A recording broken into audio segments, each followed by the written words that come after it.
Oh my god. The cool schoolgirl is actually my online love partner. Baby, are you free tonight? Can you play games with me?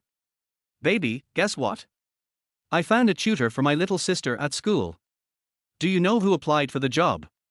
It turned out to be my classmate and we even have some history. Baby, what are you doing? Why aren't you replying to my messages? Kong Liu was currently tutoring the adorable younger sister of the famously aloof campus belle. Hearing the notification sound, he picked up his phone and glanced at it. When he saw the message from his online girlfriend, 1111, he was slightly taken aback. He had met this unexpected online girlfriend at the beginning of his freshman year. Because their welcome party was too boring, Kong Liu had started playing mobile games. A nearby girl kept inviting him to queue together. Annoyed, he gave in and played a few ranked matches with her. But because of his skill, the girl got attached right away. Worse, she turned out to be incredibly clingy, constantly messaging him and even gifting him game skins all the time. Kong Liu's dazed expression as he held his phone happened to be spotted by Jiu Chensi, the campus belle, who had just entered. She frowned slightly and said in displeasure, "This is tutoring time. Who said you could be on your phone?" Oh. Kong Liu gave an awkward yet polite smile and quickly put his phone down on the table. Jiu Chensi's little sister, with her two ponytails bouncing, turned around to speak up for him. "Don't blame Brother Kong, sis. I told him to play with his phone because I wanted to solve some problems on my own." Jiu Chensi lightly tapped her sister's forehead with a delicate finger. "You're always siding with outsiders. Are you trying to go against your own sister?" Kong Liu thought Jiu Chensi would just peek in and leave. Unexpectedly, she sat down in the chair right beside him as if she had no plans of leaving. Nervously, Kong Liu snuck a glance at her. For some reason, he felt a little flustered.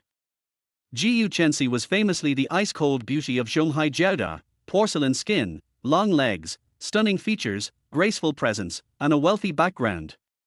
She even drove a Porsche to school.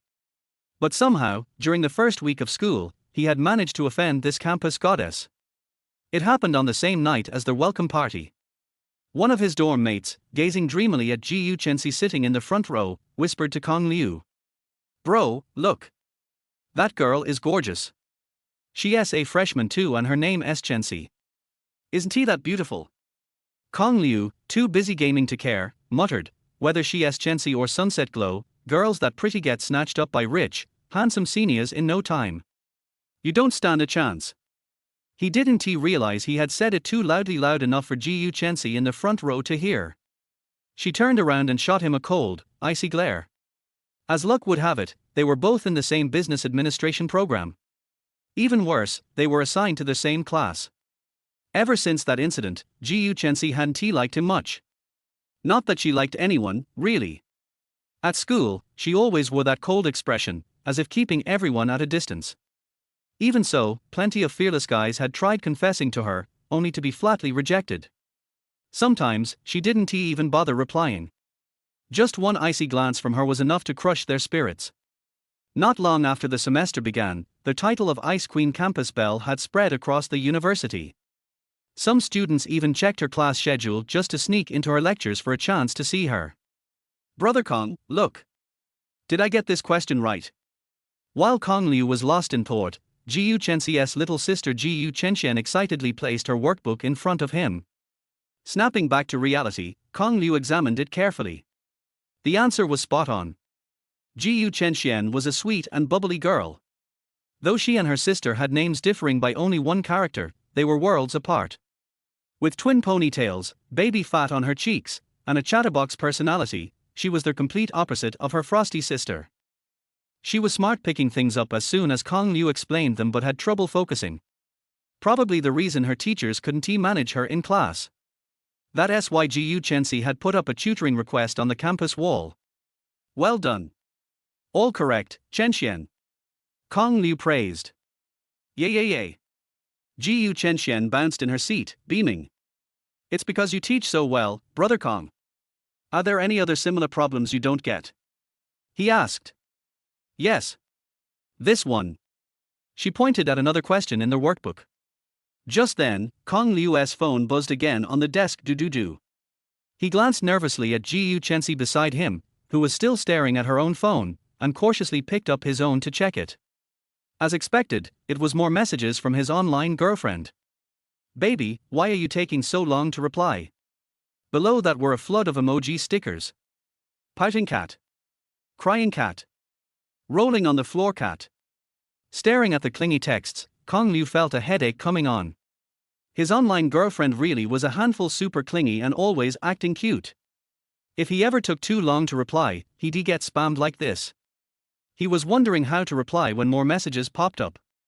We've been dating online for nearly a year. When are you going to meet me in person? We go to the same school. Is it really that hard to see me? Baby, talk to me. If you keep ignoring me, I'll cry for real. Looking at the flood of messages from 1111, Kong Liu's headache got worse. Thankfully, Jiu Chensi was still looking down at her phone, and Han Ti noticed otherwise. She'd definitely scold him again. But as he watched her typing rapidly on her phone screen, a strange thought suddenly hit him. Right at that moment, Jiu Chensi sent one last emoji sticker and looked up only to see Kong Liu staring at her intently, phone still in hand. Seeing his weird expression, and remembering what she had just sent to her boyfriend, her cold face turned a little red with embarrassment. She narrowed her beautiful eyes at him. What are you looking at? Help my sister with her homework. Oh. Snapping back, Kong Liu turned away, and at the same time, tapped out a quick reply to his online girlfriend, sending a sticker that said, busy making money. Ding dong. Just as Kong Liu expected, 2 seconds later, Jiu Chensi's phone lit up with a new message notification. A loud mental boom exploded in his head. No way. The icy campus spell is actually my online girlfriend. She's the clingy little rich girl who's always pestering me to game with her. What happened to being cold and aloof? Online, she's the complete opposite. Chapter 2, Young Master. After sending an emoji sticker, Kong Liu put his phone on silent and patiently continued tutoring Jiu Chenxian on her exercises. Perhaps because her online boyfriend Han Ti replied after just sending an emoji, Jiu Chenxi decided not to keep messaging him. Kong Liu finished explaining a new type of problem to Jiu Chenxian, and she quickly grasped it. When he checked his phone again, there were over a dozen new messages. No need to guess, it was definitely from Jiu Chenxi, the school beauty sitting beside him. Glancing at the time, he realized his tutoring session was over. Just then, Jiu Chenxi's mother entered the room, wearing an elegant smile. As the saying goes, time spares no beauty, but even in middle age, this graceful woman retained her charm. Jiu Chenxi was practically her carbon copy. In a gentle voice, she asked, Mr. Kong, has Chenxian been studying properly? If she has been naughty, feel free to discipline her for me. Kong Liu stood and smiled. Chenxian has been very well behaved and is studying seriously. Jiu Chenxian hopped down from her chair and ran to her mother, hugging her leg. Mom, I was really good today. Can I play games as a reward? No way. Before her mom could reply, Jiu Chenxi cut in. Exams are coming up, and you still want to play games? If you don't get a good score this time, say goodbye to your phone. Jiu Chenxian frowned and argued back, HMPH, Mom told me that when you were in middle school, your grades weren't even as good as mine. You've got no right to lecture me. Embarrassed that her sister was exposing her past in front of others, Jiu Chenxi glared and whispered, stop spouting nonsense. Believe it or not, I'll rip that mouth of yours apart. Mom. Look, she's bullying me again. Jiu Chenxian immediately ran to their mom for protection. Jiu's mother patted her younger daughter on the shoulder and said, your sister means well. She even found you a classmate to tutor you. No games for now, study hard. If you get a good grade this time, I'll take you to Disneyland. Really? Jiu Chenxian's eyes sparkled with anticipation. Jiu's mother smiled. When have I ever lied to you? Kong Liu picked up his bag. Maram, since today's tutoring is done, I'll take my leave now. Jiu's mother glanced at her phone, then offered warmly, Xiao Kong, it's almost dinner time. Why don't you stay and eat with us? Kong Liu tilted his head slightly and noticed Jiu Chenxi shooting him an unhappy glare. He politely declined, thank you, auntie, but I need to head home to pack some things for the dorm. You really can't stay for dinner? She looked a little disappointed. All right then. Where do you live? I'll have Chenxi drive you. Chenxi. Kong Liu silently repeated the nickname in his heart. Now he was even more certain that Gu Chensi was his online girlfriend. Mom, I've got something to do later. I don't have time. Gu Chensi immediately objected upon hearing she had to drive Kong Liu home. What do you have going on? Her mother gave her a glare and tapped her on the forehead. You've got no classes, and you're holed up playing games all day. What could you possibly be doing? Chen Xian, watching the drama unfold, couldn't he resist stirring the pot? Exactly. Shut up. Gu Chensi shot her sister a look. Then she looked at the clearly awkward Kong Liu, then at her mother, and her mom's commanding gaze made her give in. She pouted and mumbled fine, before heading to her room to grab the car keys. The sleek Shield logo on the keys and the sporty design made them stand out. Just placing them on the table was enough to attract attention, not to mention the pastel pink Porsche 911 in the garage. Every time Gu Chensi drove to and from school, it turned heads with envy. After all, what kind of family lets their daughter use a multi-million yuan car as a daily ride? Kong Liu looked at the bubblegum pink color scheme and couldn't help but laugh. That adorable color scheme didn't match Gu Chensi's usual cold and aloof persona at all. But then, he thought of his online girlfriend, 1111, her personality and way of speaking, and pictured her behind the wheel. Suddenly, the color made sense. What are you smiling about? Gu Chensi looked at the grin on Kong Liu's face and felt he was mocking her car's color. Nothing really. Kong Liu shook his head and got into the car. Glancing at Gu Chensi, who was looking at her phone, he just couldn't reconcile this icy beauty with the sweet, clingy girl he knew online. Gu Chensi started the car. While waiting for it to warm up, she pulled out her phone. Kong Liu also took out his phone, ready to reply to her message. The last message from 1111 read, "Baby, don't work anymore. I'll support you. I'm rich." Attached was a red envelope with a "get rich soon" emoji. Kong Liu looked at it and smiled bitterly. Just as he was about to reply, Gu Chensi sent a message. "Baby, my mom's south making me drive that annoying guy home. So annoying. Crying kitty emoji." Kong Liu thought to himself, that annoying guy you're talking about is sitting in your car texting you right now. He replied, "Just finished working, hadn't he checked my phone?" "Sorry." Gu Chensi instantly messaged back, "What work? Why can't you check your phone?" "It's just a side job, earning a bit of pocket money," Kong Liu replied. After a moment, he added, "There was a tigress next to me, she was terrifying. I didn't dare pull out my phone. Which skank dared to be mean to my baby? Tell me, I'll make her regret it." Seeing this reply, Kong Liu almost burst out laughing. Good thing he held it in. First time I've seen someone curse themselves out. Before he could respond, Gu Chensi sent a transfer of 3,000 yuan with the message. "Baby, don't work anymore. I've got money. I'll take care of you. Just spend more time with me when you're free." Kong Liu looked at this rich girl move and chuckled bitterly. Yep, definitely a sugar mama. 2 transfers in just a few texts. He didn't accept the red envelope or the transfer, just sent a sticker that said, "I'll raise you by picking up trash." Fut tilde. Gu Chensi actually chuckled when she saw the sticker, right in front of Kong Liu. Kong Liu tilted his head. It was the first time he'd seen such a gentle smile on Gu Chensi's usually frosty face. That smile was like spring sunlight, melting the icy cold of winter. Realizing she had let it slip, Gu Chensi quickly composed herself and sent another message. "Baby, talk later. I'll drop off this annoying guy at the subway station and then go home. I'll message you then." Kiss emoji. Right after sending the message, she shifted gears and sped out of the garage. She drove fast, swerving the wheel as if trying to scare Kong Liu into never riding with her again. But Kong Liu remained perfectly calm, playing on his phone, so she gave up the effort. Looking at her last message, Kong Liu thought, "Does she really hate me that much? She'd rather leave me at the subway than drive me all the way home." As they neared the subway station, Kong Liu spoke first, "Just drop me here. No need to go further. You should get home for dinner." "Oh." Gu Chensi replied flatly, though she was secretly delighted. Since Kong Liu offered to get off himself, she wouldn't have to explain anything to her mom later. As soon as he got out, Gu Chensi didn't even glance back. She hit the gas and left Kong Liu in a cloud of exhaust. Kong Liu smiled wryly, pulled out his phone, and made a call. An hour later, he arrived at the gate of a luxurious riverside villa.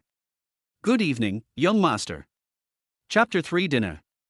Gong Liu nodded and walked into the villa naturally. He took off his coat and threw it to the servant standing at the door. Before he took off his shoes, a pair of slippers was already placed in front of him.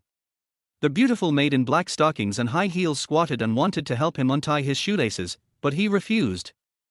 Gong Liu took off his shoes in a few seconds by stepping on his heels, put on slippers and walked into the living room.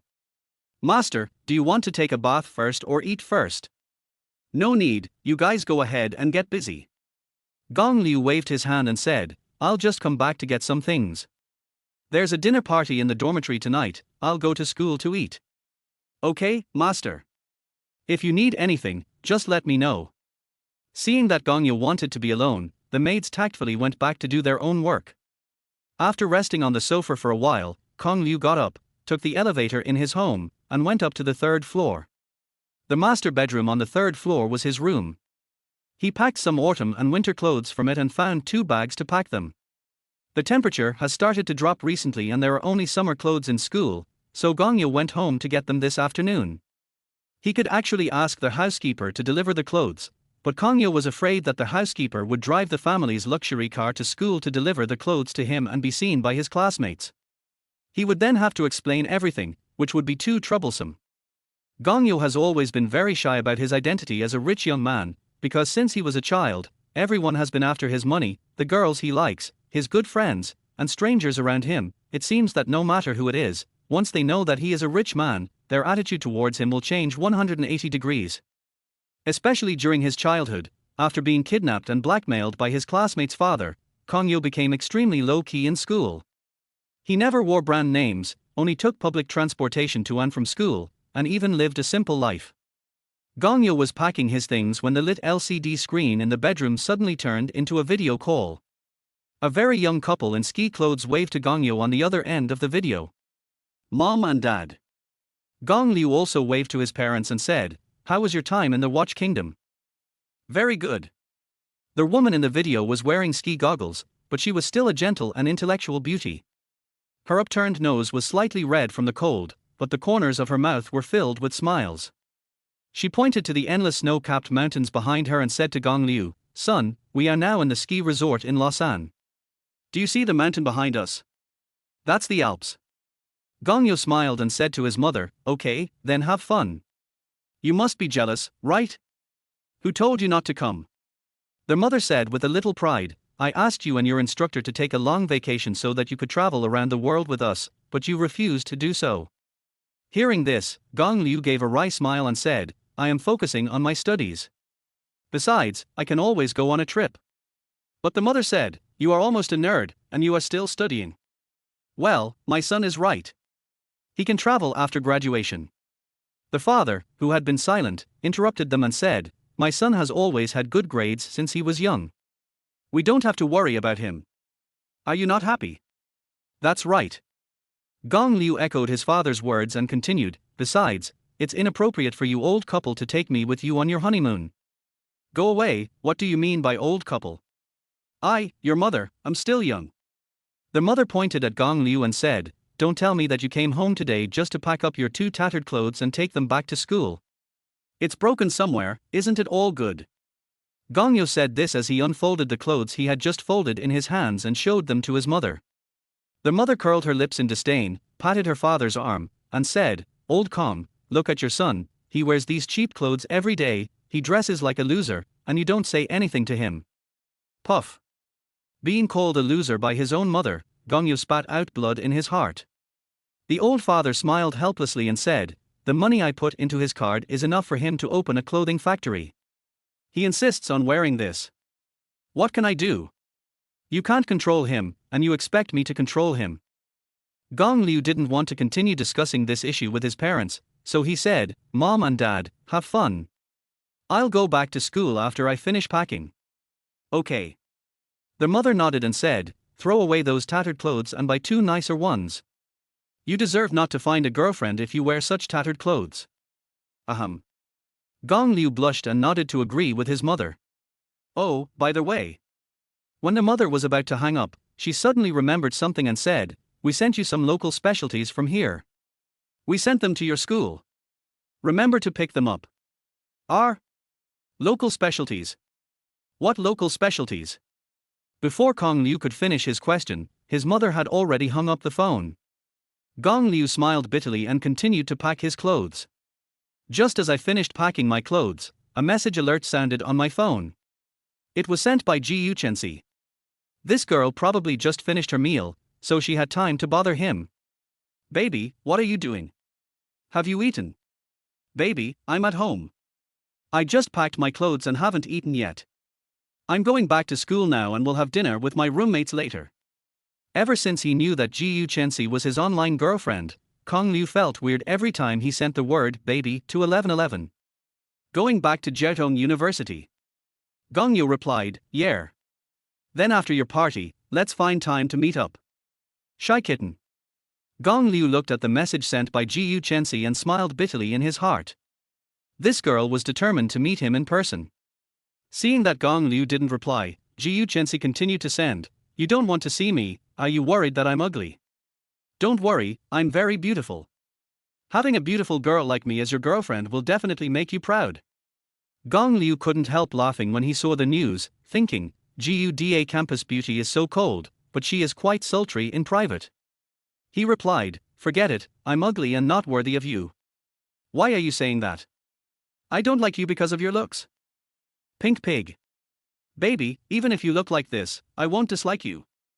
Gongyo looked at the emoticon, thought for 2 seconds, and replied, what if I look like the boy you hate? The other party replied almost immediately, that won't work. When Gongyo saw the message that was replied immediately, he thought, Ji Yuchensi must hate me so much to reply immediately without hesitation. Gongyo replied, didn't you say that you would never dislike me no matter what I look like? Well, even though the guy I hate looks acceptable, you just can't look like him, because he said bad things about me and I hate him. I said something bad to her and she still remembers it. This little girl is quite vindictive.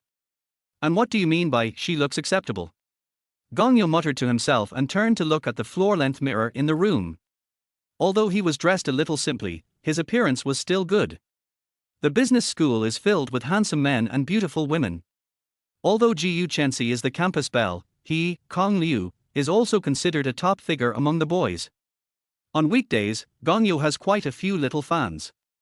When school just started, Gongyo's figure often appeared on the school's confession wall. Gong Liu thought for a while and replied, baby, let's wait and see. Angry kitten. I'm ignoring you, humph. Kong Liu looked at Ji Yuchensi's message with a wry smile, sat on the bed, and coaxed her for a long time. Ji Yuchensi asked him to play games with her. Seeing that it was getting late, Kong Liu told her that he had to take a bus back to school and would play games with her later. She obediently replied with a cat emoticon that said, waiting for husband to come home. She really likes sending kitten emoticons. But who would have thought that the person who sent such a cute emoticon would be such a cold, noble and beautiful woman? Chapter 4. What a coincidence. The housekeeper wanted to drive Gongyo to school, but Gongyo refused. Gongyo took a ride, and the housekeeper immediately helped Gongyo carry his bag of winter clothes to the car, and opened the back door for him very respectfully. Only after watching Gongyo leave did the butler turn around and go back into their house. In the car, Kong Liu was urged by his roommates. Tonight was the dinner time for the 4 people in the dormitory, but Kong Liu had not returned yet. His roommates were waiting for him at the school. An hour later, the 4 students from Kongyo's dormitory finally gathered at a snack stand on the back street of the school. Old Liu, you should drink a glass of wine by yourself. Dormitory head Wang Chi poured a glass of wine for Kong Liu and said, Wang Chi is from the north, he is a generous and loyal person, and he is the big brother in the dormitory. Sorry to have kept you all waiting. Gong Liu smiled, picked up the wine glass and drank it in one gulp. The boy with the sexy 3:7 hairstyle nudged Gong Liu with his arm and said, I think you are staying at the school beauty goo's house and you don't want to come back, right? His name is Du Hongyuan, a native of Zhonghai. He was a boy named Xiaowei who grew up in the alleys. His greatest strength was that he was very good at fighting, but his weakness was even more obvious: he was lustful. According to his own words, his ancestor was Du Exsheng, so he was born to be the boss of Zhonghai. Wine, sex, money and power are the attributes that a boss must possess. Come on, she didn't look at me well. Gong Liu rolled his eyes at Du Hongyuan and said, "You are half responsible for the feud between me and her." On the day of the freshman party, it was this kid who sat next to Gong Yu and talked about Ji Yu Chen's appearance, which led to all the things that happened later. Ahem. Du Hongyuan picked up the wine glass and drank it to express his apology. After taking a sip of wine, Du Hongyuan's eyes fell on the fat boy who was sitting next to him and drinking coke silently. He said, "Xiao Chen, don't drink the beverage. Try this. It's stronger than coke." The fat boy is called Chen Jirue. He is the youngest in the dormitory. He doesn't smoke or drink. He is honest and taciturn, but kind-hearted. He is always bullied by others. Every time, Du Hongyuan and his friends come to him to fight back.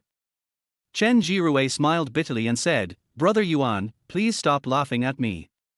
I really can't drink this. You only know how to bully Xiao Chen. Let me drink with you." Wang Qi raised his glass, clinked it with Du Hongyuan, and then drank it in one gulp. Du Hongyuan was not to be outdone. He raised his glass, filled it up, and also drank a glass of wine. These two drunkards always want to see who wins and who loses as soon as they drink. Although Kong Yu can drink, he doesn't like it very much. Most of the time, he eats and chats with Chen Jirue. Chen Jirue asked Kong Liu, "Brother Kong, are you short of money recently?" No. Gong Liu looked up at Chen Jirue and asked, "Who told you that I'm short of money?" "That's the feeling." Chen Jirue said while drinking coke, "You are not short of money. Why do you want to be a tutor for Ji Yu Chen's sister?" "I'm free." As for being short of money, Gong Yu is really not short of money. How could he, a rich second-generation young master who has tried so hard to hide his identity, be short of money? Being a tutor is purely a way to pass the time. It's funny to say that the rich young men of his age either go out in groups to drink, dance, race cars, bungee jump, or travel and play games, but he is not interested in any of these. Apart from reading and studying, his only fun is playing games. Gong Liu picked up the peanuts in the bowl and said, "I don't have many classes this semester, and I have completed all the certificates I need to take. I play games in the dormitory every day and have nothing to do. I happened to see a post on the campus wall looking for a tutor, so I tried it out of fun." Who would have thought that the person who posted it was Ji Yu Chensi? What Gong Liu didn't expect was that during this trip, he actually found out the identity of his online girlfriend. Isn't it good to have no classes? I wish every semester would be like this. Chen Jirue stared at Kong Liu and said, "You find things to do when you are free. Brother Kong, sometimes, I really admire you. Come on, you just believe his lies." Du Hongyuan came up to the two of them with a red face. This sentence was reflected in his face after drinking. He said slyly, "Gong Liu must have known in advance that the tutor post was posted by Ji Yu Xiaohua, so he applied for the job just to take the opportunity to get close to Ji Yu Xiaohua. You're the only one who can imagine." Gong Liu grabbed a peanut, stuffed it into his mouth, rolled his eyes, and said, "You have so many dramas in your mind, it's a pity not to write a novel." "Hey, I don't have that kind of writing skills." Du Hongyuan ate the peanuts in his mouth, picked up another one from the plate, put it in his mouth, and said while chewing, "By the way, it seems that tomorrow is the birthday of school beauty Ji Yu." Wang Qi's eyes widened, he looked at Du Hongyuan and said, "Damn, you can remember this. You must have studied the school beauty thoroughly. Don't get me wrong, although Ji Yu Chensi is indeed very beautiful, she is not so beautiful that I would deliberately remember her birthday." Du Hongyuan waved his hand and said, "I just happened to hear today that someone is going to confess to Ji Yu Chensi at school tomorrow on her birthday." When she just started her freshman year, there were indeed many self-satisfied seniors or rich guys in the same class who pursued Ji Yu Chensi. Later, when everyone knew about Ji Yu Chensi's cold and arrogant personality, few people dared to try. Chen Jirue asked curiously, "Who feels so good about himself? How dare you confess your love on someone's birthday?" Du Hongyuan shrugged and said, "I don't know. I just heard a little bit when I went downstairs to do laundry today. I'm not sure about the details." Gong Liu didn't care that they were chatting enthusiastically, he interrupted them and said, "No, you three haven't finished talking, have you? Can't we talk about other topics when we have a meal together? Do you have to keep talking about Ji Yu Chensi? I don't think she's that special." Cough cough cough. As soon as Gong Liu finished speaking, a few light coughs were heard not far away on the street. The four of them turned their heads in tacit understanding and saw two beautifully dressed girls staring at Gongyo. The four of them were slightly startled. Du Hongyuan opened his mouth slightly and uttered three words from his throat: Jiu Chensi. Jiu Chensi and her little sister were standing on the street. They had just finished shopping and were probably about to enter the school through the back door. As luck would have it, Kong Liu had said something bad about her that night and she happened to hear it. Jiu Chensi glared at Kong Liu coldly, just like he did at the welcome party, then walked towards the school gate with his head held high without looking back. Old Liu, I have some very unfortunate news for you. Du Hongyuan patted Gong Liu on the shoulder and said gloatingly, now Principal Jiu hates you even more. Har har har. Gong Liu smiled bitterly, picked up the wine glass and took a sip silently. After a while, he received a message from 1111. Baby, that annoying boy who came to my house during the day to help my sister with her homework scolded me in front of his friends again tonight. The grievance kitten. Baby, go help me beat him up. Kitten crying. Gong Liu looked at these humble words and smiled bitterly in his heart. You didn't have this attitude in front of me just now. Gong Liu tried his best to comfort 1111 in the same way he usually did, and said that he would find a chance to beat the boy up in the future. He also promised to play games with her after the party in the evening. Anyway, he coaxed her for a long time before he finally made her happy. However, some promises are destined to be impossible to fulfill. After all, Gongyo can't just beat himself up, right? Chapter 5, Being Hated Again. There was no class the next morning, and Gong Liu originally wanted to sleep in, but the phone call interrupted his sweet dream at an inopportune time. Hello.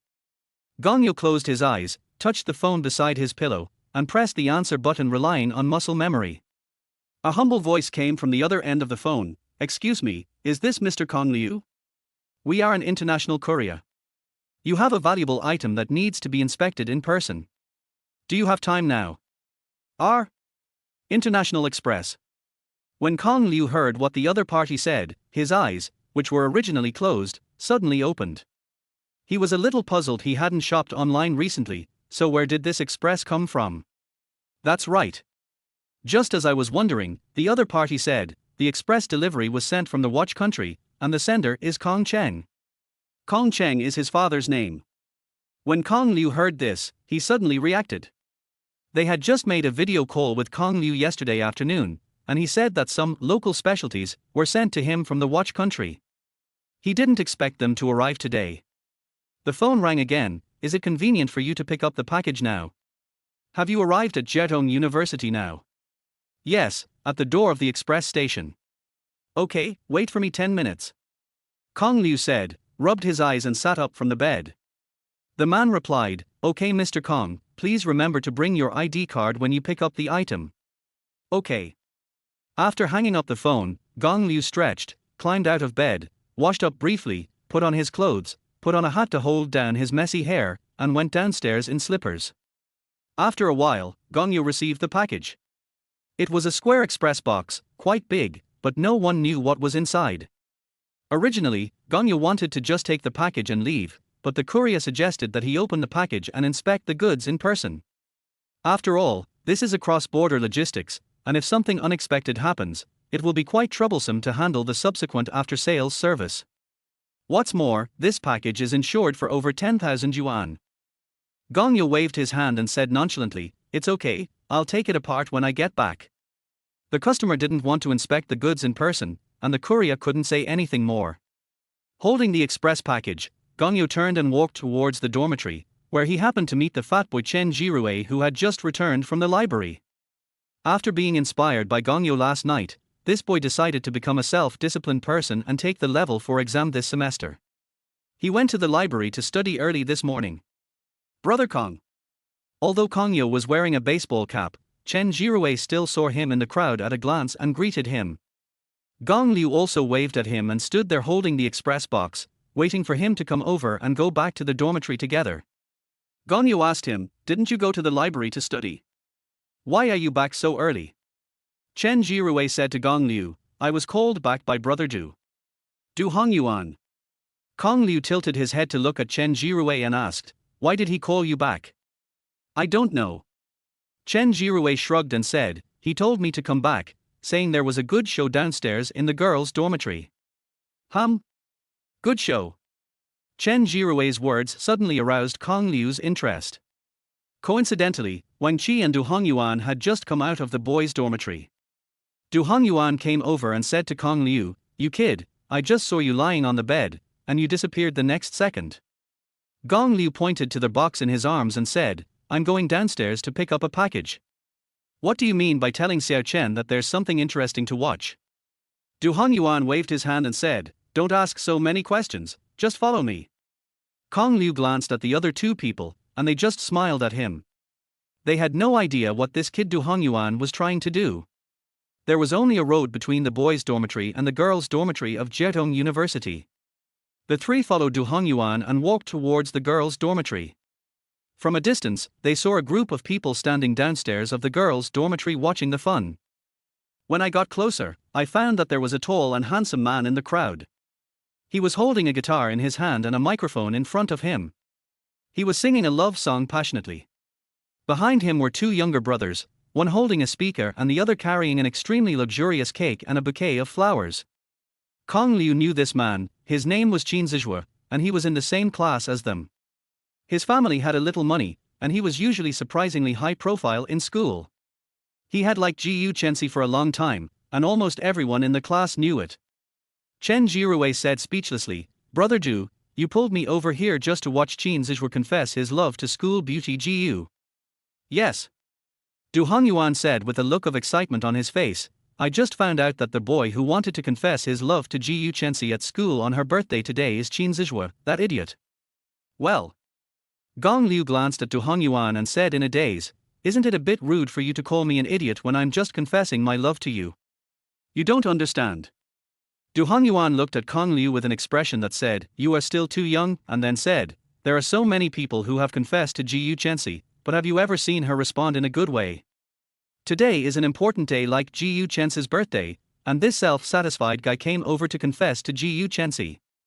Isn't he just asking for trouble? What kind of idiot is he?" What he said was not without reason. Wang Qi agreed with Du Hongyuan, which was rare. Qin Zizhua has such a bad reputation in school, how could school beauty Ji be interested in him? Does this kid have a bad reputation? Kong Liu usually hangs out in the library when he has free time and rarely pays attention to other people in the class. Wang Qi replied, "He got a girl from our college pregnant before. It was a big deal. The whole school knew about it. You must know about it, right?" After Wang Qi finished speaking, he looked at Kong Liu in surprise. "This." Gong Liu scratched his head, "I really don't know." Du Hongyuan continued, "We are here just to laugh at his joke." As they were talking, Kong Liu's phone received a message alert. He thought it was from Ji Yuchensi again, but when he looked, it turned out to be from Ji Yuchensi's mother. "Mother Ji, Xiao Kong, did Chensi come to chat with you today?" Gong Liu thought about it and replied, "No." After a while, Mother Ji asked again, "Where are you now?" Gong Liu glanced at the girls' dormitory behind him and said, "The girls are watching the fun downstairs in the dormitory." After Kong Liu finished speaking, he took a photo and sent it to Ji Yuchensi's mother. He really wanted to add a sentence at this time watching Ji Yuchensi being confessed to. But, this kind of thing is better to just think about it in your mind. After a while, Ji Yuchensi suddenly walked out of the girls' dormitory. Seeing Ji Yuchensi coming out, Qin Zizhua showed a look of surprise on his face. He played and sang here for half an hour and thought Ji Yuchensi would not come. Qin Zizhua immediately dropped his guitar, carried the cake and flowers, and walked towards Ji Yuchensi, saying, "Chensi, I have liked you for a long time, since the first time you." Ji Yuchensi walked towards him with a cell phone in her hand, but she didn't even look at him and walked straight past him. Gong Liu also noticed something was wrong, because Ji Yuchensi was actually walking towards him. Gong Liu. Ji Yuchensi walked through the crowd expressionlessly and came in front of Gong Liu. Her tone was cold as if she was reciting a line she had memoized in advance. "I sincerely invite you to attend my birthday party tonight." Chapter 6 Conflict. R. Before Gong Liu could even express his surprise, his three roommates exclaimed in unison. Gong Liu was sandwiched between three people, and the scream directly numbed his ears. Not only the three of them, but also the students who were watching the fun around them cast astonished glances. "Oh my God! Am I dreaming? Principal Gu actually took the initiative to invite someone. Who is the man invited to the birthday dinner? I don't know him. Judging from his clothes, he must be a poor loser. I think you're just jealous. Even though she's wearing a hat and isn't dressed up, you can tell from her face that she's prettier than you. Princess Gu has nothing to do with this guy. They are not going to talk, are they? Their hatred of having my wife stolen from me is irreconcilable. I was just about to have some fun, but it seems like the goddess is running away with someone else. Gu Chen's actions caused discussions to rise and fall among the people around him. The noisy voices even drowned out the sound of Qin Zixue's speaker. Qin Zixue was standing there with a cake in one hand and flowers in the other.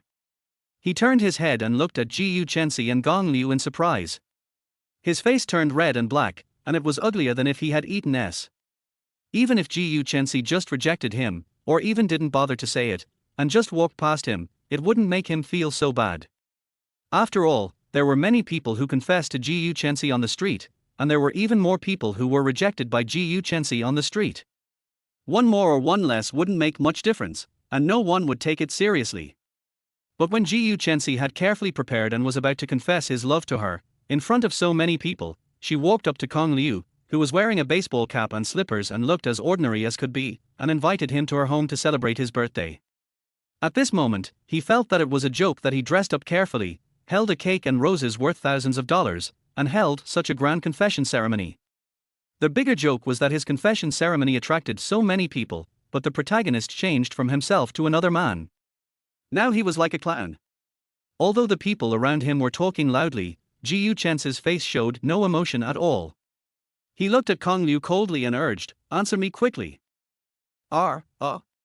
Faced with the school beauty personally inviting him to her birthday party in front of so many people downstairs of the girls' dormitory, Gong Liu not only did not have a happy expression, but was a little embarrassed.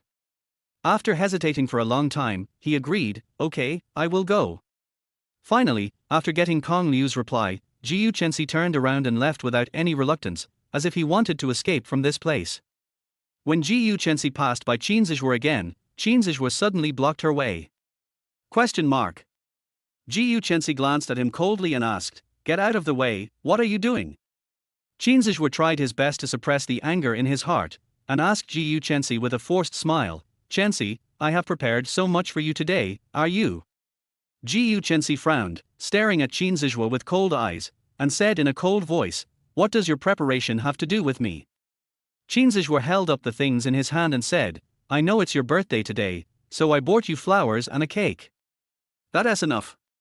Gu Chensi interrupted him with a look of disgust, looked at Qin Zixue with a look of rubbish and said, "Stop being so self-indulgent. Who asked you to celebrate my birthday? You can fool the girls in school with your little tricks, but do you really think I will be impressed by your outfit that costs less than 10,000 yuan in total?" Oh. Qin Zixue's face turned completely black after being insulted by Gu Chensi. He pointed at Gong Liu and asked Gu Chensi in a roar, "I am not worthy of you, so how can this stinky loser in slippers be worthy of you? What the hell are you talking about? Are you looking for a fight?"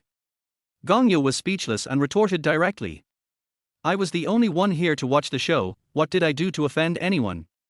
Should I be called a loser just because I didn't wash my hair and wore slippers before going downstairs to pick up the express?" He was just thinking about going downstairs to pick up a package and then going back to sleep. Brushing teeth and washing face is already the highest respect. Who would dress up to go downstairs to pick up a package? It's not a date. For the first time, Kong Liu felt that the world's malice towards ordinary people was so great. Facing Qin Zixue's roar, Gu Chensi seemed quite calm. She had no expression on her face and said in a cold tone, "Even if I really am with Gong Liu, I don't want to have anything to do with a scum like you who plays with little girls' feelings, doesn't know how to respect others, thinks he can do whatever he wants in school just because he has a few stinky money at home, and is self-righteous." Har har har har. Gu Chen's words caused everyone at the scene to burst into laughter.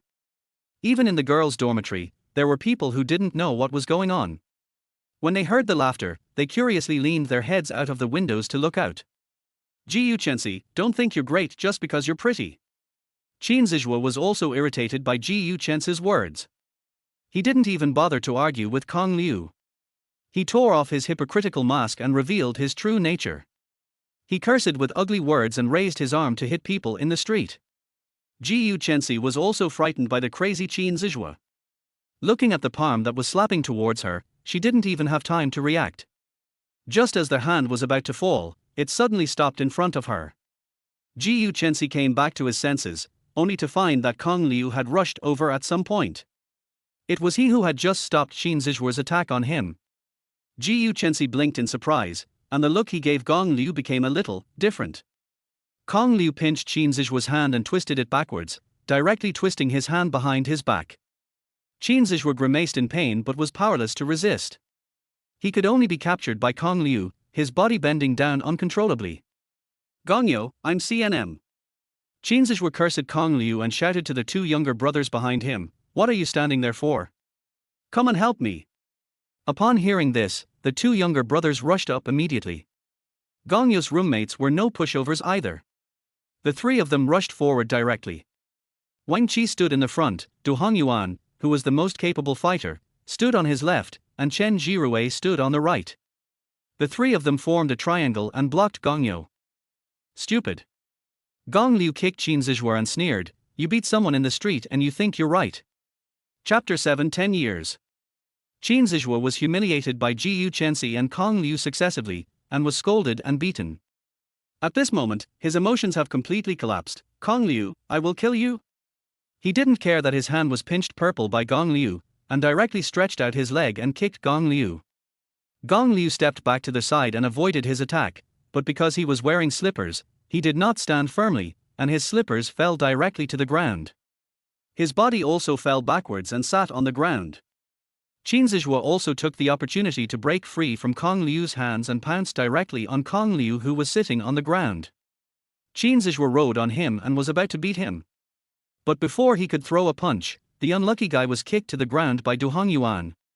Having grown up in the alleys, he was very good at fighting. Du Hongyuan pointed at Qin Zizhua and yelled, "Little bastard, I've been displeased with you for a long time. I'm CNM." Qin Zizhua yelled at his two younger brothers, "UTM, come on." When the two younger brothers saw these four people, they were actually resisting in their hearts, but they did not dare to disobey Qin Zizhua's orders, so they rushed forward with gritted teeth.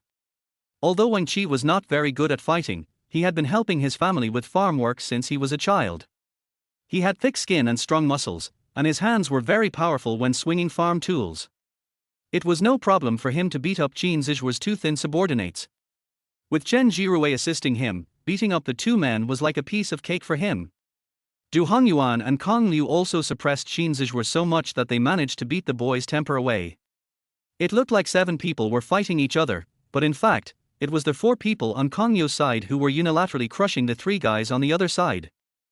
The incident happened suddenly. Ji Chensi was still standing there. She had never seen such a melee in her life. Looking at the two parties fighting because of her, she didn't know what to do for a moment. Just when she was about to reach out to pull Kong Liu to stop fighting, Kong Liu rushed to Wang Qi to help. Everyone present took out their mobile phones and started taking pictures. Some smart people even recorded the video from the beginning without missing a minute. Now, many people have been begging to add him on WeChat to watch the whole confession video. The people around were watching the fun and started to make a fuss. There were even people who had been offended by Qin Zizhua before.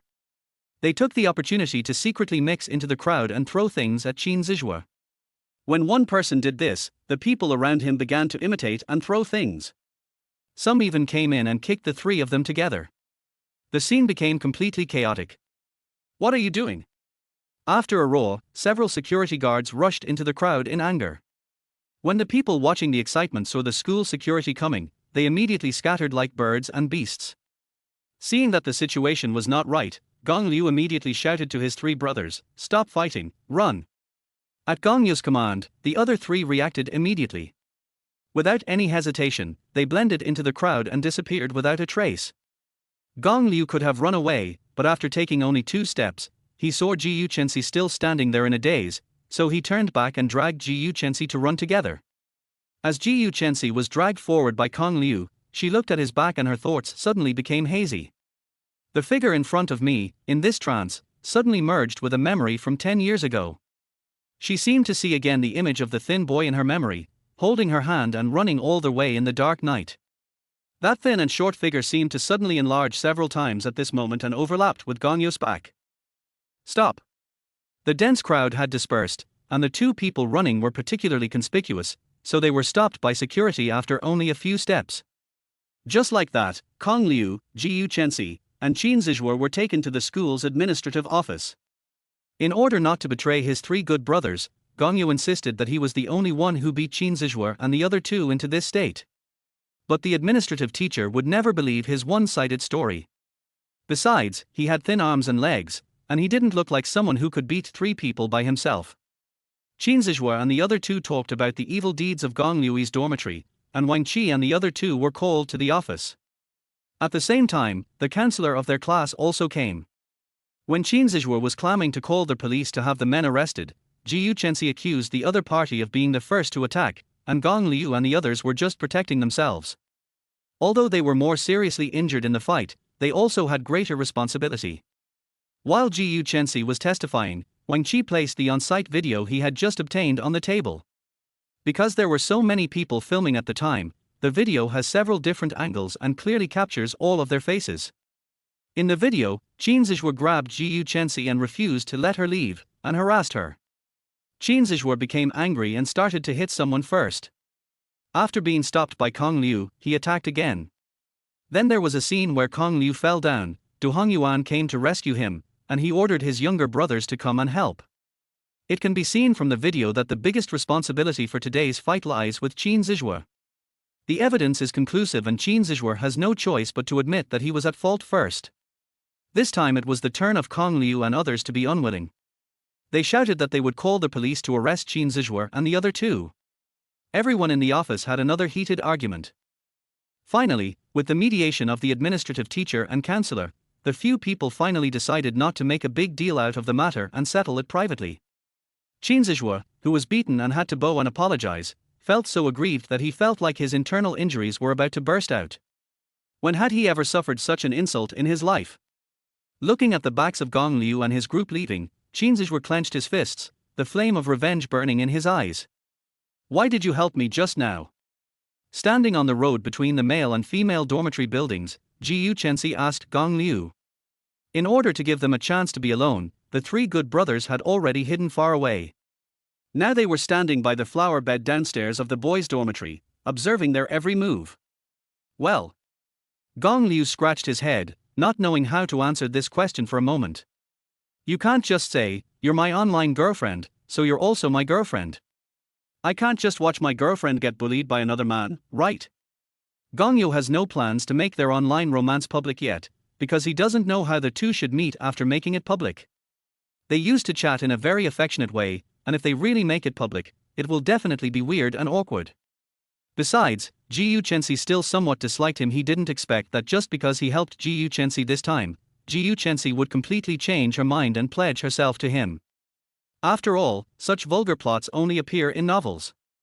After thinking for a few seconds, Kong Liu said, I just don't like Qin Zizhuo. I don't have any other intentions. Just because of this. Obviously, Jiu Chensi did not believe what Kong Liu said. Chapter 8 changes. Gong Liu hesitated for a moment, then said, Oh. You can also think of it as me helping you beat up that annoying suitor to thank you for inviting me to your birthday party.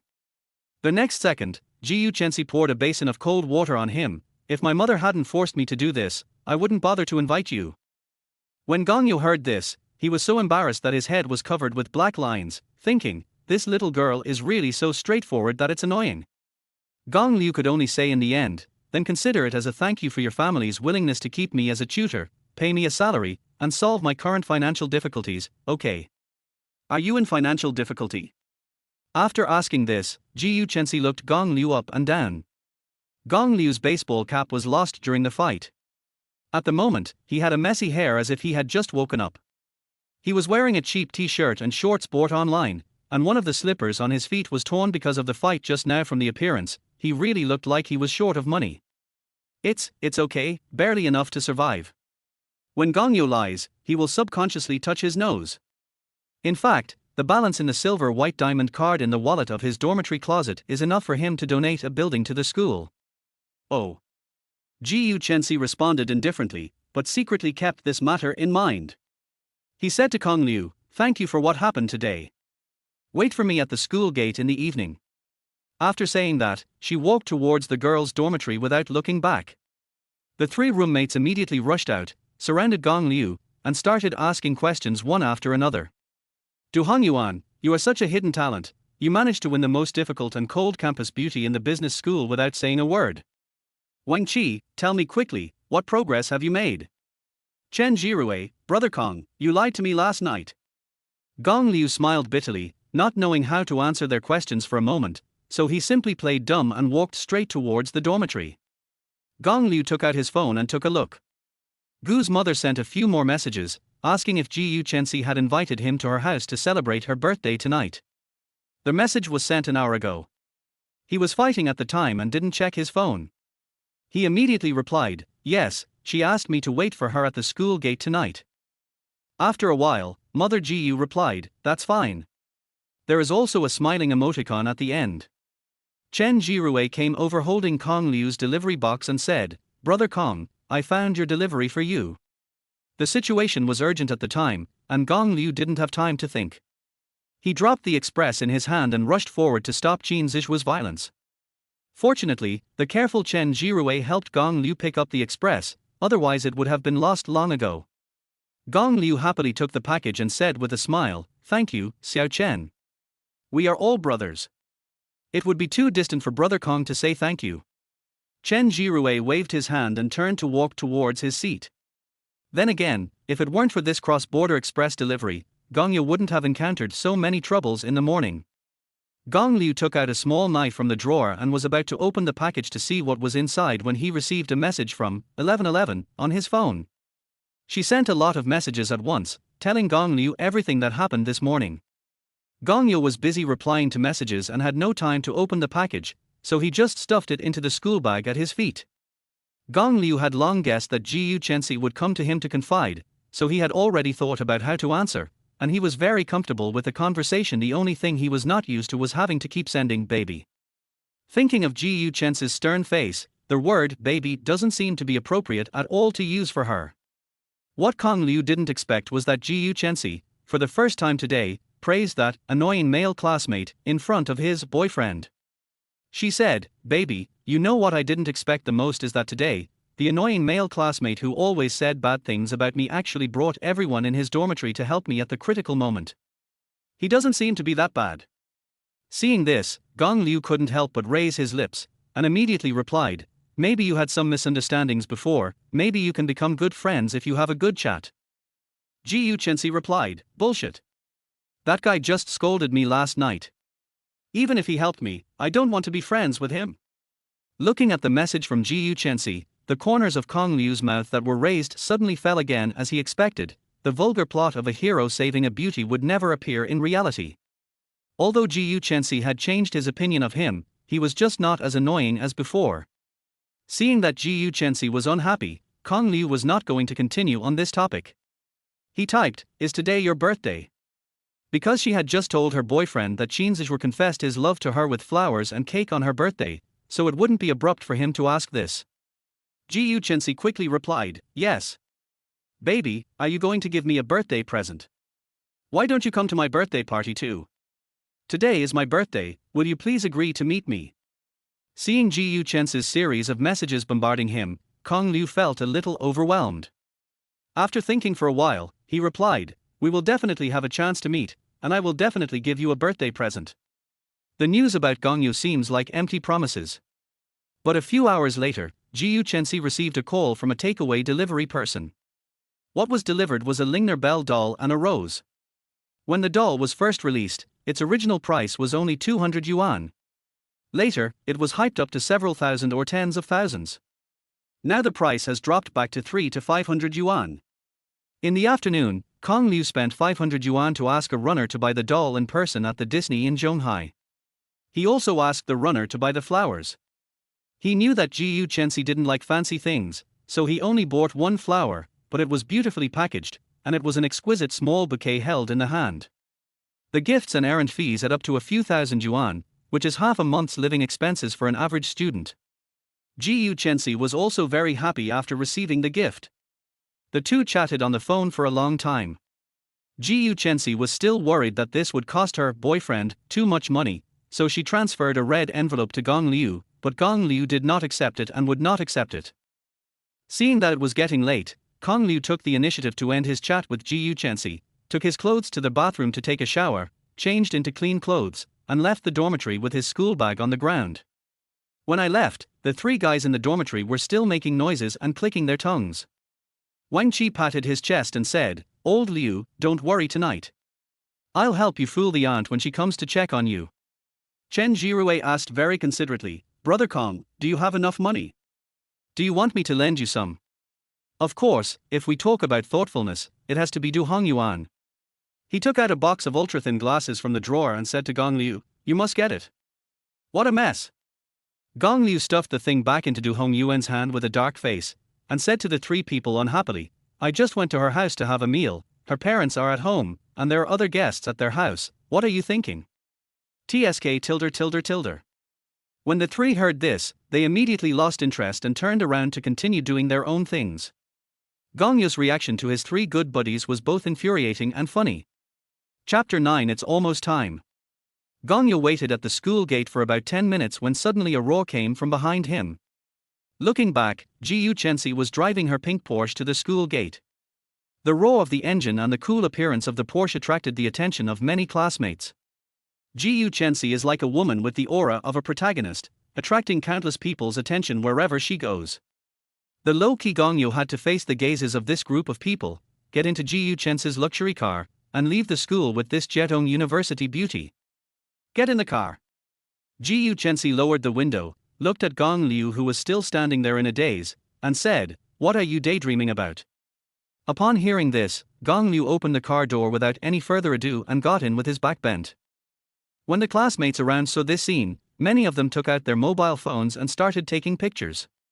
There was a lot of discussion, and many people talked about what happened in the girls' dormitory this morning. Now the whole school is talking about Ji Yuchensi and Gong Liu being in a relationship, and all kinds of rumors are flying around. Of course, Gong Liu couldn't hear their discussions because the Porsche had already sped away, leaving behind only a trail of exhaust gas. The chassis of luxury cars are very low and the seat comfort is average. Gong Liu doesn't really like this kind of riding experience. Compared to this car, he prefers the Cullinan in his garage. The seats in that car are much more comfortable than this one. After getting in the car, Gong Liu just looked out the window without saying a word. Ji Yuchensi didn't know what he was thinking, nor did he want to know what he was thinking. He just concentrated on driving his car. The doll and flowers of Lingerbell that Gong Liu asked someone to deliver this afternoon were neatly placed by her in the back seat where no one could sit. She was humming a little tune and driving very fast. It was obvious that she was in a good mood tonight. Gong Liu, who was still in a daze, was forced back to reality by her wild driving speed. When he came to his senses, he heard Ji Yuchensi singing. Her voice is very nice, but her usual cold tone makes it easy for people to ignore this sweet and beautiful voice.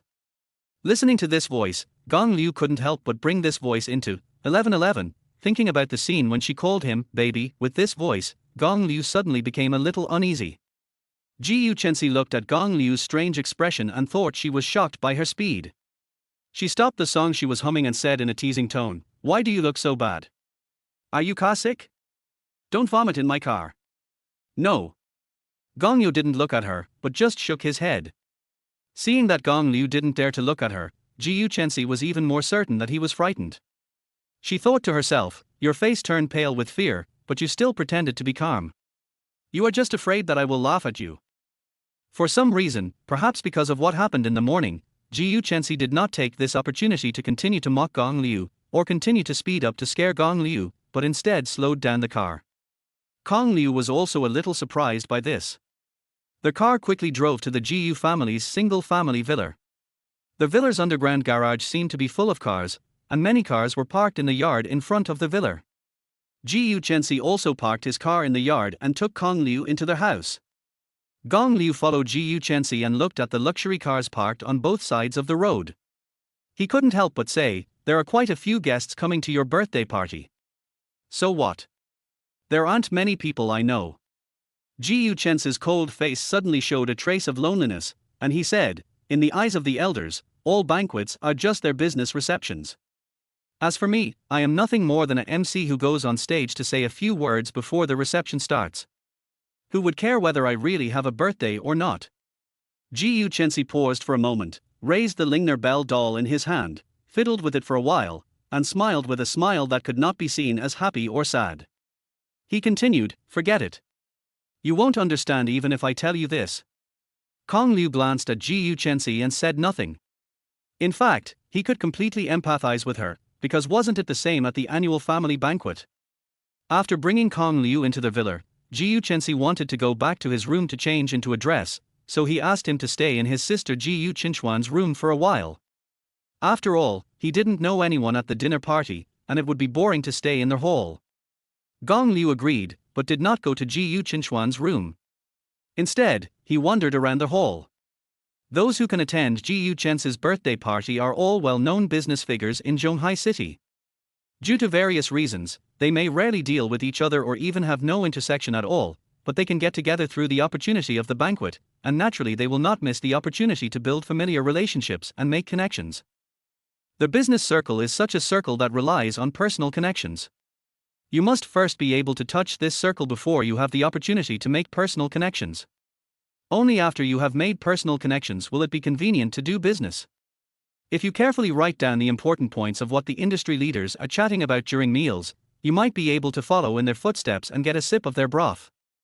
This is also the reason why some people always try every means, even bribing security guards, to get into cocktail parties hosted by wealthy people.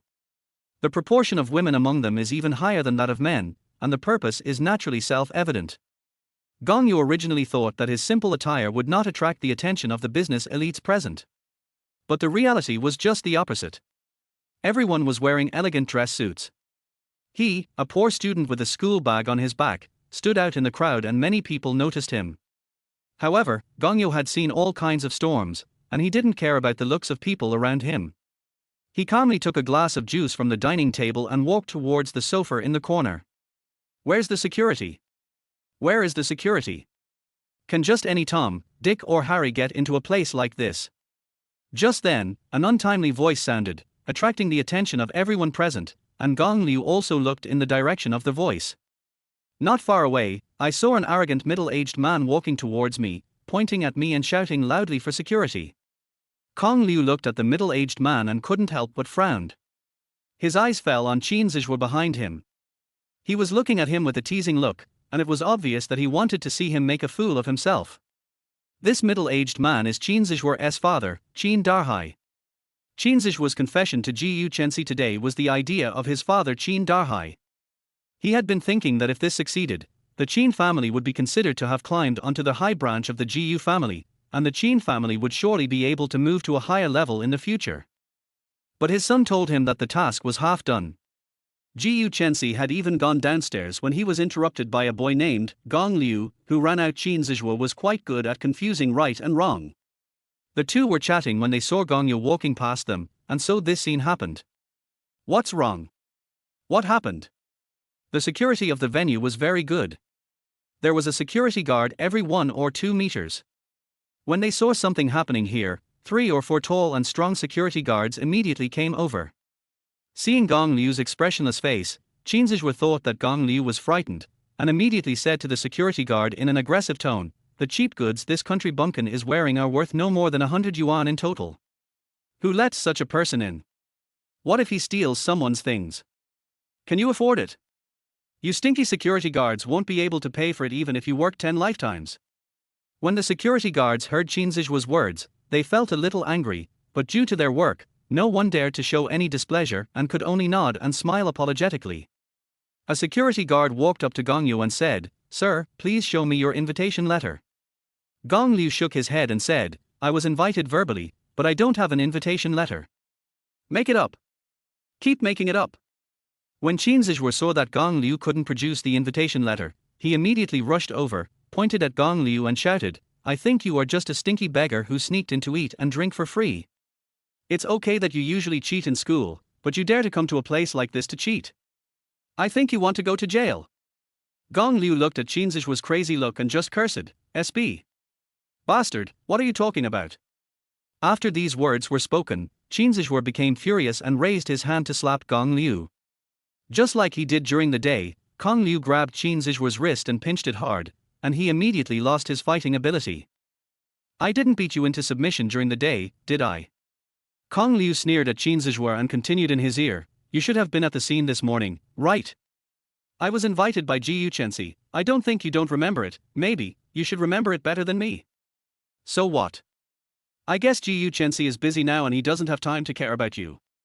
Qin Zixue said with a dark face, and tried to pull his hand back, but he couldn't use any strength at all.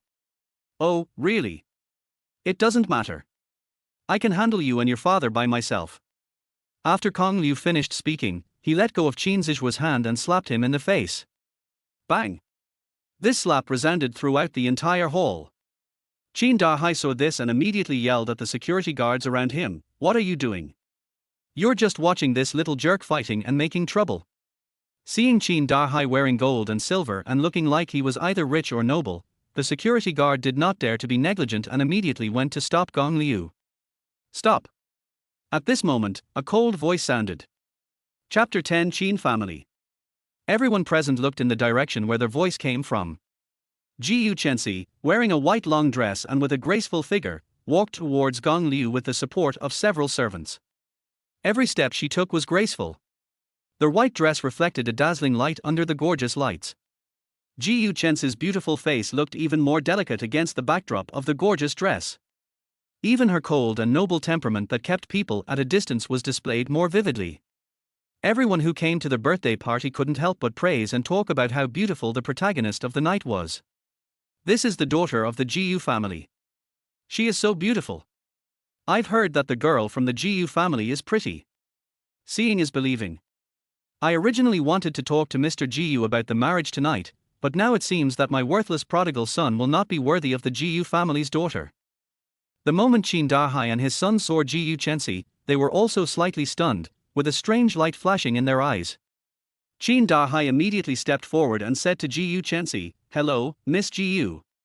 I am Qin Dahai from Qin's catering company.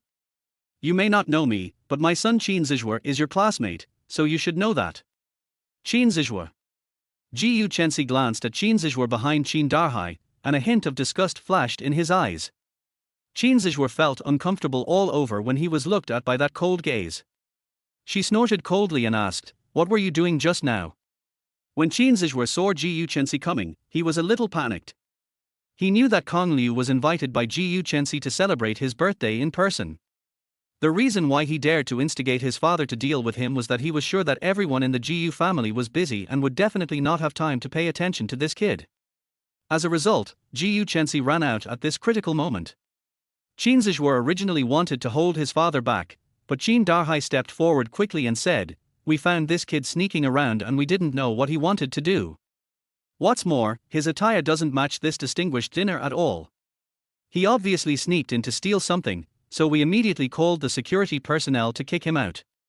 Jiyu Chensi asked coldly, so, you think my friend is a thief just because he is dressed in ordinary clothes? When Qin Dahai heard this, he reacted immediately, and for a moment he didn't know how to respond. Qin Zixue saw that there was no way out now, so he could only grit his teeth and continue. He didn't even have an invitation letter, he must have sneaked in. Qin Zixue, don't you understand what I'm saying? Jiyu Chensi stared at Qin Zixue with a gloomy face and said, Gong Liu is my friend. I brought him in. Does my friend need an invitation to attend my birthday party? Qin Dahai also immediately tugged at his son's sleeve, signaling him to stop talking nonsense. Qin Zixue's face turned pale and blue with embarrassment, and he wished he could find a hole to crawl into. At this moment, he felt even more resentful towards Gong Liu in front of him. Then he immediately smiled and said, I'm really sorry, Miss Jiyu. It was Qin who was short-sighted and narrow-minded. I offended your friend. I'm really sorry. The behavior of Qin Dahai and Qin Zixue, father and son, caused the onlookers to burst into laughter. The purpose of the Qin family attending the banquet tonight is to curry favor with the Jiyu family. It is obviously not a wise choice to offend Jiyu Chensi at this time. Compared with business, losing some face is nothing. At the same time, Jiyu Chensi's parents, who were notified by the servants, also arrived at the scene. Jiyu Chensi's father is a middle-aged man with extraordinary temperament. He has an innate lordly aura of a superior and walks with great vigor. The man's name is Jiyu Qianhan. The woman following behind him was Jiyu Chen's mother Liu Yun, and she was holding her little daughter Jiyu Qinchuan's hand. Jiyu Qianhan's face was calm, but his tone was intimidating. He asked his daughter, Xiaoxi, what's wrong? Today is the birthday party of the eldest daughter. Everyone present is a well-known figure in Zhonghai City. If anyone dares to cause trouble at this time, Jiyu Qianhan will definitely not give a good face to anyone. Jiyu Chenxi said to his father, Dad, do you remember what I just told you about being bullied at school? Yeah. Jiyu Qianhan nodded.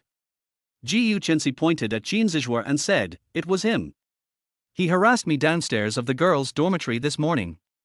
If it weren't for my friend Kong Liu who helped me stop this man's violent behavior, your daughter would probably be in that state now. Upon hearing this, Jiyu Qianhan looked at Kong Liu and Qin Zizhuar in turn. Although Qin Zizhuar had applied some concealer to cover the scars on his face, the scars could still be seen if one looked closely. When Qin Dahai heard what Jiyu Chenxi said, he immediately realized that his stupid son had deceived him from the very beginning. Not only did his plan fail, he almost beat up the daughter of the Jiyu family. Qin Dahai was so angry that he wanted to beat this idiot up right now. But now was not the time to make a fool of himself, so he immediately said to Jiyu Qianhan, Boss Jiyu, I think your daughter and your son may have some misunderstandings. I believe what my daughter said. As for whether there was a misunderstanding, I don't want to delve into it tonight. After Jiyu Qianhan heard his daughter's words, he saw that the eyes of Qin's father and son had obviously turned cold. He was too lazy to say anything more. He waved his hand and said domineeringly, send the guests out. This group of security guards had just been scolded by the Qin father and son, and they already had complaints in their hearts. When they heard that their master wanted to kick them out, they were naturally very active. Without waiting for them to say a word, they were carried out of the villa by the security guards. Gong Liu, just wait for me. Qin Zizhuar clenched his fists so tightly that his nails almost dug into his flesh. He swore to get back his face today. Chapter 11 The Chen Family's True Purpose. I wonder how Kong Liu would react if he knew that Qin Zizhuar hated him even more. He didn't do anything, but he was hated anyway. However, with the Qin family's limited capabilities, they can only bear a grudge against Kong Liu. It is impossible for them to confront the Jiyu family head-on, right? Unfortunately, the Qin family father and son miscalculated, and Kong Liu was not as simple as they imagined. After the little episode, the dinner officially began. Just as Jiyu Chenxi herself said, she went on stage and made a brief opening speech. The guests gave her birthday wishes one after another, and then she had nothing to do. The main purpose of everyone present here today was to discuss business with Jiyu Qianhan. Halfway through the banquet, Jiyu Qianhan had drunk several rounds of wine. Jiyu Chenxi, who was worried that his father could not cope with it, took the initiative to sit next to his father and use tea to help him block the wine. Gong Liu found an inconspicuous place to sit and ate his meal in silence. If Jiyu Chenxi hadn't invited him in front of so many people, he would not have wanted to attend such a dinner at all. At this moment, he just wanted to eat quickly and then leave Gu's house. When the dinner was almost over, a handsome man followed a middle-aged man and walked towards Jiyu Qianhan. The middle-aged man raised his glass and said to Jiyu Qianhan half-jokingly, Old Jiyu, you are not drunk yet. If you are not drunk, come with me. Old Chen, who are you looking down on? Jiyu Qianhan raised his glass, the two clinked their glasses, and then both drank the wine in one gulp. After the middle-aged man finished drinking, the man behind him immediately stepped forward to toast, Uncle Jiyu, I'll toast you too. Jiyu Chenxi immediately came forward with a teacup and said, My father is a little drunk. I will drink this cup of tea instead of wine for him. Please forgive me. This child. Jiyu Qianhan smiled bitterly, seeming a little helpless, but he was actually very relieved in his heart. If his daughter hadn't helped to block the wine tonight, he probably wouldn't have been able to recover. When the man clinked glasses with Jiyu Chenxi, his eyes were fixed on Jiyu Chenxi's face. There was no concealment of admiration in his eyes. However, Jiyu Chenxi didn't want to look at him anymore and just drank the water in the glass. The middle-aged man is named Chen Guoliang, and he is the helmsman of the Chen group. The handsome man behind him is Chen Guoliang's son, named Chen Junjie. The Jiyu family and the Chen family have always been partners and have a very good relationship. The purpose of Chen Guoliang's visit this time is to take the relationship between the two families to a higher level. After a glass of wine, Chen Guoliang got straight to the point and said, "I really envy you for having such a well-behaved and sensible daughter. Unlike my son, who is almost 20 years old and has never brought a daughter-in-law home, I worry about her every day." Oh, har har. Chen Guoliang said it so bluntly, how could Ji Qianhan not understand? He smiled and said, "Xiao Chen is not even 20 years old yet. He is at the age of enjoying his youth. Why are you urging him to get married so early? Old Ji, you don't understand this." Chen Guoliang sighed, "The brat has started a family and a career. Can't I hand over the company to him earlier and enjoy my wonderful life?" What Chen Guoliang meant was that if his son married Ji Chenxi, he would immediately step back and hand over power to the young man. Ji Qianhan understood, but he said, "Young man, you still need to experience more and temper your temper." Chen Guoliang turned around, patted his son on the shoulder, and said, "Remember what your uncle Ji said." Chen Junjie immediately said respectfully, "Junjie will definitely remember Uncle Gu's teachings in his heart." Chen Guoliang nodded in satisfaction, and then asked his son, "There are so many daughters of uncles and aunts present, is there not one that you like?" "Well." Chen Junjie immediately showed a shy smile and his eyes fell on Ji Chenxi again. He hesitated for a few seconds before speaking, "Actually, I have always admired Chenxi." Hiss. Ji Qianhan suddenly took a breath, not because he was frightened by Chen Junjie's words, but because his daughter pinched him from behind, and he took a breath in pain. "You little brat, why didn't you tell me earlier that you liked Uncle Gu's daughter?" Chen Guoliang followed his son's words and said, "Old Ji, look at the relationship between our two families, why don't we let these two young people take this opportunity today to make a marriage contract? Old Chen, these two children are still young, and the matter of the engagement." Ji Qianhan paused for a few seconds, then said, "It is better to take a long-term view." Seeing that Ji Qianhan was unwilling to continue this topic today, Chen Guoliang tactfully laughed it off and changed the subject. The party was still as lively as ever, but Kong Liu didn't see anything because he had already been dragged into the room by Ji Chenxian. The girl asked him to play games with her. Kong Liu thought it was too noisy outside, so he just stayed in the room and played games with her. When Gong Liu is alone, he doesn't play games much, just at the beginning of the season to gain points. Most of the rest of the time, he basically spends time with his online girlfriend, 1111. Ji Chenxuan's rank is too far behind Gong Liu's, so the two of them can only play in entertainment mode as a team. She plays the support role and Gong Liu plays the shooter. Gong Liu's cool and awesome operation directly fascinates Chenxian so much that she wants to worship Gong Liu as her master on the spot, but Gong Liu of course disagrees. "I came here to be a tutor for this little girl, but now I am here teaching her how to play games. If Ji Chenxi and her family find out, I will be scolded to death." The two were playing games when suddenly they heard a quarrel at the door. "Xiaoxi, this is the Ocean Tear's necklace I bought for you from Europa. Happy birthday to you. I don't want you to take it back." "Why? This is from my heart." "Chen Junjie, listen to me, there is no way I will fall in love with you, stay away from me." Chapter 12 Boyfriend. The two listened to the quarrel outside and could no longer suppress their curiosity. They stopped playing games, turned off the sound, and squatted by the door to eavesdrop. There were two more AFK guys in this world. "Xiaoxi, my feelings for you are so sincere, can't you see it at all? Why do you reject me? Didn't I tell you last time that I have always only treated you as a brother and never had any feelings for you between a man and a woman? Feelings can be cultivated. Give up. I already have someone I like. The doll and flowers were given to me by the person I like." "You're lying to me, aren't you? Those two things combined are not even half as expensive as the box of this necklace I gave you. How could you fall in love with such an ordinary man?" Hearing that the gift he gave was belittled by this guy named Chen Junjie, Kong Liu suddenly felt unhappy. He asked Ji Chenxian in a low voice, "Is this guy named Chen Junjie's family rich?" "Yeah." Ji Chenxian nodded and leaned close to Gong Liu's ear and said, "Brother Junjie's family is as powerful as ours. My father and his father have been very good friends since they were young. He and my sister have also known each other since they were young. We can be considered childhood sweethearts, right?" Childhood sweethearts. After listening to Ji Chenxuan's words, Kong Liu found it interesting. Yeah. Ji Chenxian continued, it's a pity that the man has feelings for me but I don't. Although he likes my sister only sees him as a brother. Gong Yu asked tentatively, isn't he handsome?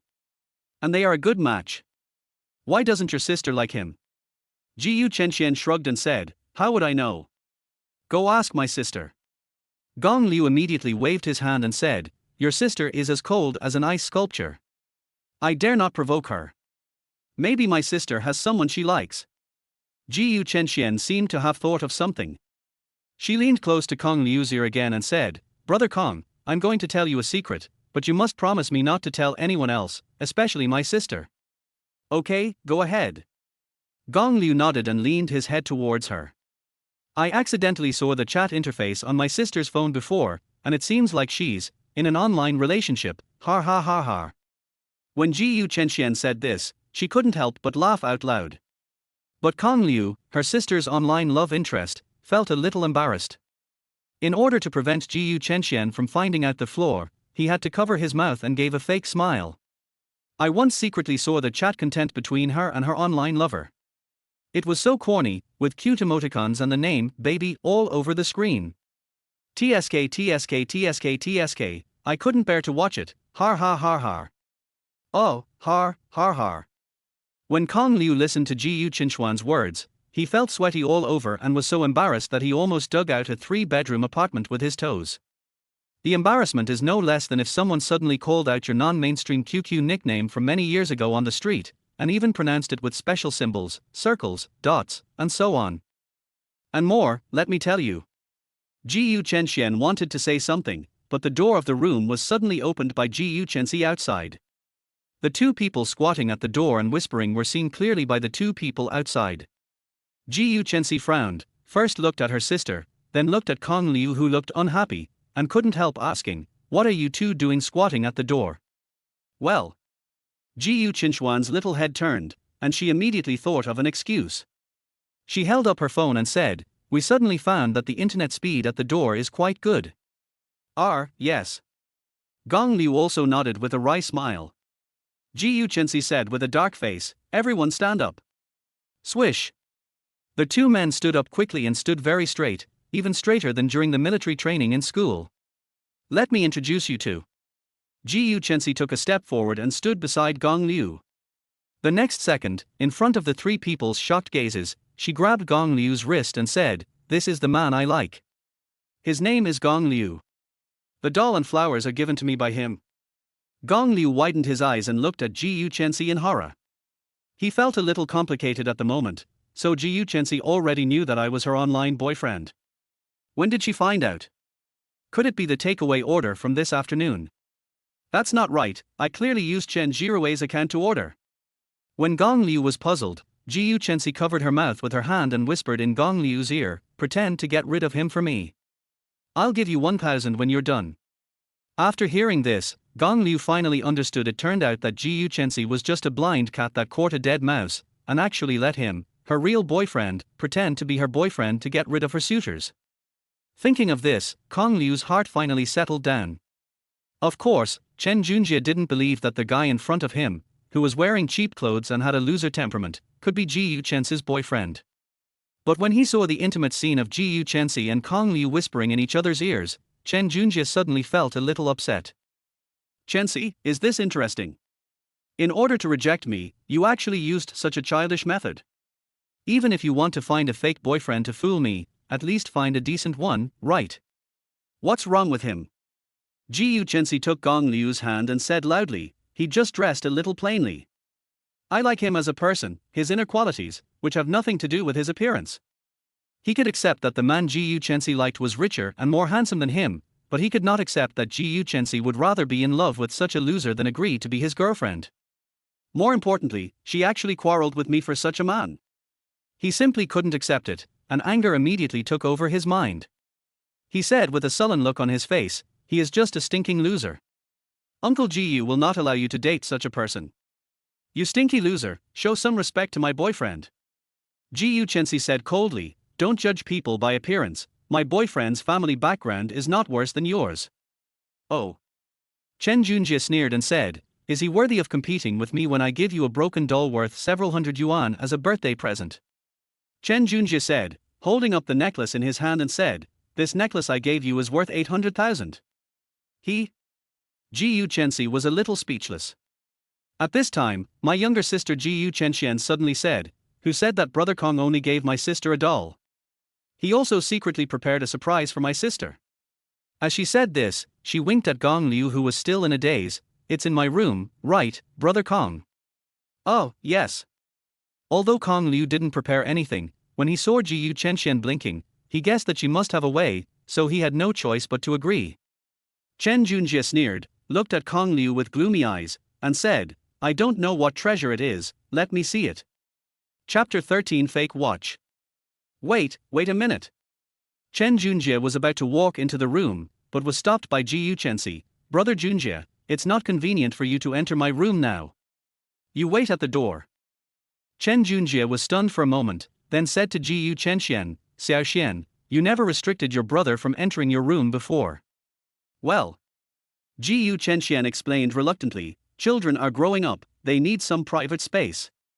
After Ji Yu Chenxian finished speaking, she pulled Kong Liu and her sister into their house, then closed the door behind her, leaving Chen Junjie standing alone in the corridor, blowing the cold wind.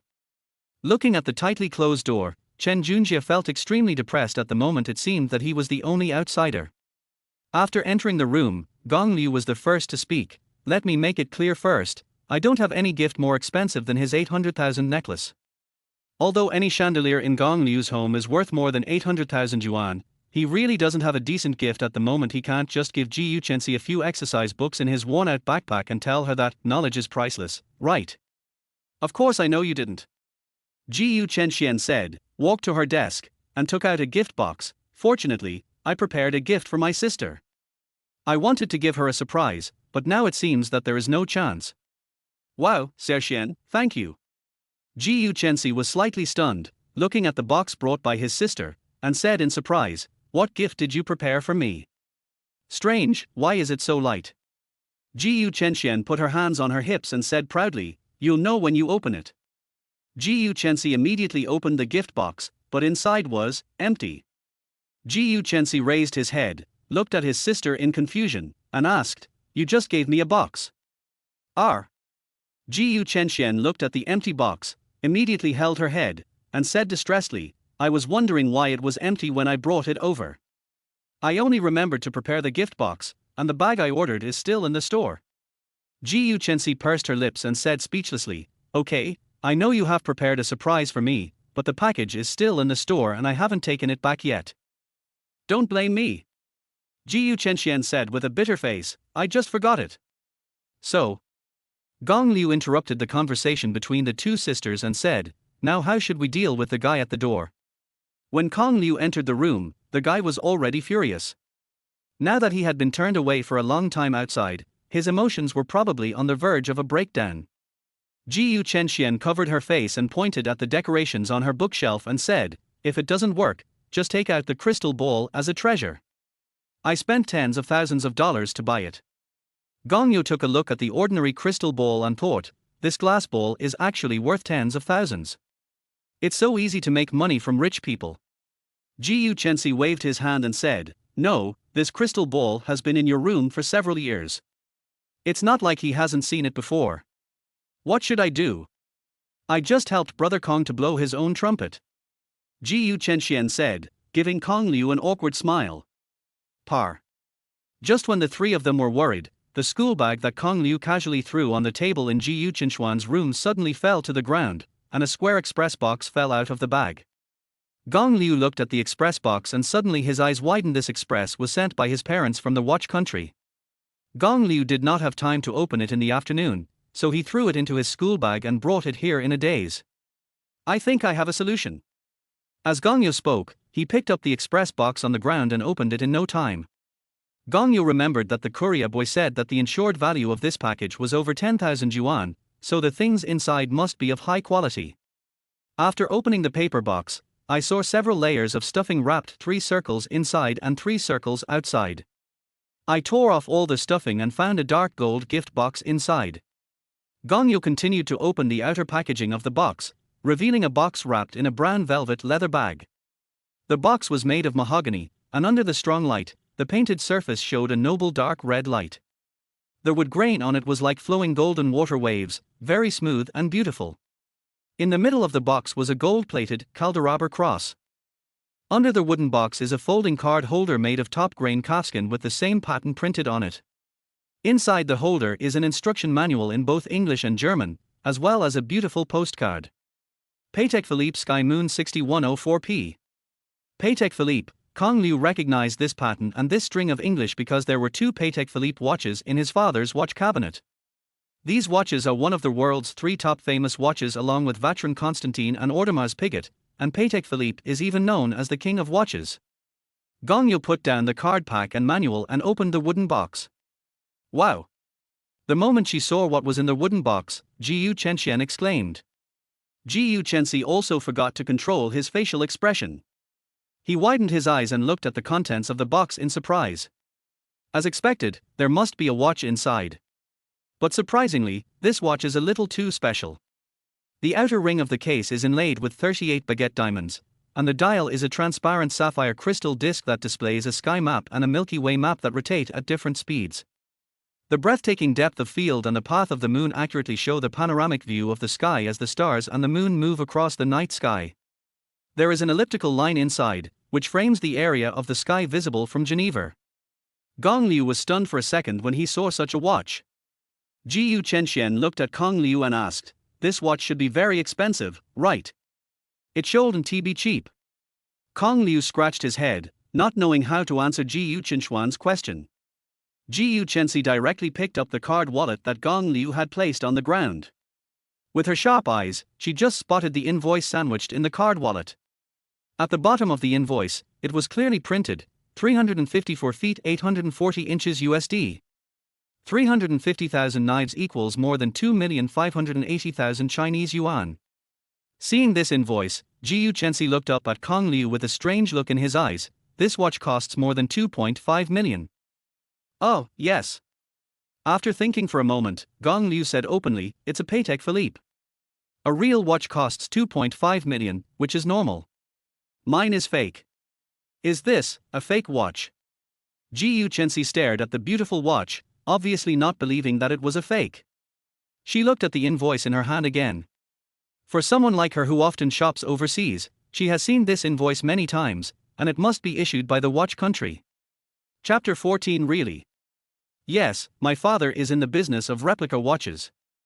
Even the invoices are so authentic that they look indistinguishable from the real thing. As Kong Liu spoke, he took the invoice back from Jiyu Chenxi and continued to explain, "This watch is almost indistinguishable from the real one. Even if you take it to an official store, they may not be able to detect that it is a parallel import. It should be no problem to deceive the guy outside." Jiyu Chenxian asked, "If the authorities can't verify the authenticity, then doesn't that mean it must be true?" "Yes." Jiyu Chenxi nodded in agreement. "Oh." Gong Liu couldn't explain any further, so he could only change the subject and said, "Can we stop worrying about whether it's true or not?" He. Chen Junjie, who was standing outside, was getting a little impatient waiting. He knocked on the door and said loudly, "You've been in there for a long time. If you can't come up with anything, don't force it. It's not difficult to admit that this guy is a loser." Shua. Jiyu Chenxian's door was opened again, and 3 people walked out of the room. Jiyu Chenxi said, "I'll say it again, please respect my boyfriend." Seeing Jiyu Chenxi defending him like this, Kong Liu felt warm in his heart and became a little dazed for a moment.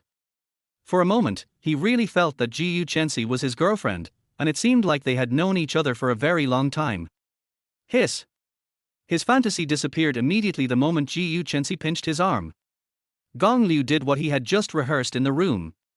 He raised Jiyu Chenxi's hand, pointed at the dreamy watch on her wrist and said, "Look carefully, this is the watch I gave to my girlfriend.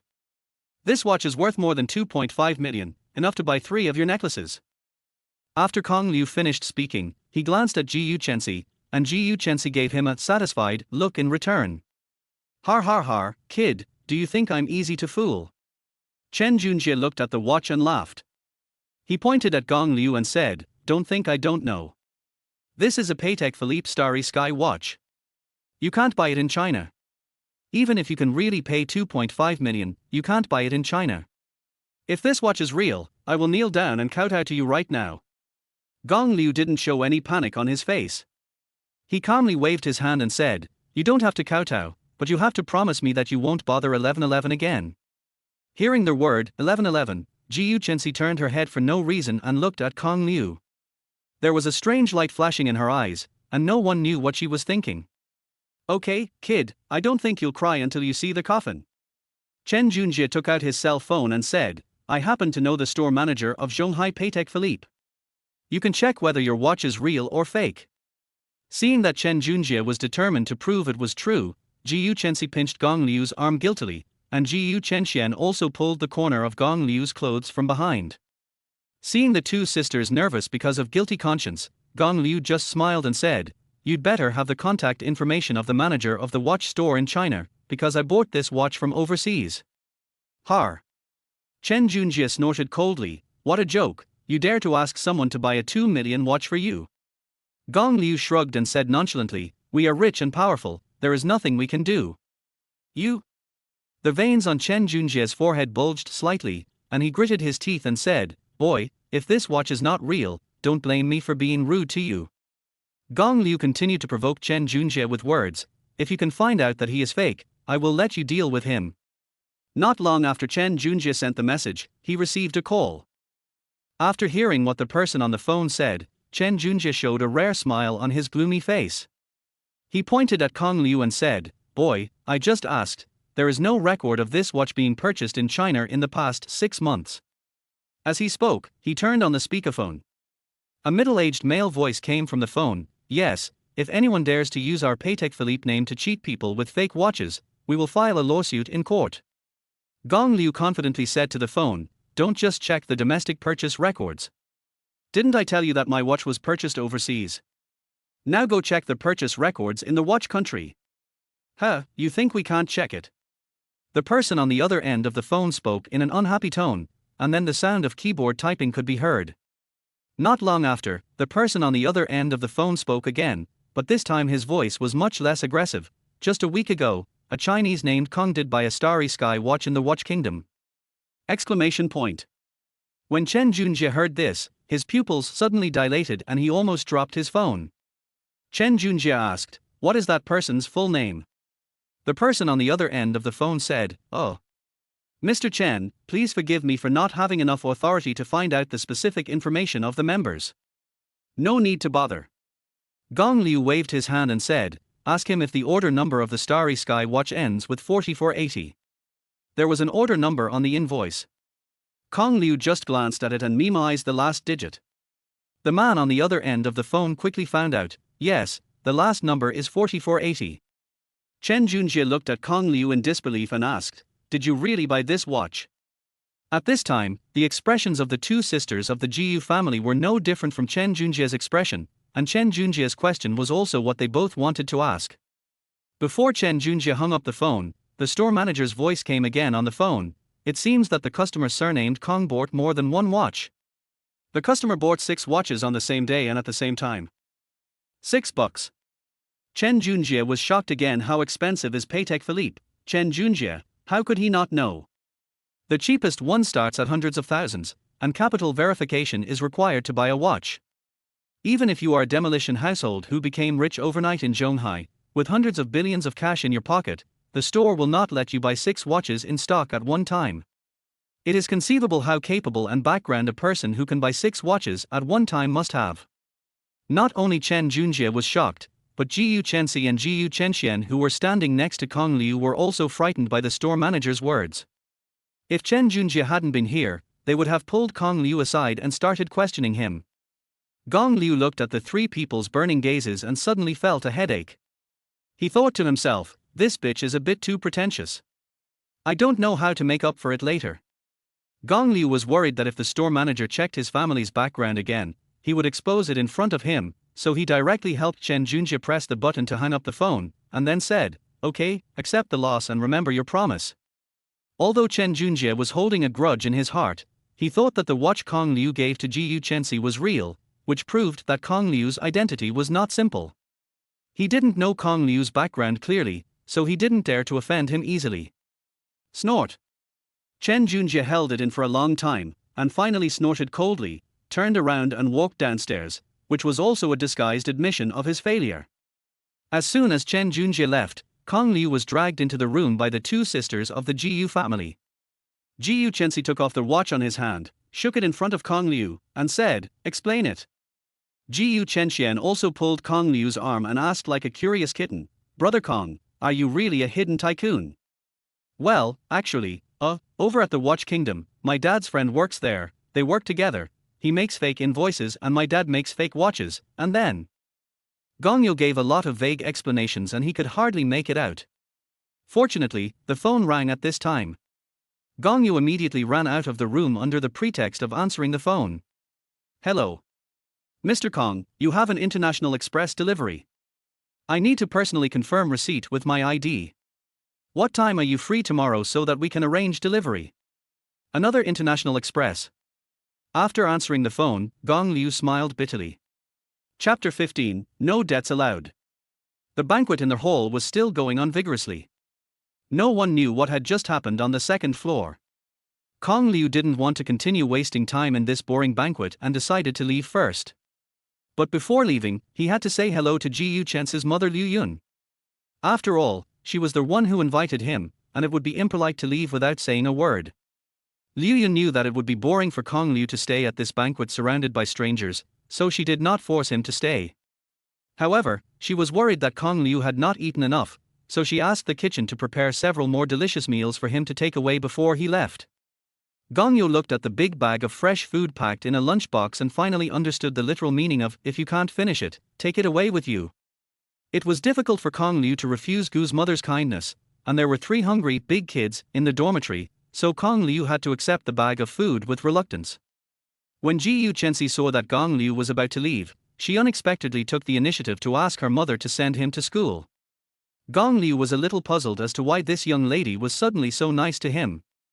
As a result, as soon as he walked out of the house, Ji Yu Chensi said, "Don't get me wrong, I don't want to send you to school at all, but this party is too boring, so I found an excuse to leave." Okay. Kong Liu was not particularly surprised by Ji Yu Chen's cold attitude as expected. She was suddenly very enthusiastic towards him, which made Kong Liu feel strange. "I'm giving it back to you." Ji Yu Chensi returned that fake watch that had been put back into the gift box to Gong Liu, saying, "This is your thing, and you actually threw it in my sister's room and forgot to take it." Gong Liu said lightly, "It's okay, I can give it to you as a gift. It's fake anyway and worthless." In fact, he deliberately threw their watch in Ji Yu Chenxuan's room and didn't take it, just to make them feel that he didn't care about this thing at all, so as to highlight that it was really a fake watch. "You know it's fake, and you still have the nerve to give it to me as a gift." Ji Yu Chensi curled her lips and stuffed the gift bag into Gong Liu's hand. Gongyo picked up the bag, took a look, and then said something meaningful, "In fact, it is no different from a real watch. Even if it's true, I don't want it." Ji Yu Chensi pressed the unlock button on the car key, and the 2 domineering headlights of the pink Porsche flashed a few times. She continued, "You and I are not close enough to give each other gifts." Ji Yu Chensi said this and walked into the car. Gong Liu also got in the car. After getting in, Gong Liu said, "Whether you accept my gift or not, you have to give me the $1,000 I just pretended to be your boyfriend. You are not allowed to refuse to pay. TSK." Ji Yu Chensi looked at Gong Liu's money-obsessed appearance, clicked his tongue, and thought to himself, "He can be so anxious for 1,000 yuan, and I just naively believed that his high-end replica watch was real. Yes, if he really has money, why would he come to tutor my sister?" Ji Yu Chensi opened his phone and said, "I'll give it to you now, open the payment code." Gongyo quickly showed his payment code. A few seconds later, a notification sound came from the mobile phone, indicating that 1,000 yuan had arrived. Gong Liu smiled and said, "Thank you, boss." Ji Yu Chensi didn't bother to look at him. He turned the car around, stepped on the accelerator and drove away from home. More than half an hour later, the Porsche stopped downstairs of the boys' dormitory. Gong Liu climbed down from Ji Yu Chen's Porsche with difficulty, carrying a lot of bags. "Look! Isn't that Principal Gu's car? Why is there a man getting out of her car? Damn, it's true. You don't know yet." "Know what?" Ji Chensi rejected Chin Zijua in public and confessed her love to a loser in slippers. This was pinned on the school wall. What? My goddess has a boyfriend. Could that boy be Ji Chensi's boyfriend? Oh, she is the white moonlight in my heart. The cool school beauty is actually in a relationship. I can't accept it. Are you crazy? A cool school girl likes a loser. It was just past 8 o'clock, and there was a lot of traffic downstairs in the male and female dormitories. Many people saw Gong Liu getting out of Ji Chensi's car, and there was a lot of discussion around.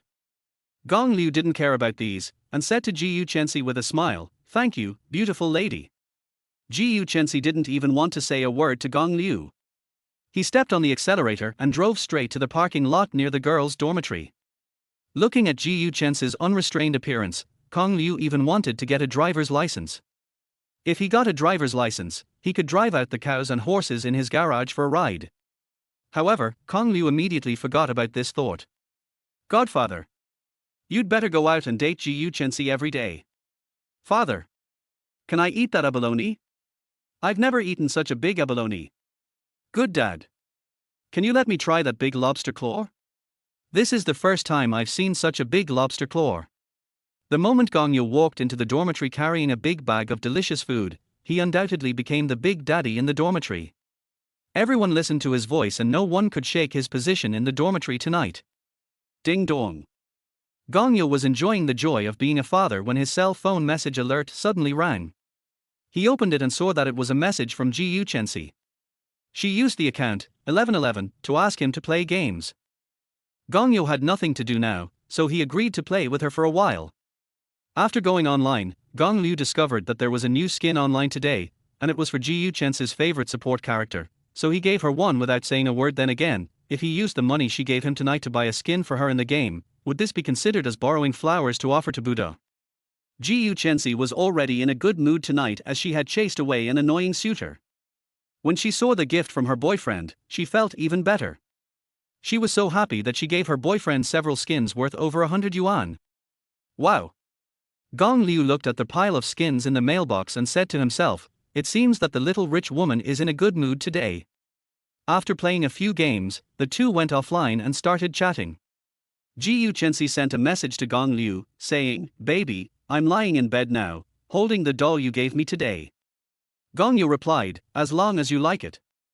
Ji Chensi, "Of course I like it, this is a gift from my baby." Kitten stickers. Ji Chensi, "Baby, didn't I tell you it's my birthday today? My day has been quite a torturous one, let me tell you." Ji Chensi and Gong Liu talked about the various random things that happened to her today. She had talked about the confession and the fight in the morning, and she repeated them in general terms tonight. Then there was the joy of receiving the doll, the birthday party in the evening, and the rescue by their annoying male classmate. Gong Liu looked at the message she sent, imagining Ji Chensi lying beside him, holding the doll, and gently telling him these daily trivialities in a mumbling tone. That feeling seemed quite beautiful. Chapter 16, Early 8. Old Liu, don't sleep. Today is 8 a.m. Old Ma's class is in the morning. This guy is notoriously strict. Get up quickly. Wang Qi was putting on his pants while calling out to Gong Liu, who was still lying on the bed. The other two guys, one was washing his hair in the bathroom, and the other was brushing his teeth in front of the sink. Because he chatted with Ji Chensi quite late last night, Gong Liu slept very soundly. He woke up drowsily after Wang Qi shook him several times. After taking a look at his phone, Gong Liu was no longer sleepy because it was already 7:50 and there were only 10 minutes left before class. He climbed out of bed as quickly as possible, put on his clothes in no time, rushed to the sink, rinsed his mouth briefly, then washed his face, and used his wet hands to scratch his messy hair a few times, trying to make his hairstyle look less messy. But he seemed to have failed. His messy hair seemed to be deliberately against him and he couldn't suppress it no matter what he did. Gong Liu was too lazy to care about it. He picked up the hat hanging under the bed and put it on his head. Finally, he changed his slippers and followed the other three people to the teaching building. Fortunately, they were in the school's comprehensive building at 8 a.m. this morning. The comprehensive building was not too far from their dormitory, so if they took a shortcut, they could still get to the classroom on time. As the bell rang, the 4 students from Gong Liu's dormitory appeared at the classroom door in unison. The old professor who was about to call the roll on the podium looked at the four people who came in at the right time and said, "This will not happen again." This old professor is the old man mentioned by Wang Qi. He is a professor of management and is very strict in class. If you are absent without leave for more than 3 times without reason, you will be asked to retake the course. Therefore, almost no one dared to skip his classes, and because he taught very well, there were often students coming to audit his classes, and the classrooms were always full. Look, there is no empty seat in the classroom, and some people are even sitting on the steps to listen to the class. Gong Yo and the other 3 arrived the latest, so naturally they could not escape the fate of sitting on the steps and listening to 2 classes. Gong Yo. The 4 of them were walking towards the empty stairs when suddenly someone called out to Gong Yo. When Kong Liu turned around, he saw a beautiful girl with big wavy hair waving at him. The girl was called Shenxia, and she was Ji Yu Chen's best friend and roommate. At this time, Shenxia was pointing at the empty seat next to Ji Yu Chen and gestured to Kong Liu. Kong Liu widened his eyes slightly and looked at Ji Yu Chen next to her. Ji Yu Chen was playing with his mobile phone with his head down without even raising his head. Because of Ji Yu Chen's cold personality and strong aura, she had few friends in the class except Shenxia and her other 2 roommates. Normally, no one dared to sit next to her, and the seats around her were often empty. Even though so many people couldn't get a seat in the class, some people would rather sit on the steps than sit next to Ji Yu Chen. Others might not dare to, but Gong Yo didn't care. Besides, he was personally invited, so it would be too rude not to sit over. Gong Liu turned around, walked towards the empty seat next to Ji Yu Chen, and sat down naturally. The other 3 roommates saw that Gong Yo had abandoned them and sat next to the school beauty. They all raised their middle fingers at him and cursed him inwardly, "Traitor." Gong Liu tilted his head and smiled at the 3 of them, as if to say, "You 3 will share the hardship, I will leave alone first." Then he turned his head again and looked at Ji Yu Chen beside him. Ji Yu Chen was sending messages on his mobile phone without even looking at him. Gong Liu knew what message she sent because it was sent to him. 11:11, baby, it's 8 o'clock today, I'm so sleepy, I want to sleep so badly, woo woo. Kong Liu's action of sitting next to Ji Yu Chen also attracted the attention of other people in the classroom. Hey, look, someone is sitting next to Ji Yu Chen. Isn't that Gong Yo? I've heard that Gong Liu and Ji Yu Chen are in a relationship, but I didn't expect it to be true. No, my school beauty Ji Yu. Sister, your handsome Kong is dating a school beauty. It seems you have no chance. The students in the classroom started talking about Kong Liu and Ji Yu Chen who were sitting together. Shenxia also leaned to one side and started chatting with Kong Liu through Ji Yu Chen. Hey, is it true that you and our Xiexi are in a relationship? Shenxia's personality is completely opposite to Ji Yu Chen's. Shenxia is warm and generous and can get along well with everyone.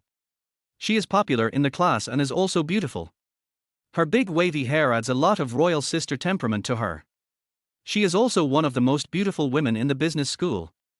Xia. Before Kong Liu could speak, Ji Yu Chen turned around and glared at her bestie, saying, "Don't talk nonsense, those are all rumors." Shenxia obviously didn't believe it. She clicked her tongue and said, "Rumors? Then why did you ask me to ask Gong Liu to sit over here? You just couldn't bear to see him sitting on the ground." Ji Yu Chen pinched Shenxia's waist and said, "If you keep talking nonsense, I'll tear your mouth apart."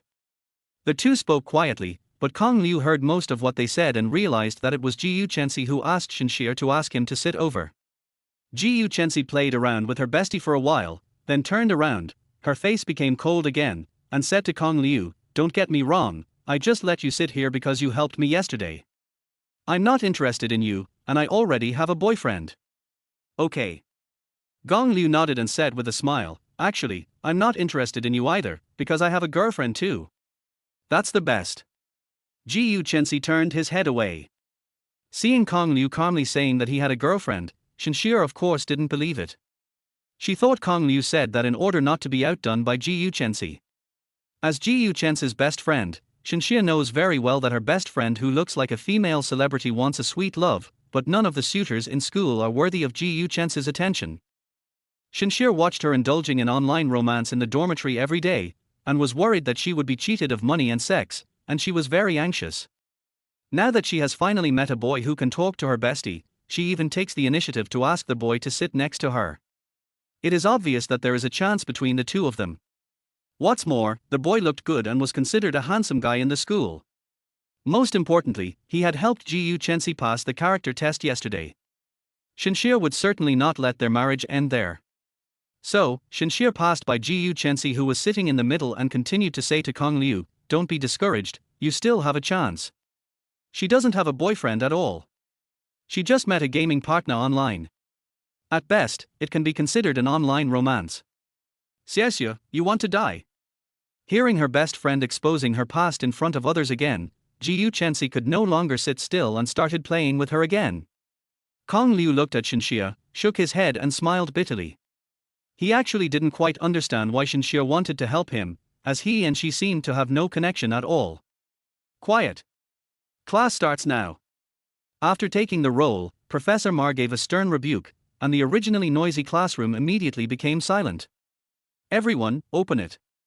Professor Ma's classes are different from other teachers. He never turns on the multimedia and reads boring content from the PPT on the computer. He remembers everything he wants to say in his mind. His lively and interesting courses are deeply loved by students. The students around him all followed the professor's instructions and turned to the designated chapters, but Gongyo's desk was the only one left, empty. Because he left in such a hurry, Gongyo didn't even have time to get his textbook. Shua. As if seeing Gong Liu's embarrassment, Gu Chensi actually took the initiative to put his textbook in front of Gong Liu. She didn't say anything. After giving her book to Kong Liu, she and Shinshia shared a book. Thank you. In a voice that only the two of them could hear, Kong Liu whispered thank you to Gu Chensi. Gu Chensi heard Kong Liu's thanks, but she said nothing and her face remained expressionless. But Gongyo smiled and thought, he's not that cold after all. Qin Zizhua, who was sitting in the last row, looked at the two people who were so close, and his face was very ugly. He pointed at Gong Liu's back and said secretly, "I wonder how long you can still jump around." Chapter 17 Scar. Perhaps because he arrived on time in the morning, Professor Ma had a deep memory of the four people in Gongyo's dormitory. During 2 classes, he called on all 3 people except Gongyo to answer questions. Seeing that the get out of class was about to end, Gongyo still thought that Professor Ma would not call on him.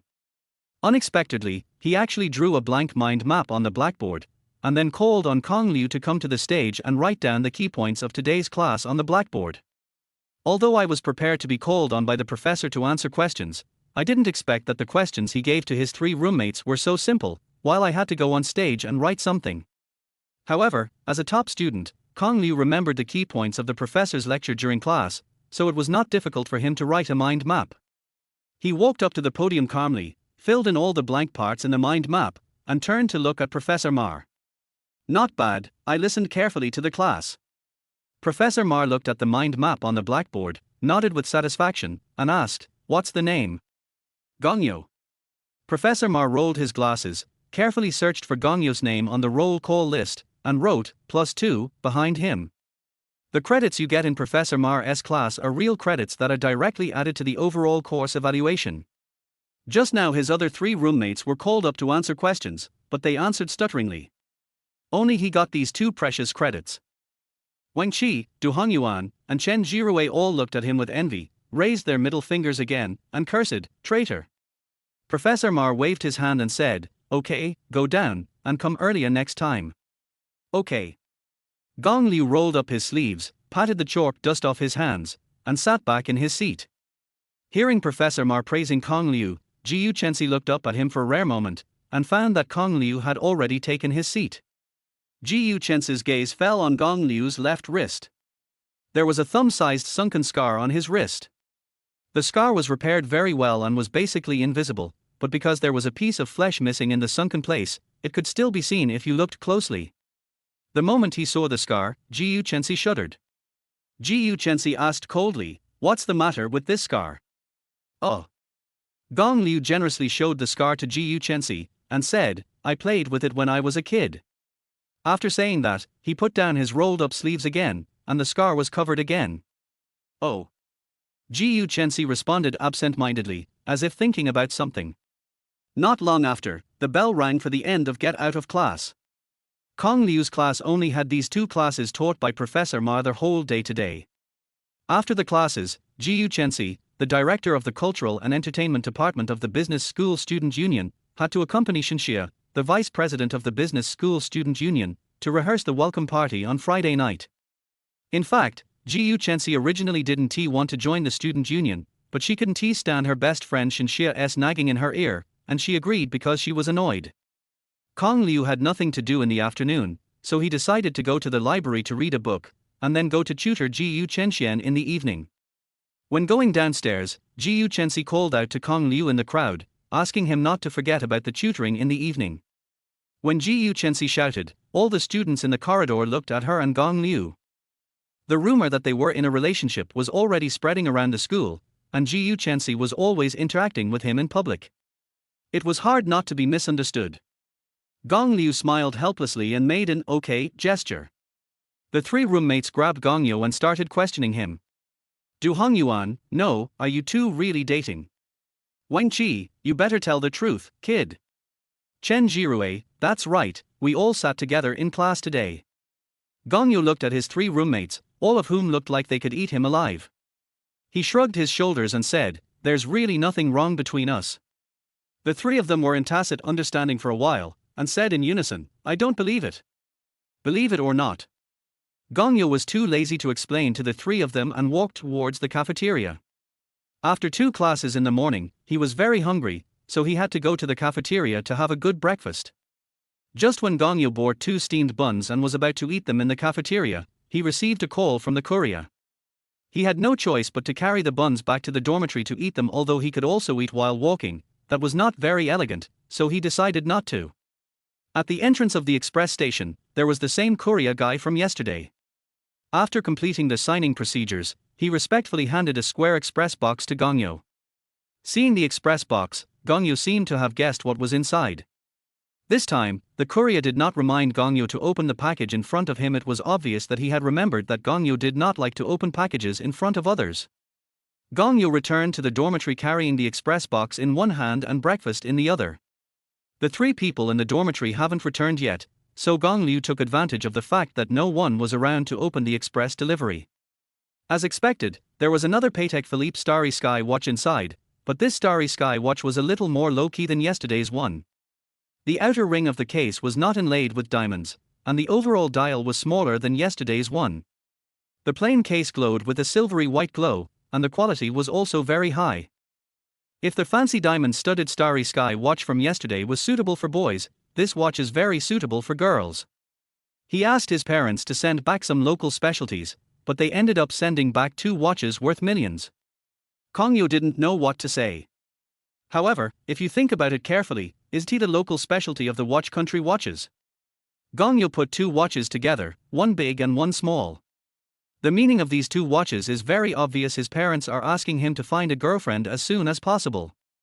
Gong Liu put the 2 watches into a box and hid them in the closet, planning to find time to return the watches home. If this thing is kept in the dormitory and gets stolen, it's no big deal. It's just a loss of a few 100 million yuan.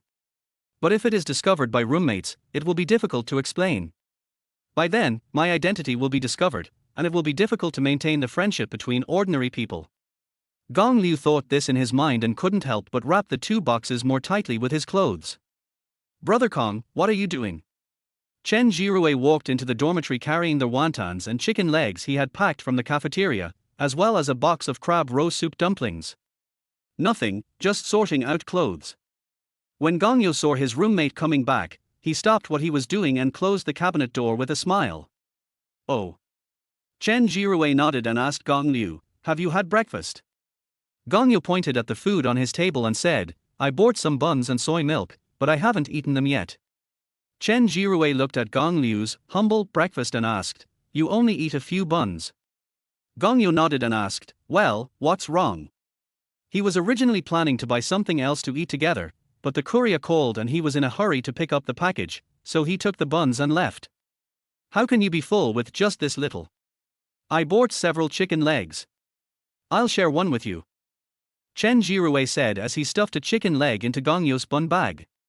How embarrassing. Chen Jirue waved his hand and said, we are all brothers, why are you being polite? What Chen Jirue was thinking at the moment was, it seems that Brother Kong is really short of money recently. He even eats such a bad breakfast. He was not like this before. Is it because he is in love with the school beauty? Yes, it must be like this. What Gongyo was thinking was, Xiao Chen is such a nice person. Is this the friendship between ordinary people? It's really good. But the chicken drumsticks are a little dry, not as delicious as the ones made by my Shandong cuisine chef. Chapter 18 No Money. Brother Kong, do you like my sister? R. Gong Liu, who was tutoring Jiyu Chenxian, was slightly stunned when he heard her words. He asked in confusion, why do you ask this question? It's okay, I'll just ask. Jiyu Chenxian shook her head and continued to do her exercises. After a while, she raised her head again and said to Gong Liu, actually, my sister is not as difficult to get along with as she looks on the surface. Gong Liu put his hands on his hips and asked, what do you want to say? Jiyu Chenxian said in a low voice, I feel, there is a chance between you and my sister. Har. Gongyo was a little confused. It would have been fine if Shenxia had tried to match him and Jiyu Chenxi during class in the daytime, but how come even Jiyu Chenxi's sister was trying to match them up now? Seeing that Kong Liu didn't believe it, Jiyu Chenxian immediately explained, I feel that my sister treats you differently from other men. Gong Liu smiled bitterly and said, it's really different. She particularly hates me. This time it was Jiyu Chenxuan's turn to show a puzzled expression, my sister hates you. Why? This story starts from the beginning of freshman year. Gong Liu briefly told Jiyu Chenxian the reasons and consequences of the feud between the two of them. After listening, Jiyu Chenxian burst into laughter. I was wondering, I always felt that my sister's attitude towards you was different. So it's because of something like this, har har har. Jiyu Chenxian patted Kong Liu's thigh and said with a smile, don't be afraid, brother Kong, I'm here, my sister won't dare to bully you. Gong Liu tapped the table with his index finger awkwardly and said, let's not talk about this for now. We are in class now. Stop laughing and be serious. Okay. Jiyu Chenxian put away her smile and continued doing her exercises. Now is tutoring time, and every minute of this time is paid for by the Jiyu family. If her parents knew that he was laughing and playing with Jiyu Chenxian here, they would think that he was not teaching her seriously. However, this is not the most important thing. The most important thing is that Jiyu Chenxian's ridicule really made him very embarrassed, very embarrassed. If he had known that he and Jiyu Chenxi would see each other every day, if he were to go back to the night of the freshman party, he would never follow Du Hongyuan and talk about Jiyu Chenxi. The 2 hours of tutoring passed quickly, Chen Xian learned quickly, and Kong Liu basically didn't have to put in any effort. As usual, Gu's mother knocked on the door and came in to ask Kong Liu about Jiyu Chenxuan's academic performance. She also invited him to have dinner at her home. Kong Liu politely declined her kindness, packed his school bag and prepared to take the subway back to school. Jiyu Chenxi didn't go home tonight, so Kong Liu couldn't take a ride with Jiyu Chenxi to go to school. Jiyu Chenxian pulled Kong Liu over, wanting him to play a few more games with her. Seeing that her little daughter liked playing with him so much, Gu's mother asked him to play with Chenxian for a while. Kong Liu had nothing to do tonight, so he agreed to play games with her for a while. When Kong Liu played with Jiyu Chenxian, he just killed with his eyes closed and never lost. His smooth operation made the little girl crazy. The more Jiyu Chenxian likes Gong Liu, the more she wants to bring him together with her sister. Her idea is very simple. If Gong Liu becomes her brother-in-law, he can take her to play games every day. While playing games, Jiyu Chenxian said to Kong Liu, Brother Kong, let me tell you a secret. Gong Liu, the jungler, was madly harvesting heads while asking, what's the secret? Jiyu Chenxian said, this secret is about my sister. Yeah. Kong Liu nodded, his eyes focused on the phone screen. Jiyu Chenxian approached Kong Liu and asked quietly, my sister always has a stern face when she is outside. You must think she is aloof, right? Gong Liu concentrated on the operation and asked without raising his head, isn't it? No. Jiyu Chenxian immediately retorted, she is actually a super socially anxious person, that's why she has such a cold expression in front of outsiders. Puff. When Kong Liu heard Jiyu Chenxuan's explanation, his hands shook and his skills went astray. He turned his head and glanced at Jiyu Chenxian, and asked with a smile, are you serious? Don't you believe me? Let her, puff. Although Kong Liu said that he believed it, the smile that was hard to conceal on the corner of his mouth still exposed his true thoughts. What I said is true, don't disbelieve me, my sister is really socially anxious, and her aloofness is just an act. Seeing that Kong Liu didn't believe it, Jiyu Chenxian became anxious and stopped playing games. She kept explaining, my sister was originally a generous and cheerful little girl like me, but later because of some things, her personality changed drastically. Okay, I believe it. Gong Liu smiled and pointed at her phone screen and said, but if you don't move, you will be killed by the shooter on the other side. After hearing what Kong Liu said, Jiyu Chenxian finally reacted and picked up her phone to continue controlling her character. After playing a few games with Jiyu Chenxian, seeing that it was getting late, he packed up and left Gu's house. The dormitory was curfew at 12 o'clock, and Kong Liu had to catch the last subway back to school. Gu's mother wanted to arrange for the family driver to take Kong Liu back to school. However, Kong Liu felt it was not good to trouble others so late at night, so she asked the driver to take him to the subway station entrance. When he returned to school, it was still early, only 10:30. Du Hongyuan sent a message in the dormitory group asking Kong Liu to help him bring back a bottle of Coke from the school supermarket. Kong Liu didn't want to agree at first, but with Du Hongyuan's repeated call of father, Kong Liu finally lost his original intention. There are not many people in the school supermarket now, and it is much more convenient to buy things than during the day. The spending power of the first-year military men is terrifying. The cafeteria and supermarket are basically occupied by them during the day. You can't squeeze in at all, and you have to wait in a long line even to pay the bill. However, this situation will only last until the end of military training this Friday. Little girl, if you don't have any money, you can go back and get it now. We don't close until 11:30, so you'll have time. Gong Yu picked up a few bottles of drinks and was about to pay the bill when he suddenly saw a familiar figure in front of the cashier counter. Jiyu Chenxi. Her face flushed as she fumbled for something in her pocket. From what the cashier said, she must have gone to buy something without bringing any money. Chapter 19. Don't be afraid, I'm here. Gong Liu walked over, put the drink on the checkout counter, and said to the cashier, how much is it?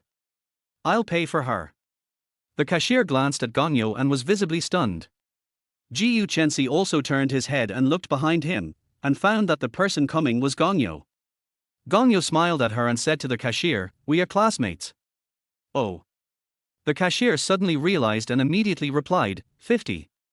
Gong Yu brought the payment code over to her and asked her to scan it, then he paid for several of his own drinks. When he picked up the bag, he realized that Jiyu Chenxi had already left. He paid the bill for her, but she didn't even say thank you. What an rude girl. I forgot to bring my phone. I'll give you the money when I get back to the dormitory. As soon as Kong Liu walked out of the supermarket, he heard Jiyu Chenxi's voice. When he turned around, he saw that it was Jiyu Chenxi. Her face, which had turned red due to embarrassment, gradually calmed down. She was holding a black bag in her hand and standing at the door of the supermarket waiting for him. It turned out that she had not left. Gong Liu smiled and waved his hand, saying, no need to pay it back. Gong Liu said, handing her a bottle of drink that he had just taken out of the refrigerator and asked, would you like some? No. Jiyu Chenxi rejected Kong Liu's kindness with a cold face without even thinking about it. All right. Seeing that she rejected him so coldly, Gong Liu didn't care. He was used to it anyway. Gong Yu unscrewed the bottle of drink and started drinking it himself. The iced drink tasted so refreshing. After finishing his drink, Gong Yu glanced at her black plastic bag and asked, what did you buy? This was just a casual question he asked, but when he saw Jiyu Chenxi's face turn red again, Kong Liu immediately realized that something was wrong. Although I don't understand why she suddenly blushed and got angry, I can guess that it must be what I said just now that made her unhappy. Jiyu Chenxi quickly put the black plastic bag into her pocket, lowered her head, her little face flushed, and she stuttered, thank you, today. After saying this, she left quickly without giving Kong Liu a chance to react. He came out to buy things in the middle of the night without a cell phone. He's really a weirdo. Gong Liu looked at Jiyu Chenxi's departing back, and suddenly, he seemed to understand something. The black plastic bag probably contained menstrual products.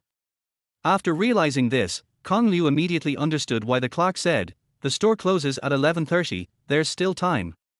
He also finally understood why the clerk looked at him with that expression when he was helping him with the checkout just now. Gong Liu slapped his head and thought, no wonder, when I offered Ji Chensi an iced drink, she refused without even a second thought. I thought she was aloof.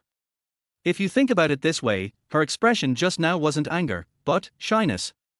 After thinking this through, Kong Liu suddenly felt that Ji Chensi's attitude tonight was not very cold, but rather a little. Contrast cuteness. Gong Liu suddenly recalled what Ji Chenxian had said to him tonight. She is actually a socially anxious person, which is why she has such a cold expression in front of outsiders. Thinking of this, Gong Liu looked in the direction where Ji Chensi left again and said to himself, the aloof school beauty, the clingy female netizen, or the socially anxious sister, in the end, which one is the real you? After just a few days of contact with Ji Chensi, Kong Liu discovered that this rumored cold and aloof school beauty was refreshing his perception of her again and again with practical actions. Some of them are hard to tell. Carrying his handbag, Gong Liu returned to the dormitory. Not long after, he received a message from 1111. 1111 told him that she had a stomachache today and even acted like a spoiled child and asked him for comfort. After seeing the message she sent, Kong Liu became even more certain that what Ji Chensi bought tonight were menstrual products. Gong Liu patiently coaxed 1111, asking her to soak her feet in hot water and cover herself with a thicker quilt when sleeping at night. Ji Chensi, who had already curled up in the quilt, hugged Lingner Bell's doll, looked at the message sent by her boyfriend, and replied, okay, obediently. His thoughtfulness made Ji Chensi feel warm in her heart. As they were chatting, somehow, looking at the long string of chat messages, Ji Chensi's mind suddenly popped up Gong Yu's face. Tonight she left in a hurry and only remembered that she forgot to bring her phone when she was shopping. In such an embarrassing situation, Gong Liu happened to appear and help her out. Recalling that Qin Zizhuo wanted to hit him yesterday, Kong Liu blocked her in time. Why does he always show up when I need help? Ji Chensi thought to himself. His eyes fell on the phone again. The name of the game her online boyfriend played was Don't Be Afraid, I'm Here. It was during the freshman welcome party, and she randomly invited people nearby to play the game with her. When playing games with him, Ji Chensi felt an extremely familiar sense of security. Every time when he was targeted by the enemy, he would appear in time to save him, just like his game name. So Ji Chensi became attached to this gaming tycoon. Later, as they chatted, Ji Chensi discovered that this netizen always gave her a sense of familiarity that only existed in her memory. For some reason, Ji Chensi actually confessed to him. That's right, it was Ji Chensi who took the initiative to confess. He agreed, and the two began an online romance that lasted for a year. In fact, most of the time, it was Ji Chensi who took the initiative to chat with this online boyfriend. Just as Ji Chenxian said to Kong Liu, Ji Chensi was indeed a lively and outgoing girl when she was young. Later, she was kidnapped, but fortunately she escaped safely. But after this incident, Ji Chensi's personality changed. After she came back, she became much more withdrawn. She didn't like to talk or laugh when she went out, and she always had a cold face. The memories of being in the kidnapper's lair were still clearly imprinted in Ji Chensi's mind, even though a full 10 years had passed. At that time, there was a little boy who was kidnapped together with her. The little boy managed to break free from the restraints at night and helped her untie the rope, wanting to take her away with him. However, she was too nervous at the time, and her legs became weak due to nervousness. She could not run at all and almost dragged the boy down. The boy did not abandon her, but patiently comforted her and told her not to be afraid. With the boy's encouragement, they actually escaped. The two poor children ran desperately in the dark night. They didn't know how long they ran. Until the sky turned pale, they finally ran to a populated area and ran into the police station. Tonight, Ji Chensi had this dream again. In the dream, she tried hard to see the boy's face clearly, but everything in front of her was blurry. Only the boy's warm words, "Don't be afraid, I'm here, we can definitely get out." These words kept echoing in her dreams, making this bitter dream a little sweeter. Chapter 20 Welcome Party. When I was in high school, my teachers always told me that everything would be easy once I went to college. But after entering college, most people will miss the days in high school when they were working hard towards their goals. College life is boring. If you don't have any goals, you will be in a daze every day. If you have few classes, this feeling of confusion without goals and direction will be even more obvious. Look, Kong Liu spent the whole day in the study room. When he returned to the dormitory, He saw that Wang Chi and Du Hongyuan had been lying in the dormitory all day without getting out of bed. Kong Liu vaguely remembered that before he went out in the morning, these two guys had been sleeping in the same position without changing. If it weren't for the occasional snoring sounds, Kong Liu would have suspected that the two guys were dead in bed. Although Chen Jirue was not lying in bed, he was not in good condition either.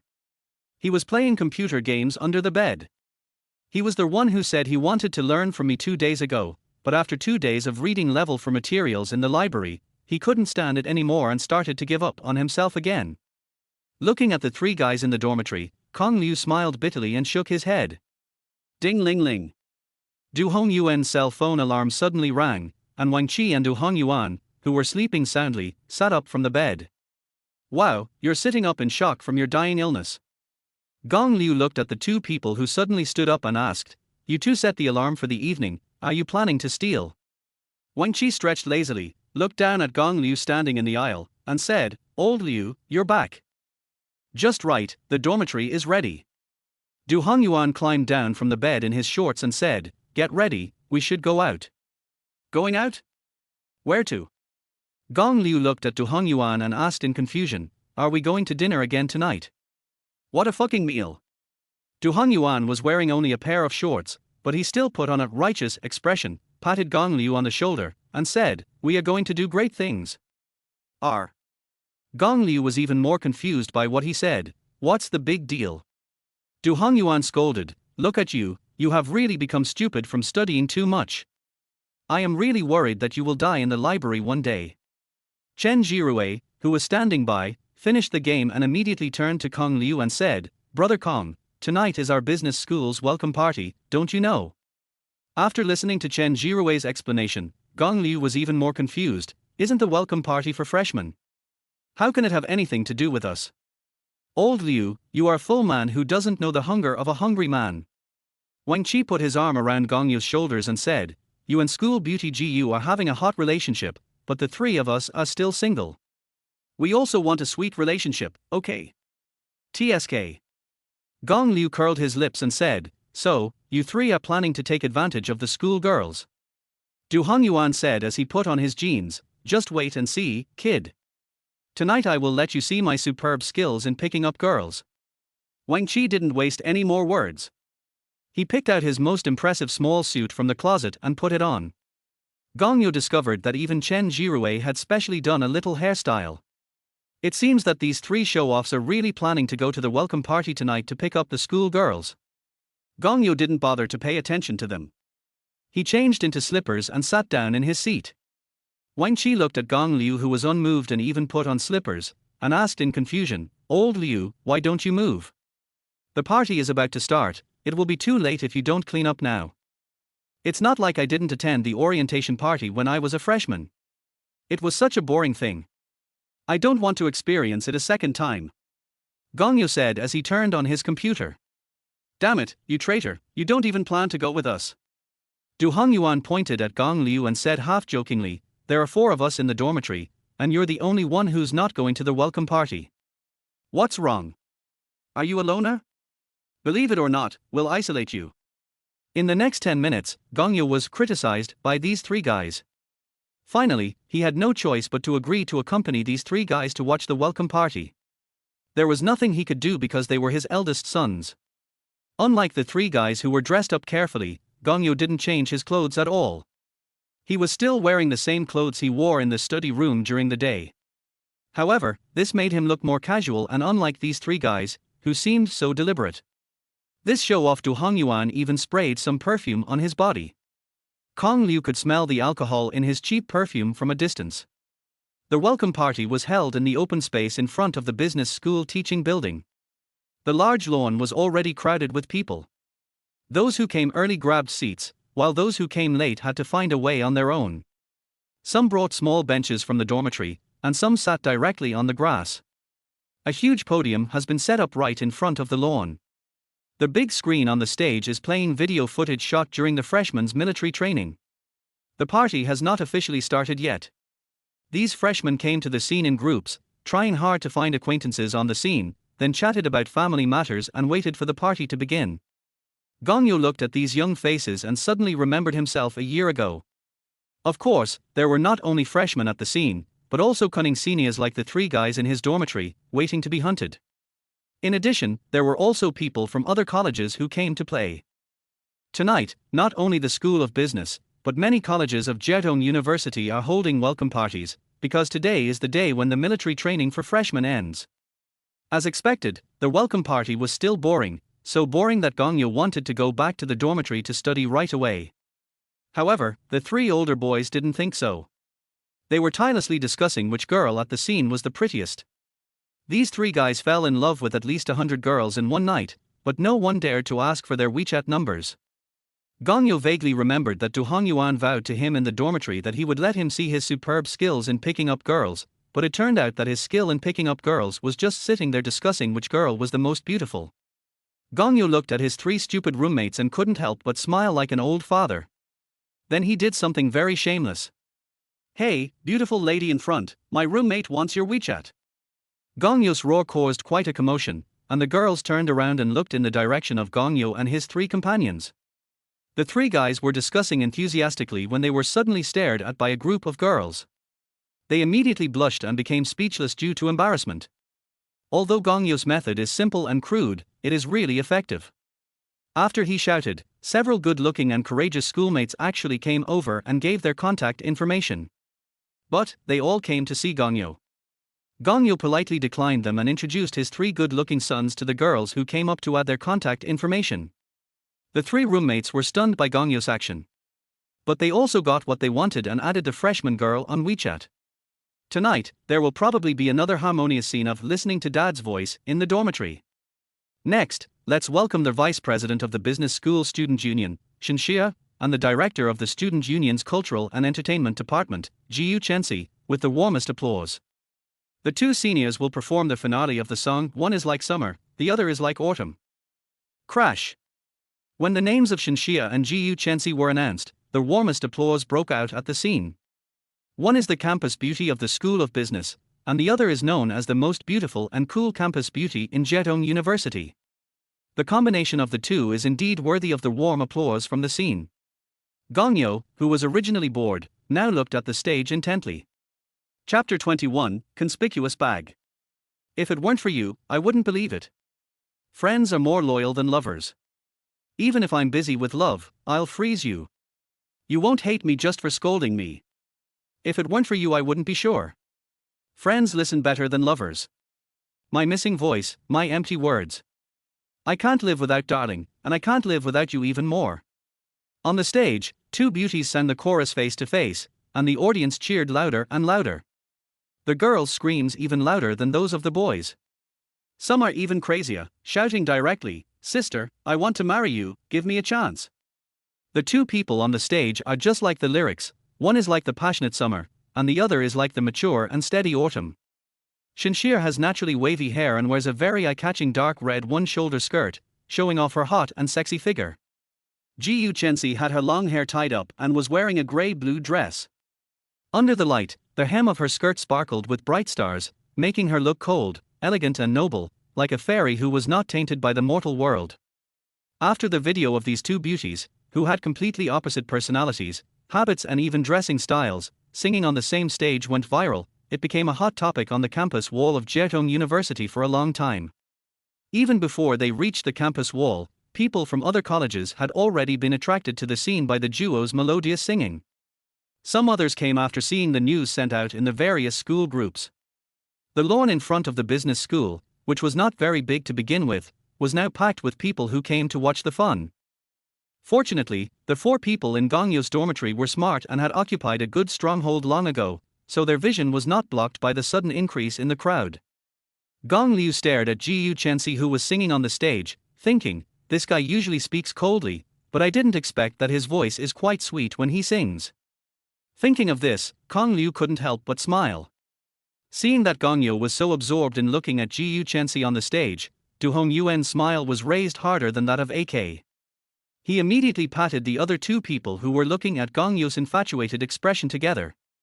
Wang Qi and Du Hongyuan looked at each other and said, "This guy said he has nothing to do with school beauty Jiyu." Chen Jirue said with some concern, "After tonight, Miss Jiyu will probably be even more famous in Jetong University." Brother Kong is in a bit of trouble. Can you speak, kid? Du Hongyuan knocked Chen Jirue on the head. Chen Jirue held his head and said innocently, this is the truth. TSK. Du Hongyuan touched his chin and clicked his tongue, thinking that what the boy said made sense. After thinking for a few seconds, he said, "No, we have to help Lao Liu." The other two looked at him and said in unison, How can we help? As the three were talking, the song on the stage was coming to an end.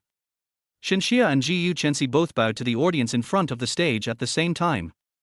Then, Shinxia took up the topic and said loudly, "The cheers at the scene are so loud, thank you all for giving me face." As soon as these words were spoken, the cheers from the audience reached a new height. The cheers were so deafening that people who didn't know would have thought that a star had come to the school to hold a concert. Sure. The moment the music stopped, Shinxia suddenly made a gesture for silence, and the cheers that had been rising one after another at the scene suddenly receded like a tide. When the scene was quiet, Shinxia continued, "First of all, on behalf of the Business School Student Union, I would like to welcome all the younger students to Zhonghai Jietong University and become our business school." The content of this formulaic ending script is almost the same every year. At this time of year in previous years, most of the people at the scene had already left, but this year was very different. None of the people who had just watched the performance were left now. They all listened quietly to Shinxia's closing remarks. "So, this freshman party. Miss Shin. Look over here. Student Shinxia. President Shin, look at us." Just when Shinxia was about to say their words, a successful conclusion, three conspicuous people suddenly stood up from the quiet scene, jumping and shouting loudly. These three people are Gongyo's three roommates. Of course Shinxia also noticed these three people, and recognized Du Hongyuan, who was dressed very flashily, from a distance. This kid Du Hongyuan usually does a lot of conspicuous things in class. No one knows what he wants to do by suddenly jumping out. Faced with this sudden situation, Shinxia's heart tightened. If he dares to cause trouble, she will definitely trouble him afterwards. Shinxia thought so, but on the surface she remained calm and picked up the microphone and asked, "Do the three students have anything else to say?" "My roommate, Gongyo, wants to sing a song with the goddess Gu next to him. Gongyo sings very well, but he usually just hums in the dormitory. When he goes to KTV with them, Gongyo is always the microphone master." Of course, the three roommates know that Gongyo has this ability, otherwise they would not be stupid enough to throw Gongyo on the stage to make him conspicuous. Gongyo, who was sitting on the ground, looked at the three people in confusion. Before he could come to his senses, the three people directly held up his hands and feet, lifted him up in a squatting position, and sent him to the front row of the stage. Ji Yuchensi had already turned off the microphone, waiting for Shinxia to finish her last sentence so that she could pull her off the stage. This sudden situation caught her off guard, and her face suddenly turned cold. Shinxia, who was standing by, nudged her gently with her elbow, signaling her not to worry and that she would solve the problem later. But when he saw Gongyo being carried to the front of the stage by his three roommates in such a funny posture, with a silly look on his confused face, Ji Yuchensi's originally cold face actually revealed a beautiful smile. Just when Shinxia was about to put them off by saying that the accompaniment was not recorded in advance, Ji Yuchensi suddenly reached out and blocked her microphone. She looked at Ji Yuchensi in surprise, but Ji Yuchensi smiled at her, then turned on the microphone that had been turned off and asked, "Do you want to sing with me?" "No. He wants to." "Right. I think about it day and night." Gong Liu was about to open his mouth to refuse, but his mouth was covered tightly by the hands of the three men. He shook his head desperately, wanting Ji Yuchensi to see that he was unwilling. Looking at Gongyo, who had his mouth covered and could only shake his head, Ji Yuchensi smiled again, and this time her smile was even more beautiful. The few people who saw the cold school beauty smiling at such a close distance were also slightly stunned. Kong Liu looked at her smile and felt a little uneasy. Ji Yuchensi said calmly, "Okay. Chapter 22, owe me a song." Gongyo was shocked. The audience at the scene was also shocked. Even Ji Yuchensi's best friend Shinxia was shocked. No one expected that Ji Yuchensi actually agreed to the request for a chorus. There were only three conspicuous bags. The three of them looked at each other, showing a victorious expression, and then threw Gong Liu directly onto the stage. This strange way of entering the stage made everyone's attention focused on Gongyo. Kong Liu pursed his lips, stood up with a bitter look on his face, and nodded slightly towards Ji Yuchensi and Shinshir to express his apology. Shinshir looked at the somewhat reluctant Kong Liu and asked, "Can you do it?" Just after asking, she added, "Forget it, it's already this time, we have to do it even if we can't." Ji Yuchensi looked at Gong Liu calmly and asked, "What can you sing?" Gong Liu scratched his head, anything is fine. TSK. Seeing that Gong Liu was still bragging in front of him at this time, Ji Yuchensi also clicked his tongue and said, "I'm asking you seriously, don't make a fool of yourself in public later." Ji Yuchensi really misunderstood. Gong Liu was not just trying to be brave. Gong Liu does have a musical foundation. When he was young, his mother wanted to train him to be a child star, so she found various tutors to teach him singing, dancing, piano, guitar, chess, calligraphy and painting. She didn't care whether he wanted to learn or not, and she signed him up for all of them. His mother loved to play tricks, and he had nothing to do, so although he was not very interested, he still obediently learned all these miscellaneous things. It was also from that time that Gong Yu showed his great talent for learning, and he actually learned everything. He was almost being forced by his mother to become a star, but later he was kidnapped. His family did not agree with him showing up in public, so the plan fell through. Later, Gong Yu's mother stopped taking him to learn talents and changed him to learn martial arts. Shinshir at the side asked, "Will you play, Little Dimples?" Gong Liu nodded, yes. Shinshir's eyes fell on Ji Yuchensi, then this one. Ji Yuchensi also nodded, indicating that there was no problem. Shinshir picked up the microphone and said, "Dear students, please give a round of applause to this Little Dimples." After Shinshir said a few simple polite words, she handed the microphone to Kong Yu and walked off the stage. After a round of applause, the accompaniment of Dimples sounded on the stage. The first part is the male vocal part. Ji Yuchensi was worried at first that Gong Yu, who was on stage for the first time, would be too nervous to sing on time. After all, performing on stage is different from humming a song in the dormitory. "I am still searching." But as soon as Gong Yu opened his mouth, Ji Yuchensi's worries disappeared instantly. His magnetic voice was deep and slow, extremely sexy and charming, and very comfortable. Listening to this song, Ji Yuchensi felt an unprecedented sense of security in his heart. At this moment, Ji Yuchensi thought of the boy who saved her when she was a child, and the song he sang to her that night to encourage her, "The insects are flying."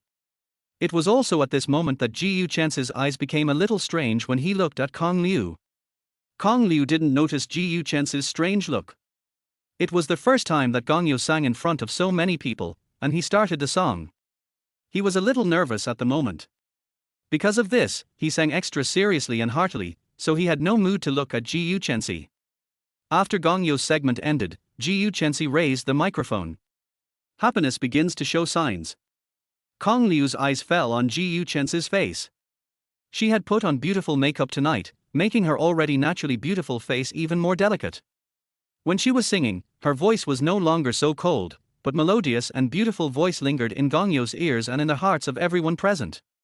Then, the two sang together. "Dimples and long eyelashes are your most beautiful marks."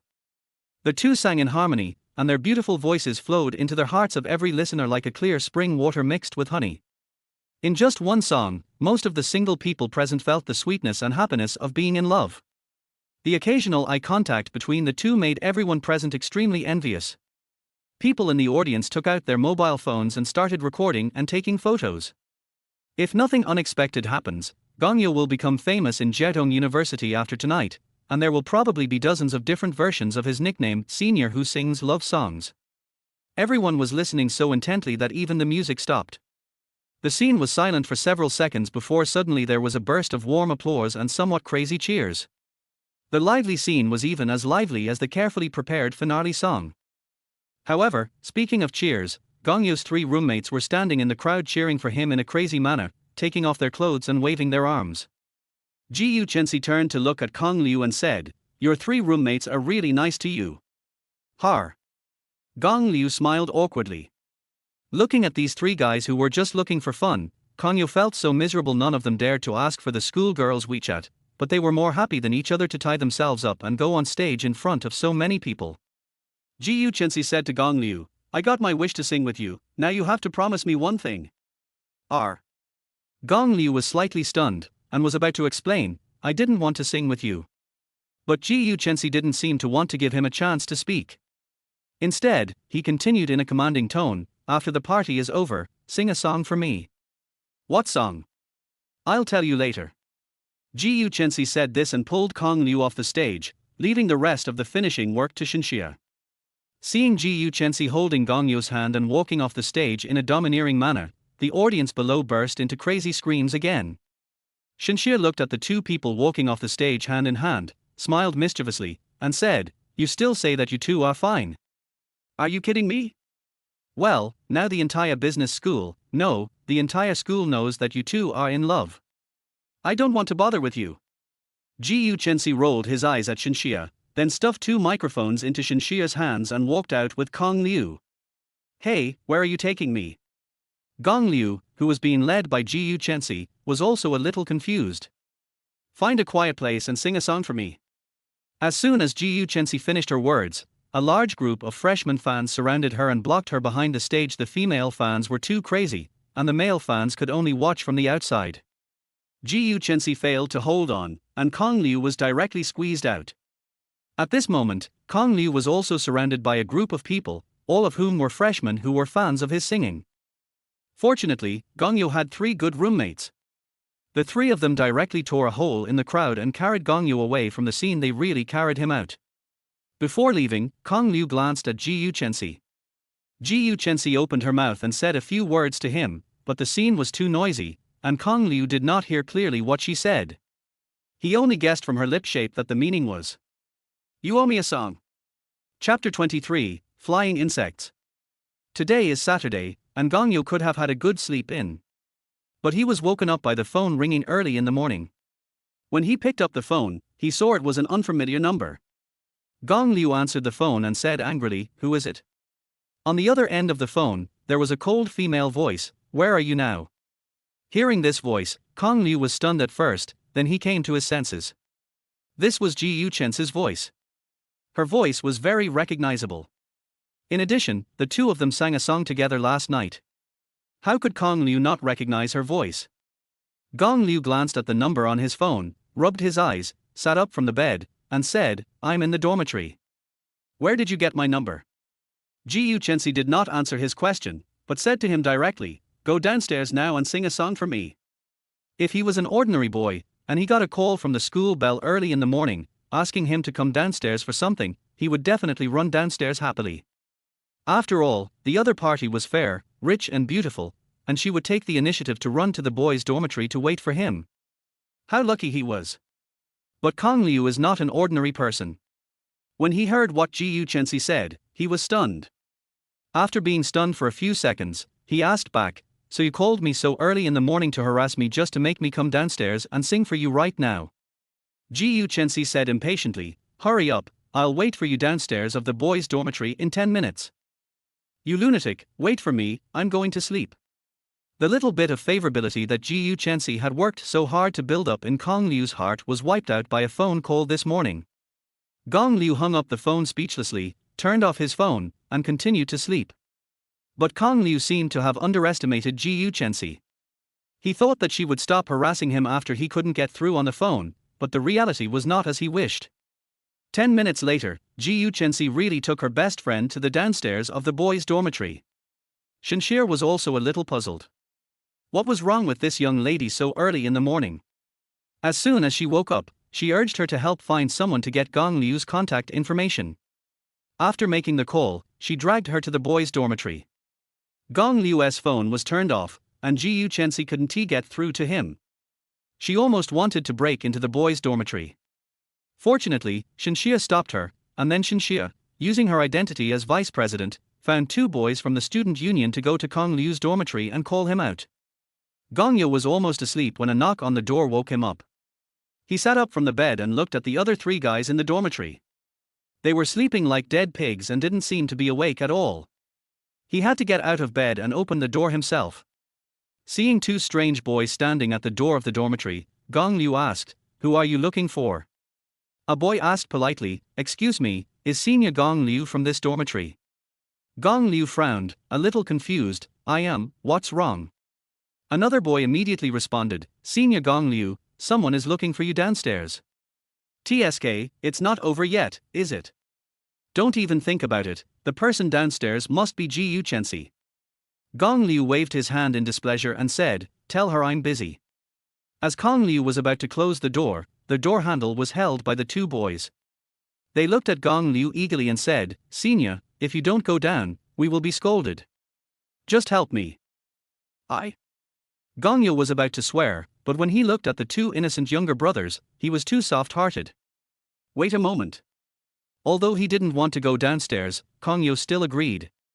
After changing his clothes, Gong Liu went downstairs with two junior classmates. From a distance, he saw Gu Chensi and Shinxia standing at the door of the boys' dormitory, as well as the dormitory manager who was closely watching them as they tried to break into the dormitory, and a few scattered onlookers. The dormitory manager has seen many young couples making trouble downstairs of the boys' dormitory over the years, but it is rare to see a pretty girl like Gu Chensi making trouble downstairs of the boys' dormitory.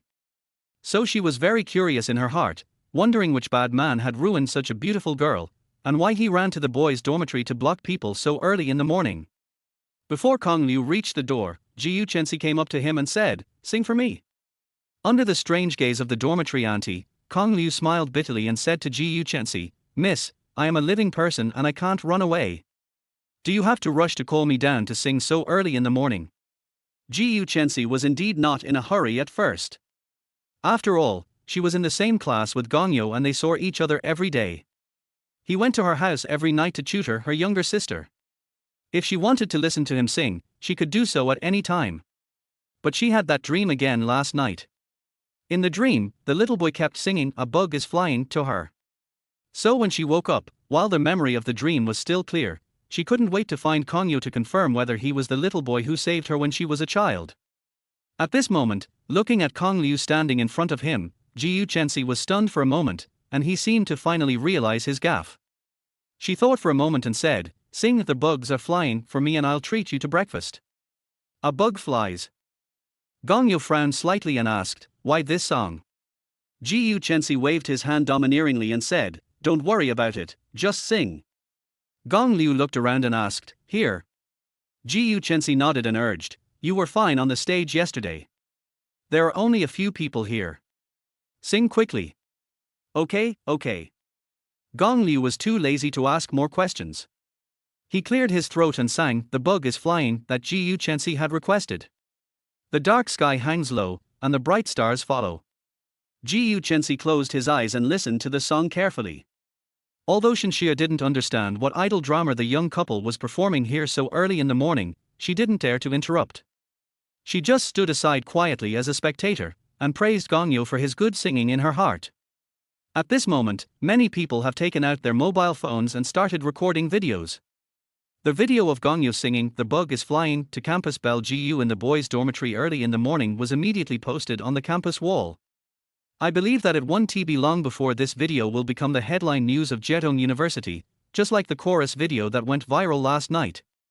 In just a few days, Gong Liu and Gu Chensi have almost become celebrities, and 8 out of 10 headlines on campus are about them. When Gong Liu was singing, Gu Chensi listened very carefully. She tried hard to compare Gong Liu's voice with the voice of the little boy in her dream. At first she felt that their voices were very similar, but the more she listened the less they were similar.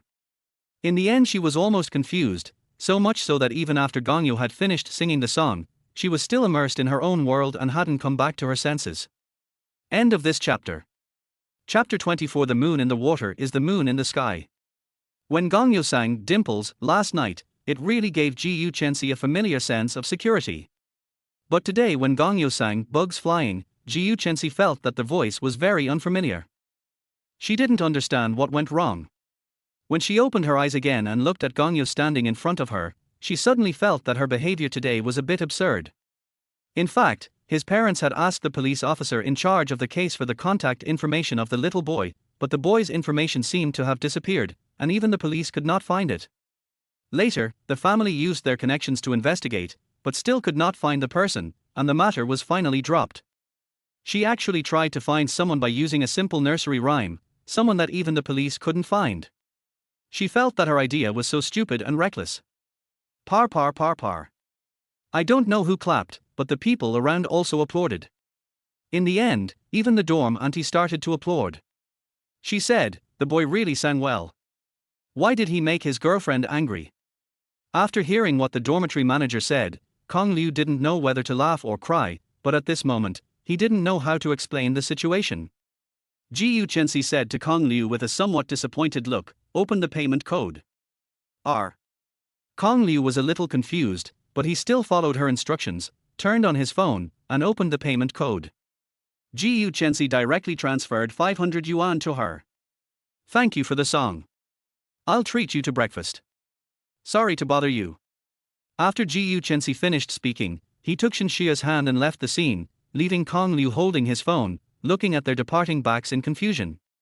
This is incomprehensible. Gong Liu put the phone in his pocket. Having been woken up twice, he was sure he couldn't fall asleep, so he decided to go to the cafeteria to have breakfast. Shenxia looked at Ji Chensi, who suddenly became a little disappointed, and asked puzzledly, Xiaoxi, what's wrong with you? Fine. Ji Chensi pursed her lips, shook her head, and seemed to be thinking about something. In fact, she was a little confused at the moment. Whether it was her online boyfriend or asking Gongyo to sing, the bottom line was that they made her feel at ease at certain specific moments. Now, there are several very important questions before her. What I have been looking for is a person who saved me, or a kind of psychological peace of mind.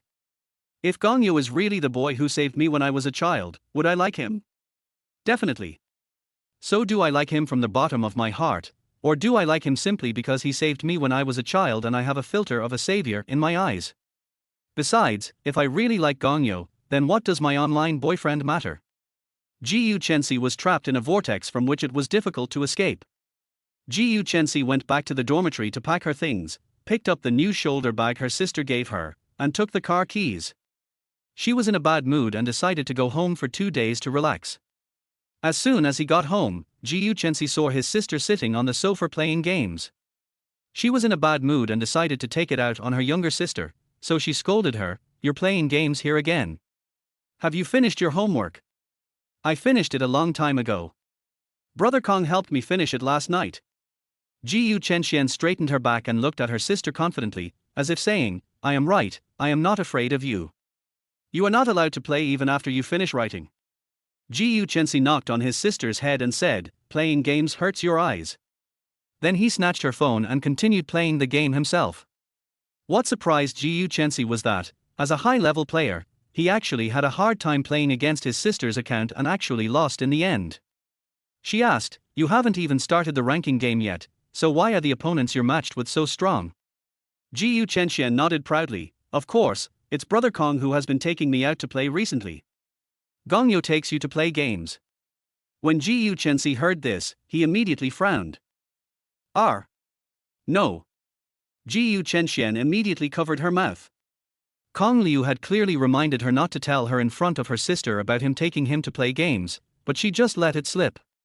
Ji Chensi looked at his sister suspiciously, then exited the game settlement interface and directly opened her homepage to check her historical record. Ji Chenxian wanted to snatch the phone back, but it was too late. Ji Chensi saw that her sister's recent historical record was all in double rows. Just when she was about to get angry, she suddenly noticed something very important. The account ID that he used to play games with his sister was actually called, "Don't be afraid, I'm here." Ji Chensi looked at the familiar ID name, his eyes suddenly widened, and he clicked on the homepage of that ID. The next second, Ji Chensi trembled all over. Is this Gong Liu's account? Seeing her sister's reaction, Ji Chenxian thought that her sister was really angry, so she immediately lowered her head and said honestly, "Yes. Sister, don't chase Brother Kong away. He always plays games with me after class." Even at this time, Ji Chenxian still wants to plead for Kong Liu. It can be seen that she really likes this brother.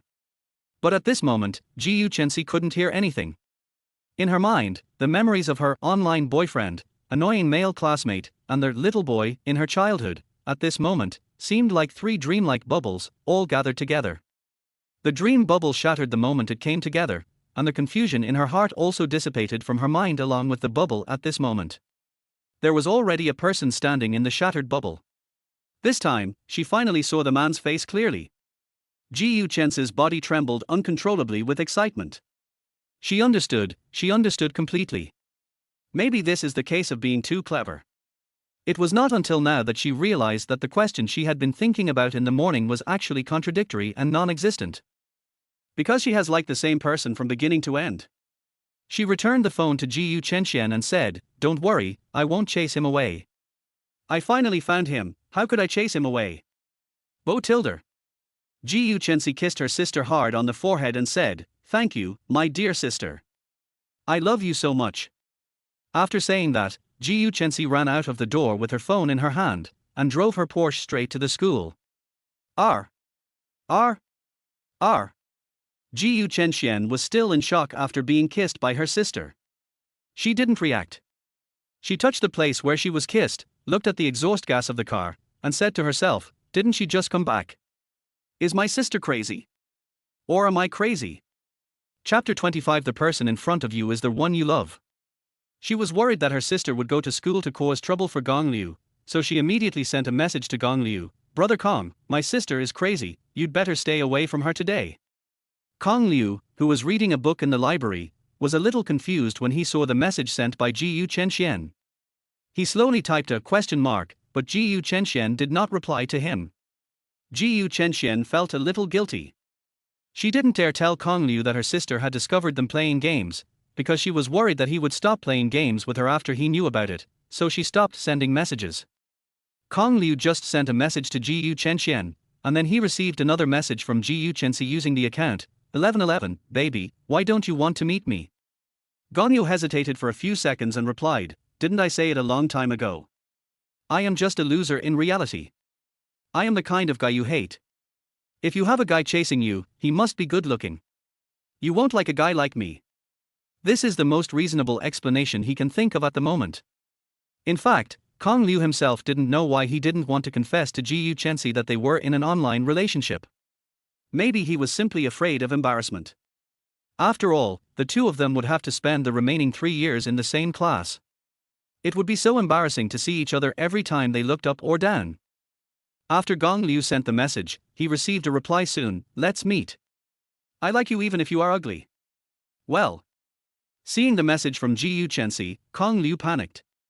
It seemed that she was determined to meet him.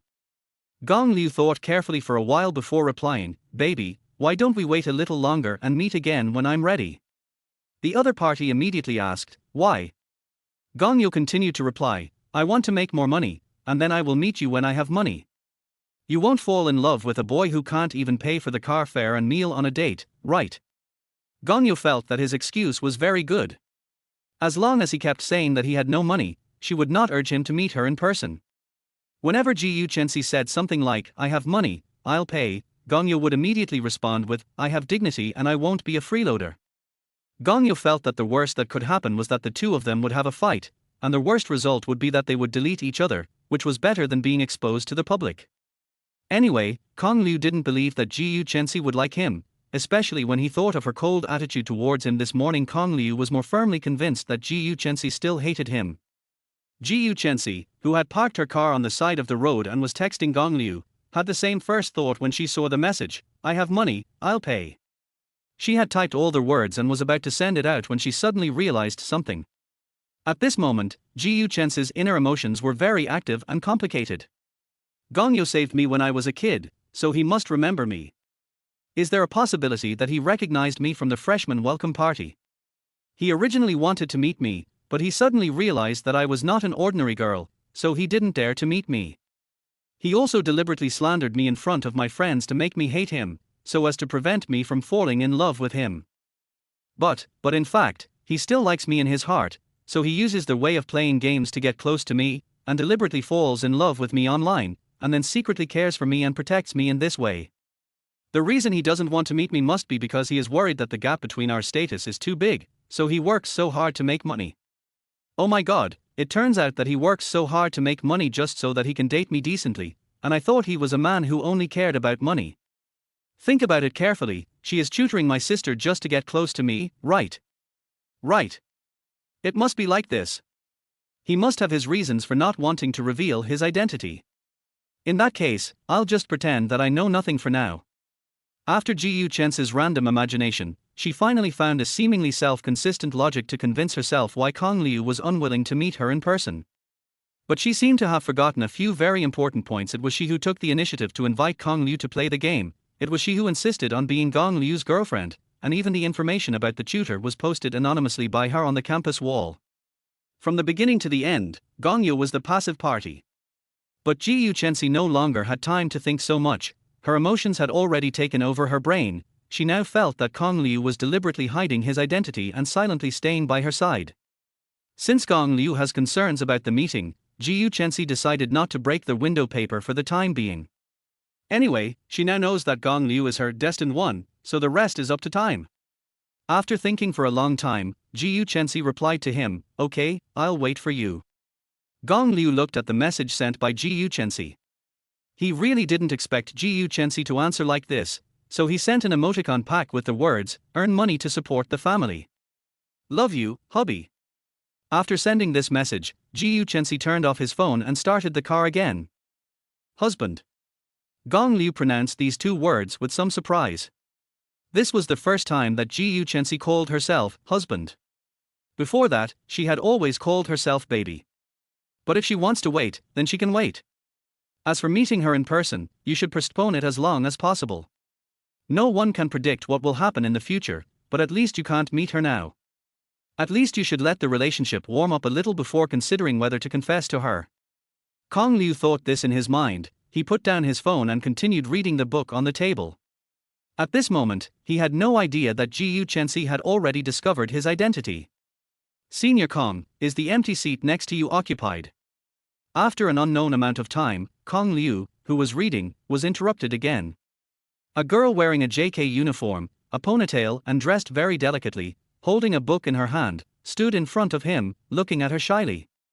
Facing the lovely girl in front of him, Gong Liu's expression was as calm as if the other person was a man and he had no interest in her at all. Because he couldn't remember how many girls had found excuses to get close to him today.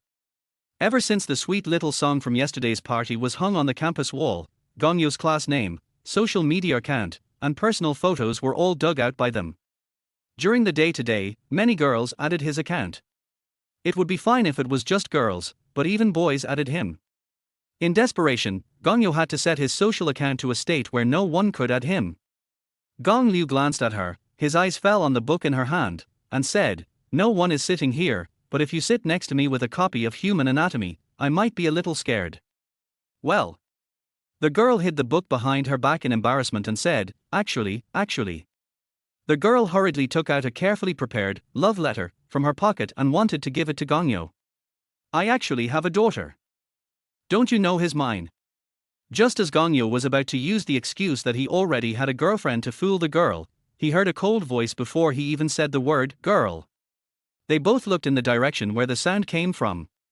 A graceful figure was walking towards them. Ji Yu Chensi. Chapter 26, She is Strange.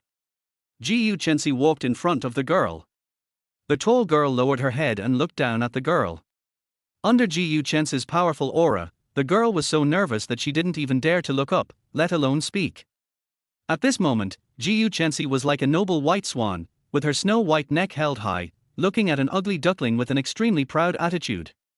The girl in uniform and carefully dressed up was naturally very beautiful, but compared with Ji Yu Chensi's stunning beauty that was enough to outshine all the other beauties even without makeup, she was far inferior. Her noble temperament alone was enough to make her far superior to the girl. "Aha!" Ji Yu Chensi snorted, raised her head, and asked coldly, "You want to chase my boyfriend?" The girl bowed repeatedly and said with great fear, "I'm sorry, Senior Ji Yu, I'm sorry, I didn't know." All right.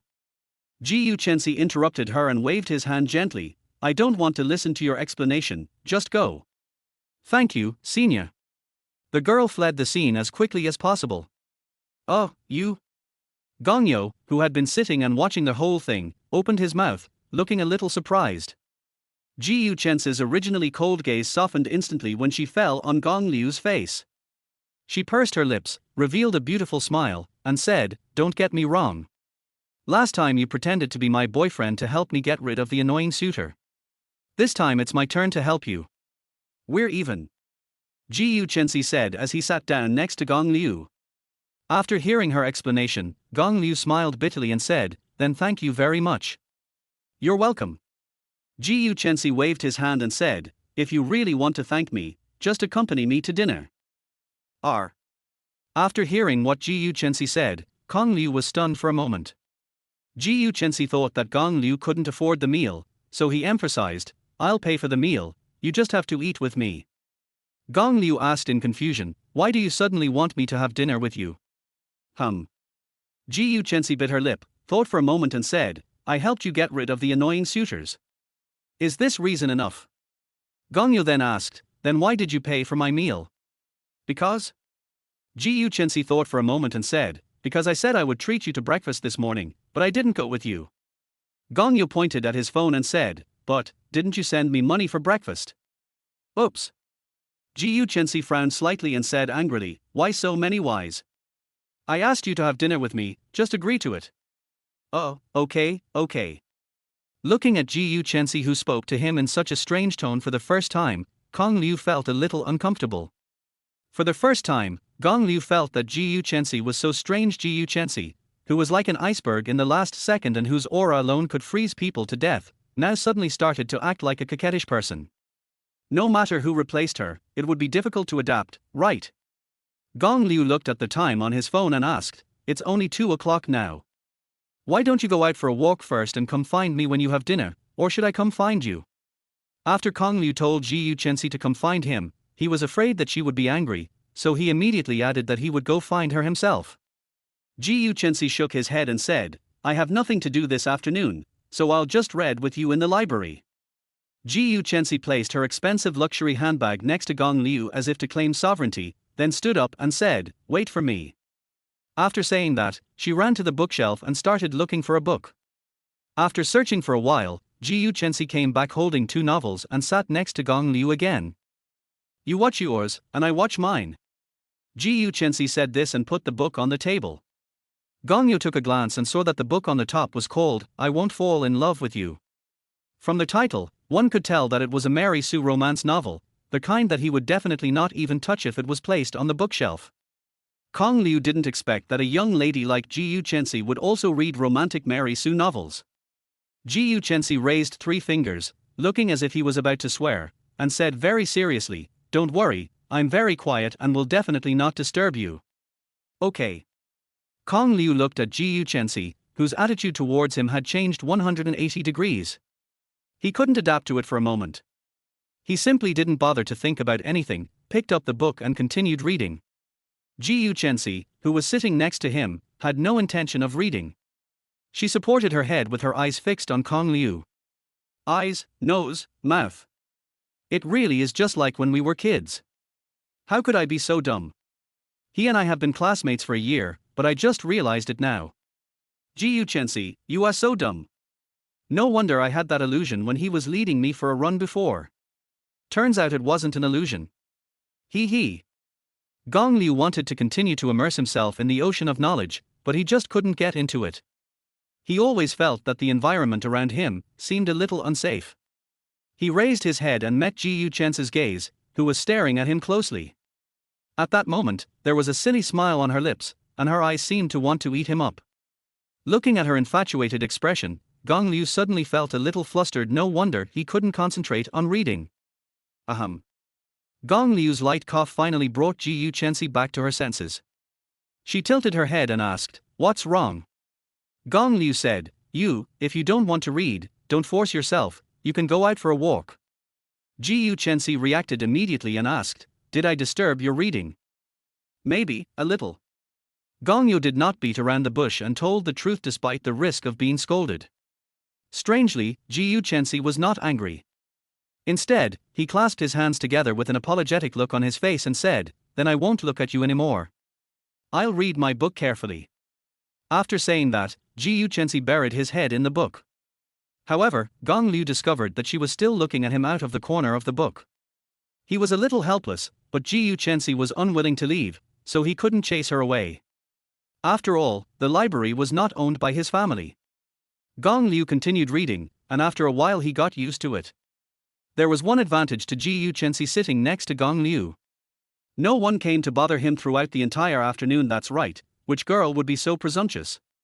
He didn't know how long it had been, but a pleasant and elegant fragrance like orchid lingered at his nose. It was only then that Gong Liu finally came back to his senses. Gong Liu looked in the direction of the fragrance and saw Ji Yu Chenxi actually fell asleep on the table. He didn't know how long she had slept. The two romance novels had become her pillow. The elegant fragrance was emanating from her body. She was holding a novel in her hands, lying face down towards Gong Yu, with her eyes slightly closed. Her curved eyelashes cast tooth-and-shaped shadows on her cheeks, which seemed to tremble slightly on the screen like butterfly feathers as her pink and moist lips breathed. This face kissed by an angel is like a work of art created by God. It is so perfect no matter from which angle you look at it. Gong Liu looked at the sleeping Ji Yu Chenxi, and was dazed and absent-minded. Ding dong. The phone suddenly received a message, but the sound of the message did not wake up Ji Yu Chenxi, who was sleeping. Gong Liu picked up his phone and took a look. It was a message sent by the dormitory group. Du Hongyuan asked him where he was. Gong Liu blocked Ji Yu Chenxi's face, took a photo, sent it to the group, and then the group exploded. Without even thinking about it, he realized that they were criticizing him again. Gong Liu simply turned his phone to silent mode and closed the chat software. Looking at Ji Yu Chenxi's beautiful sleeping face, Gong Liu couldn't help but secretly took a photo without covering her face with his mobile phone. I didn't know that the camera on my phone didn't turn off the flash. You're filming me. Chapter 27 What to Eat Tonight. In fact, Ji Yu Chenxi woke up when Gong Liu took the photo of her for the first time. She was pretending to be asleep because she wanted to see what Gong Liu would do to her while she was sleeping. As a result, this idiot took 2 photos of her secretly and forgot to turn off the flash. I didn't. Gong Liu said this and hid his phone behind his back like a child who had done something wrong. No. Ji Yu Chenxi sat up straight and looked at Gong Liu's flustered appearance with a hint of amusement in his eyes. She reached out and grabbed Gong Liu's collar, and with the force of her arm, she pulled Gong Liu up from the chair. In order to maintain balance, Gong Liu immediately stretched out his hands and pressed on the armrests on both sides of Ji Yu Chenxi's chair. He leaned forward slightly and put his face directly in front of Ji Yu Chenxi. Ji Yu Chenxi's pretty face suddenly enlarged in front of Gong Liu's eyes. Seeing that they were about to touch each other, Gong Liu immediately lowered his center of gravity and managed to keep his balance and stand still, so that he didn't fall into Ji Yu Chenxi's arms face to face. Ji Yu Chenxi looked at Gong Liu, who was trying hard to keep his balance and even wanted to retreat, and thought to himself, "You will die if you get any closer to me." She raised her head, her beautiful eyes slightly raised, looked at him and said softly, "Come, let me see your phone." He didn't know if it was Gong Liu's illusion, but he felt that there was a hint of charm and frivolity in Ji Yu Chenxi's voice, as if she was deliberately teasing him. Gong Liu stared into her eyes. He was a little dazed and his body felt a little stiff. At this moment, he seemed to understand what it felt like to be petrified by the eyes of Medusa in Greek mythology. Ji Yu Chenxi's eyes are the kind of slightly double-folded almond-shaped eyes with upturned corners. This type of eyes naturally carries a sense of coldness. In addition, when Ji Yu Chenxi looks at people, his eyes are always so indifferent, which gives people a feeling of coldness and arrogance. Gong Liu suddenly discovered that at this moment, there was no indifference in Ji Yu Chenxi's eyes. Her eyes were shining and her eyes were moving. It's an illusion. It must be an illusion. Gong Liu thought about this and became even more nervous. He hid his phone behind his back and said, "No, I really didn't take any photos. Don't worry." He felt that as long as Ji Yu Chenxi didn't see the photos in the phone, he would just deny it to death. If Ji Yu Chenxi saw that he had secretly taken the photo of her sleeping, she would probably make another entry against his name in her grudge book. Ji Yu Chenxi looked at Gong Liu, whose face was flushed red, and thought, "This little stutterer blushes like this when I tease him. If I kiss him now, he will become mute. But he is still cute when he is shy, hee. Puff." Ji Yu Chenxi pursed her pink lips and smiled faintly, then loosened Gong Liu's collar, and gently stroked his chest with her fair and slender palm, pushing him back into the chair. "I'm just teasing you, look how nervous you are." Gong Liu looked at Ji Yu Chenxi in some surprise, and for a moment he had not recovered from her smile. His palm pressed on the place where Ji Yu Chenxi's palm had just touched, and it seemed like something was beating, thump thump, inside. What was it? It was his heart. His heartbeat seemed to be a little faster, and it continued to accelerate uncontrollably. Ji Chensi gently rubbed her little face, which was a little red from sleep, and asked, "Have you finished reading the book? Can you accompany me to dinner?" "Okay." Gong Liu nodded, stood up and said, "I'll go return the book." After saying that, he took the book and the phone and ran away without a trace. Gong Liu hid in a place where Ji Chensi couldn't see him, and secretly put the 2 photos he had just taken into a private album. He originally wanted to delete them secretly, but after hesitating for a long time, Gong Liu still didn't delete them. After all, it's not easy to take a photo of a school beauty sleeping, so let us keep it. Maybe one day I can use this photo to threaten her if I make her angry again. Gong Liu thought sinisterly and put the borrowed book back to its place. At the same time, his cell phone rang again. It was a message from 1111. She asked Gong Liu, "Baby, I have encountered a century-old problem." It should be mentioned here that Gong Liu has 2 accounts on QQ and WeChat. The main account is full of family members and relatives, as well as some very good friends and classmates, while the small account is used to add some miscellaneous people and school groups, and also to log in when playing games. 1111 added me using her secondary account. After all, they met through playing games. Thinking about it now, Gong Liu is somewhat fortunate that he did not use his big account to add Ji Chensi, otherwise he would have been exposed to the public. In fact, 1111 is also Ji Chensi's alias. At the beginning, 1111 only had a QQ account, which she created specifically for playing games. Later, after she fell in love with Gong Liu online, she created another WeChat account, which no one knew about, and there was only Gong Liu in it. This is also the reason why the 2 of them have been in an online relationship for a year but did not realize that the other person was their classmate. Gong Liu typed back, "What's the century-old question?" Ji Chensi replied, "I don't know what to eat tonight." There is also an emoticon pack below, kitten crying. Gong Liu looked at the message she sent and thought, "You don't even know what you want to eat, and you're still urging me to eat with you." In fact, Ji Chensi wanted to use the identity of his online girlfriend to trick Gong Liu into talking, ask him what he wanted to eat tonight, and then take him out to eat. Just now, Ji Chensi sent another message, "Baby, what do you usually eat for dinner?" Expectation dotting. Gong Liu directly replied, "I ate 2 bites in the school cafeteria and then went back to the dormitory." A canteen is located near the boys' dormitory. Its main feature is that it serves large quantities of food and is cheap, but the food tastes bad. Most of the diners in the canteen are boys, and there are few girls. Therefore, the canteen is nicknamed Shaolin Temple by the students of Jietong University. Corresponding to it is the 3rd canteen near the girls' dormitory. The food in the 3rd canteen is delicious, but the prices are also relatively high. Moreover, the 3rd canteen is full of beautiful women. Looking at the beautiful women while eating will improve your appetite. It can be called a man's paradise. There is also a 2nd canteen, which is close to the teachers' apartments. The price and taste are both acceptable, and it is the most cost-effective of the 3 canteens, but it is also the farthest one. Generally, teachers of the school eat there, or students who take classes in the nearby teaching buildings eat there. Ji Chensi looked at the message he sent, her eyebrows slightly frowned, feeling a little sorry for Gong Liu. In order to save money, he usually eats at school, in the cafeteria. Although I haven't eaten there, I heard that the food there is terrible.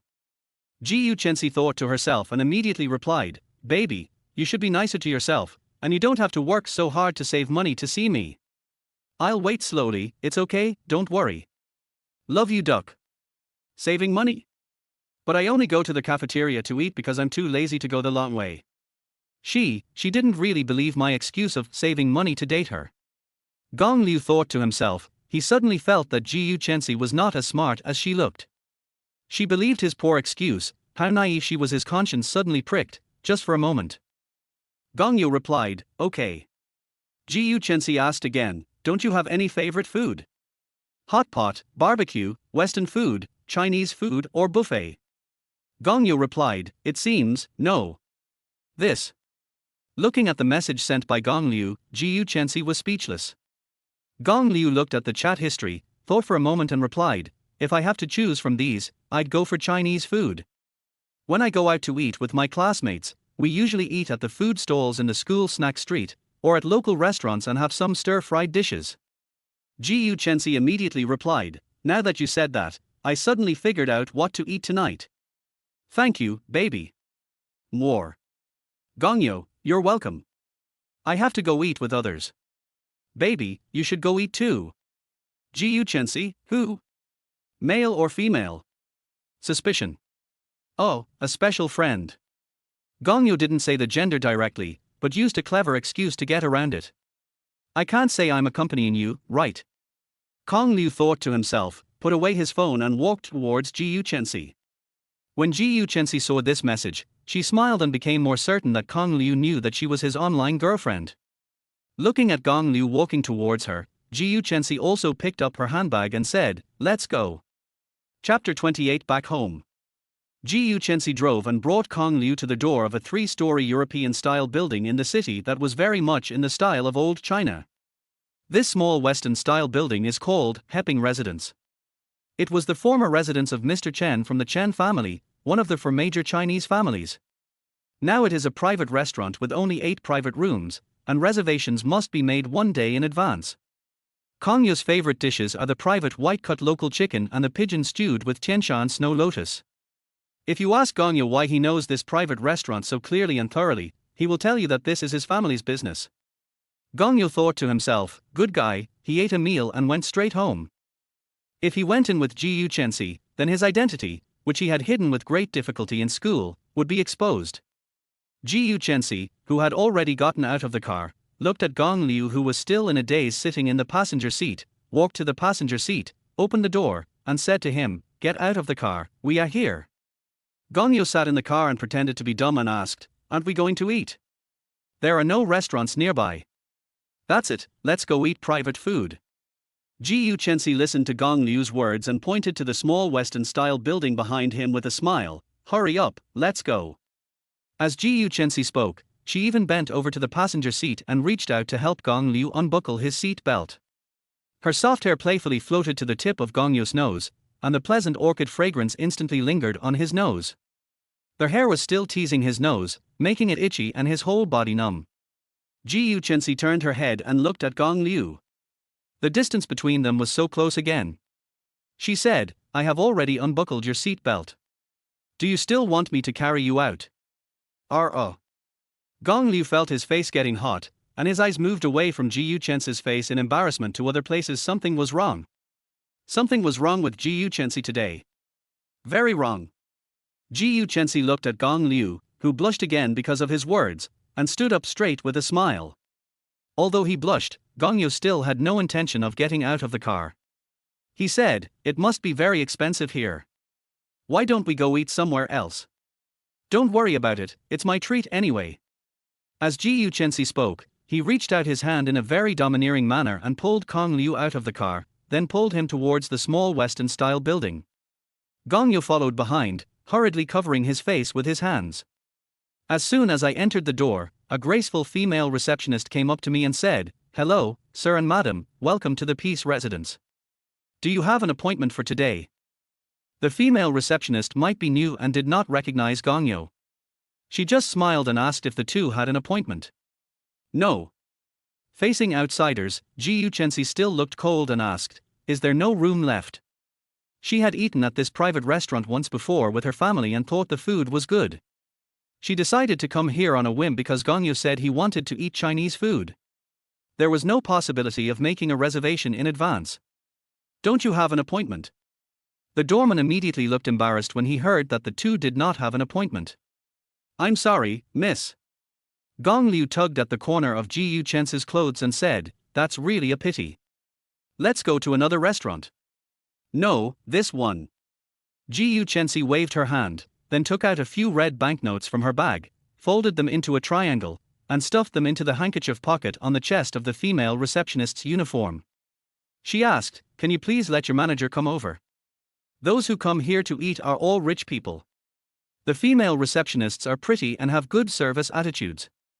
Of course, they usually receive tips, but most of them are change. There are very few people like Ji Chensi who give several red bills as tips before he can finish 3 sentences. Seeing Ji Chensi's generosity, the female receptionist did not dare to be negligent. After receiving the money, her attitude became more humble and flattering. After smiling and arranging the two to sit on the sofa in the hall, she ran to find the manager. In less than a minute, a middle-aged man with a big belly ran out hurriedly from the inner room. The reason he ran out was not because of Ji Yuchensi, but because of Gong Liu. When the two men walked in, he happened to be in the monitoring room. He saw that his young master came to eat, but the female receptionist asked them to sit on the sofa in their hall. He was so scared that he ran out of the monitoring room immediately. Phew. As the manager ran, he wanted to call Gong Liu young master, but when the words came to his lips, he saw Gong Liu standing behind Ji Yuchensi making a hush gesture and glaring at him, warning him not to talk nonsense. Since he managed to get to the position of manager, he is not a person without good vision. He immediately understood what Gong Liu meant. So he turned his gaze to Ji Yuchensi. I am Wan Wu, the lobby manager here. May I ask if you two have encountered any problems? Ji Yuchensi pursed her lips and said, we didn't make a reservation in advance, but we want to have dinner here, is that okay? We don't mind paying a little more for the service charge. When Wan Wu heard this, he immediately confirmed his guess. The young master is hiding his identity and chasing after girls. Fortunately, I just stopped talking in time, otherwise I would have lost my job. Thinking of this, Wan Wu immediately felt a chill on his back. You must be sweating all over, little brother. Seeing that Wan Wu was still thinking, Ji Yuchensi said, if there is really no vacant seat. Yes. Before she could finish, Wan Wu said, we still have a VIP room. The guest who made the reservation couldn't come and just called to cancel. I'll take you two there now. Okay. Led by lobby manager Wan Wu, the two went to the VIP room on the third floor. It is called a VIP room, but in fact there is only one room on the entire third floor. It is usually not open to the public and only receives members of the Kong family. Ji Yuchensi looked at the large round table that could seat 20 to 30 people and asked, isn't this table a bit too big? There are only two of us. Gong Liu pointed to the windowsill not far away. It's okay, there is a smaller table over there. Ji Yuchensi took a look and saw that it was indeed true, so he asked, hey, how did you find out? Well. Gong Liu scratched his head and said, my eyesight is better. After sitting down, Ji Yuchensi handed the menu to Gong Liu and said to him, order whatever you want. You don't have to save money for me. Gong Liu immediately waved his hand and said, I have never been to this kind of restaurant. You should order it. It's okay, just be casual. The two of them politely gave way to each other for a few times, and finally the menu fell into Gong Liu's hands. He glanced at Wan Wu who was still standing next to him and handed him the menu directly. How about the manager order a few signature dishes for us? Hey, okay. When Wan Wu heard Gong Liu calling him manager, he was extremely terrified. No matter who I am still called by the young master like this. It is a blessing that I have cultivated for 8 lifetimes. I must perform well tonight and let the young master take the beauty home. Wan Wu thought to himself, bent down 90 degrees to take the menu, nodded repeatedly and said, then let me recommend our. Gong Liu waved his hand and said, no need to recommend. Just go for it. I believe in you. Okay. When Wan Wu heard this, he thought, the young master is choosing me. He trusts me so much, so I must arrange a luxurious candlelight dinner with him. Thinking this in his mind, he immediately turned around and ran out. Ji Yuchensi looked at Wan Wu's leaving back and said, this lobby manager has a good attitude. As soon as he finished speaking, the tall and pretty store manager came in carrying a fruit plate and appetizers. I'm so sorry, the receptionist is new here and doesn't know much. I hope you can forgive me for not serving you well. This is the appetizer for you too. Please enjoy it. The store manager seemed to be talking to Ji Yuchensi, but actually she was talking to Gong Liu. Because Gong Liu knew her identity as the store manager, she did not introduce herself to Ji Yuchensi. Ji Yuchensi nodded and said, thank you. The store manager put down the fruits and desserts in his hands, then looked at Gong Liu with a smile, and without staying any longer, turned around and left the private room.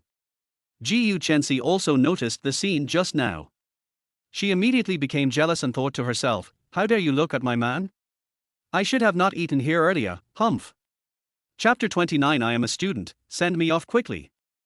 The two of them barely had to wait before the dishes were served one after another. Gong Liu couldn't help but feel puzzled. He knew that the dishes in the restaurant were all fresh ingredients ordered the day before and delivered to the store, and all the dishes were freshly made in the kitchen.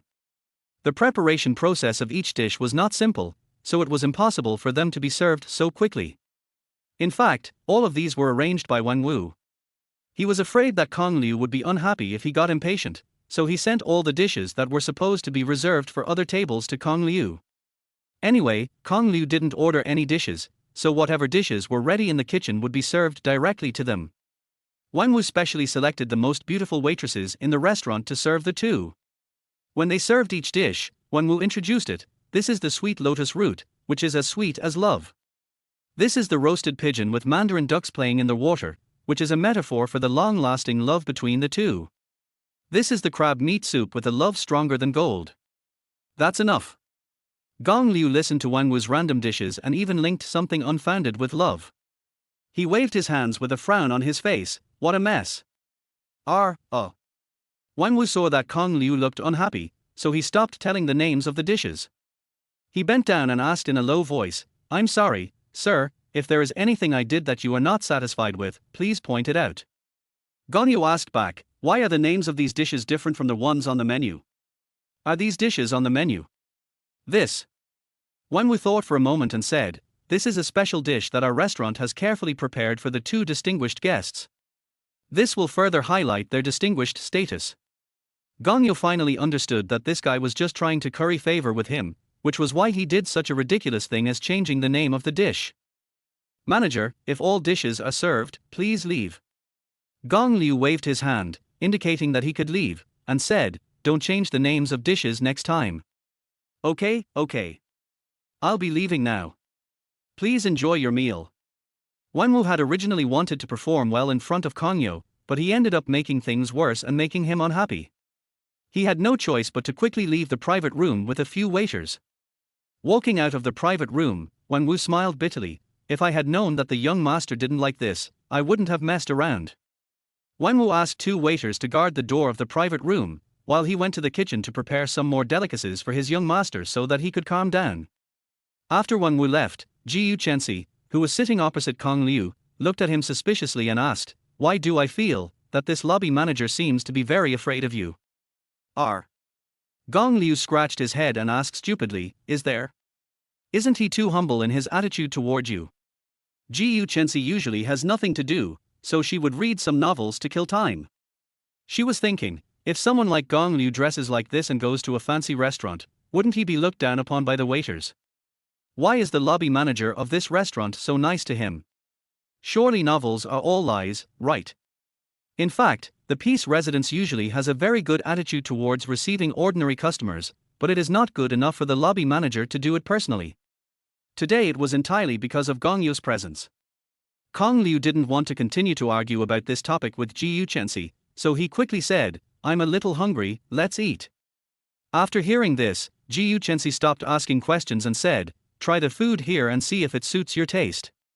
The quality control of the food at the Peace residence is very stable. In addition, Wang Wu makes a second check before serving the dishes, so every dish is just right in color, taste and even temperature when eaten. Jiyu Chensi tasted it briefly and felt that today's food was better than the last time her parents brought her here. Has the food become more delicious? Definitely not. Jiyu Chensi thought to himself. His eyes fell on Kong Liu, who was sitting opposite him. He was eating a piece of candied lotus root politely. Jiyu Chensi thought he looked so handsome while eating, and continued to think, it must be because he is eating out with my baby and is in a good mood, so the food smells better. Is there something on my face?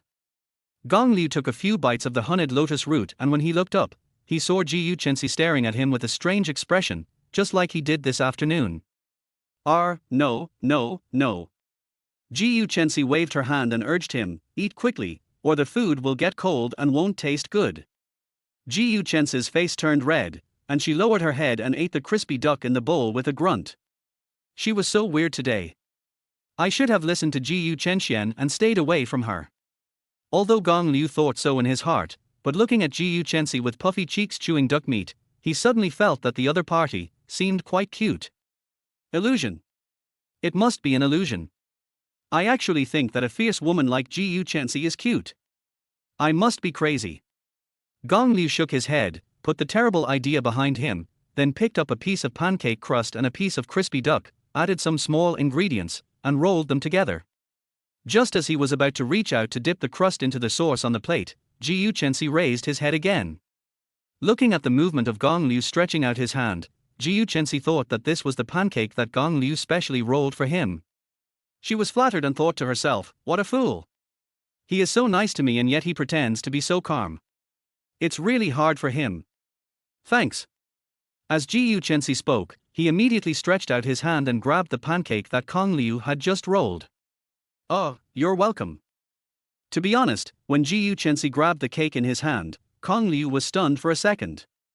He realized that Ji Yuchensi might have misunderstood, but since she had extended her hand, he was embarrassed to tell the truth, so he simply followed her words and gave it to her. Gong Liu picked up another piece of duck, rolled up a new pancake, and prepared to dip it in the sauce again. The pancakes my baby made for me are so delicious. I love him even more.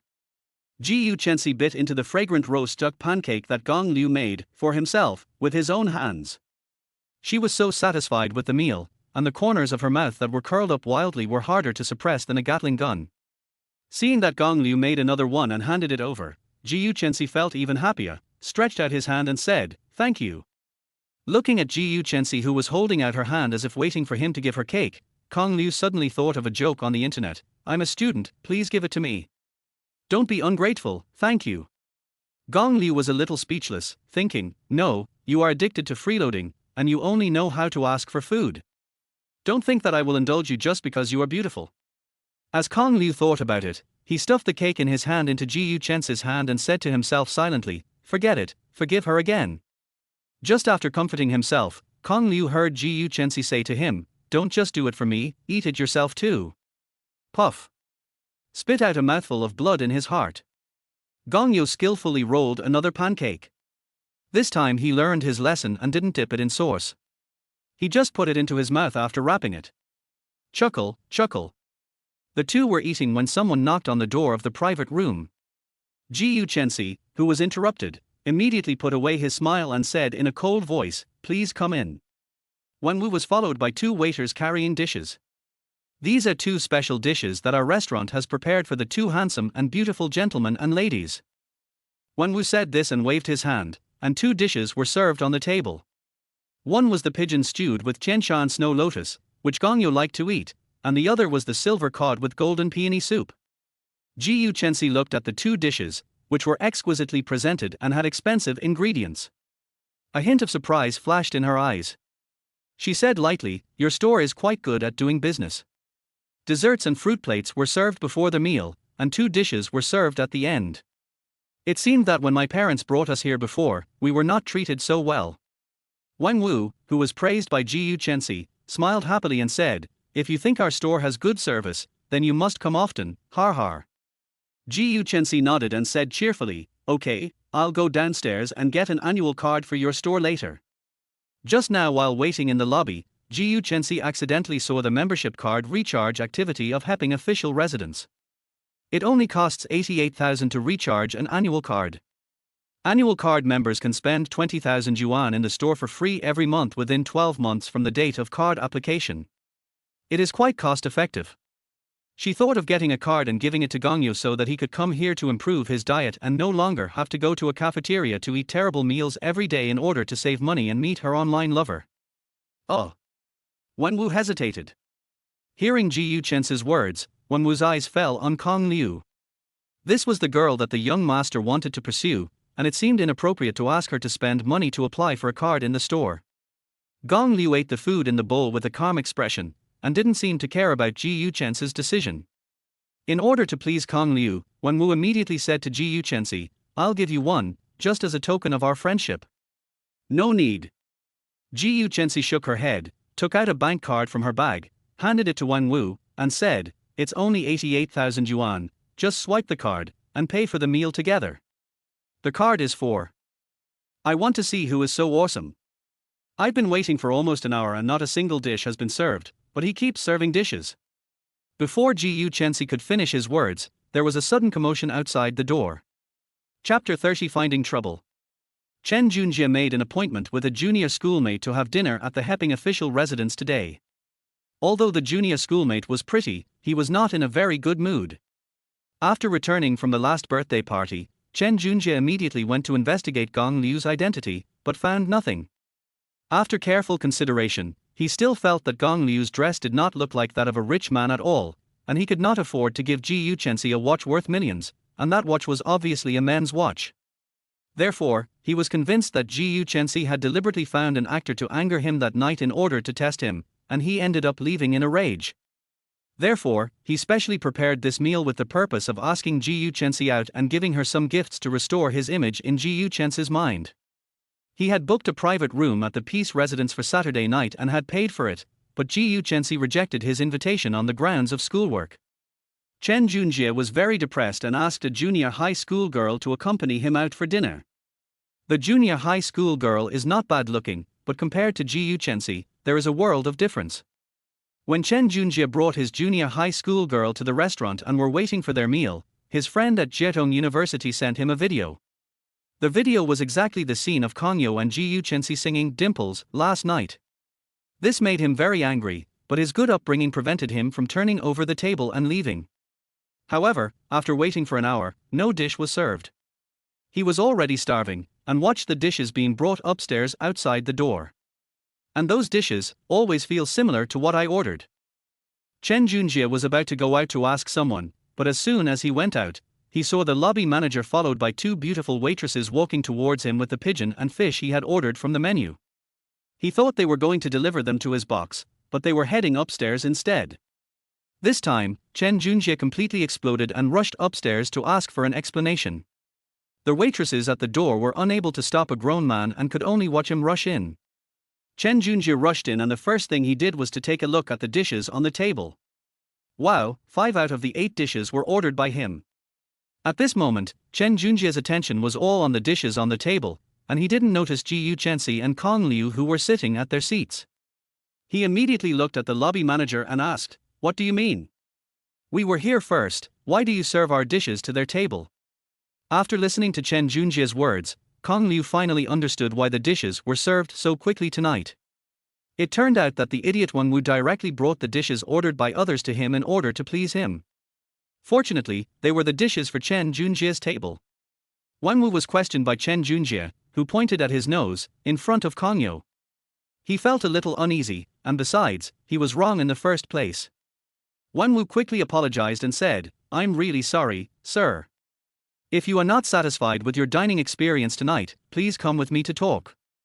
Wang Wu now just wants to get Chen Junjie out first, as it will affect his young master's dining experience, but he doesn't dare to bear the consequences. Chen Junjie was furious and would never listen to him. He had no intention of leaving and continued to yell, "You better solve this problem right here." Chen Junjie. Ji Yuchensi had a cold face and wanted to see who the person was who suddenly broke in and disturbed her and Kong Liu's dinner. As a result, she frowned immediately after seeing him. Xiao Shi? Gong Liu. It was not until then that Chen Junjie realized that the two people sitting at the dining table were Ji Yuchensi and Kong Liu. As the saying goes, when enemies meet, they become jealous of each other. The moment he saw Gongyo, the blue veins on Chen Junjie's forehead became more obvious. Chen Junjie pointed at Kong Liu and asked coldly, "You said you were not free tonight just to have dinner with this guy." Ji Yuchensi replied arrogantly, "It seems to have nothing to do with you. It is my freedom to eat with whomever I want." You? Chen Junjie was speechless after hearing what Ji Yuchensi said, and he didn't know what to say. When Wang Wu saw this scene, he felt even more disheartened. He seemed to have gotten himself into big trouble. He secretly glanced at Kong Liu out of the corner of his eye, and Gong Liu looked a little ugly. Wang Wu immediately said, "Sir, if you have any questions about tonight's dishes, you can check the menu with my kitchen staff, and we." "Shut up." Chen Junjie glared at Wang Wu with a dark face, then pointed at Kong Liu and said, "Since you are the one who asked Xiaoxi to have dinner, then you must have the restaurant's reservation information. Let me see if your reservation time is before mine." Before Gong Liu could even speak, Ji Yuchensi spoke first, "I made the appointment with him. If you have any questions, just tell me, don't bother him." "Oh, okay. Chen Junjie's face seemed to be covered with frost. He pointed at Ji Yuchensi and said through gritted teeth, "Ji Yuchensi, I really didn't expect that you would protect a loser who only knows how to live off you like this." "Chen Junjie, shut up." Ji Yuchensi scolded Chen Junjie and tried to stand up, but was pushed back to his seat by Kong Liu. Gong Liu stood in front of Ji Yuchensi, looked at Chen Junjie, and said calmly, "If you are dissatisfied with this restaurant, go find the person in charge of the restaurant. Don't yell at us here, we are just two ordinary customers, we have no right or obligation to help you solve the problem." Looking at Gong Liu standing in front of her, Ji Yuchensi felt warm in her heart. Her eyes were twinkling with little stars as she looked at Gong Liu. She thought to herself, I really didn't misjudge him. No matter when, he will take the initiative to stand in front of me. It was indeed Wang Wu who was wrong in this matter, but Gong Liu and Ji Yuchensi were unaware of the whole process. If he had known, Gong Liu would not have gone to eat, so Chen Junjie really had no reason to find them and hold them accountable. What's your business? Is it your turn to speak here? Chen Junjie said this and raised his hand to slap Gong Liu. Gong Liu doesn't have any masochistic tendencies. He likes being slapped, but of course he won't just sit there and wait for him to slap him. He clenched his fists and prepared to fight back. As a result, Wang Wu rushed up before him and pulled Chen Junjie aside. If Gong Liu was beaten in front of him, he would have no chance of survival. Just then, the security guard rushed in. Wang Wu shouted, "Kick this troublemaker out." The security guard rushed over immediately, subdued Chen Junjie in no time, and carried him out. Wang Wu bent down and said to Gong Liu, "I'm really sorry to disturb you two from eating. I'll go take care of it right away." Gong Liu glared at him and said in an unhappy tone, "I hope you can handle it." Gong Liu is not an angry person, but the bad things Wang Wu did today really made him angry. He may be so clever in trying to please himself today, but he will offend more people tomorrow, and the end result will only be that the restaurant's reputation will plummet. Okay. Wang Wu nodded earnestly and ran out with trembling legs. Are you okay? As soon as Wang Wu left, Ji Yuchensi stood up, stretched out her two hands, pressed Gong Liu's cheeks, and looked at him seriously. She was afraid that Chen Junjie, who had just gone crazy, would hurt Gong Liu. Gong Liu looked at Ji Yuchensi, who cared about him so much, with a confused look on his face. His cheek was squeezed by Ji Yuchensi's hand, his mouth pouted like a goldfish's, and he said, I'm fine, he didn't touch me at all. Phew, that's good. Ji Yuchensi heaved a long sigh of relief and felt relieved, but had no intention of letting go. Looking at Gong Liu's pouting face, she found him cuter and finally burst out laughing. At this moment, Ji Yuchensi's inner thoughts, so cute, I really want to give her a big kiss. Chapter 31 I'll beat you. After Wang Wu pulled Chen Junjie out, he first apologized, waived the cost of Chen Junjie's meal today, and then gave him a coupon for a free meal in the store, so that he could get another free meal next time he came. But Chen Junjie was not satisfied with this and insisted that Gong Liu come down to apologize to him. How could Wang Wu listen to him, not to mention that he didn't have the ability to do so? Seeing that Chen Junjie was still making trouble, Wang Wu had no choice but to call the store manager over. Although the store manager Wang Sighting is a woman, her methods are not weak at all. She directly brought up the family behind the Heping official residence and told Chen Junjie not to be ungrateful. Although he was angry, Chen Junjie was not a fool. He could deal with Gong Liu, a small character, at any time. However, the Peace residence was not someone to be trifled with. The power behind it was so powerful in Zhonghai that his Chen family could not easily touch it.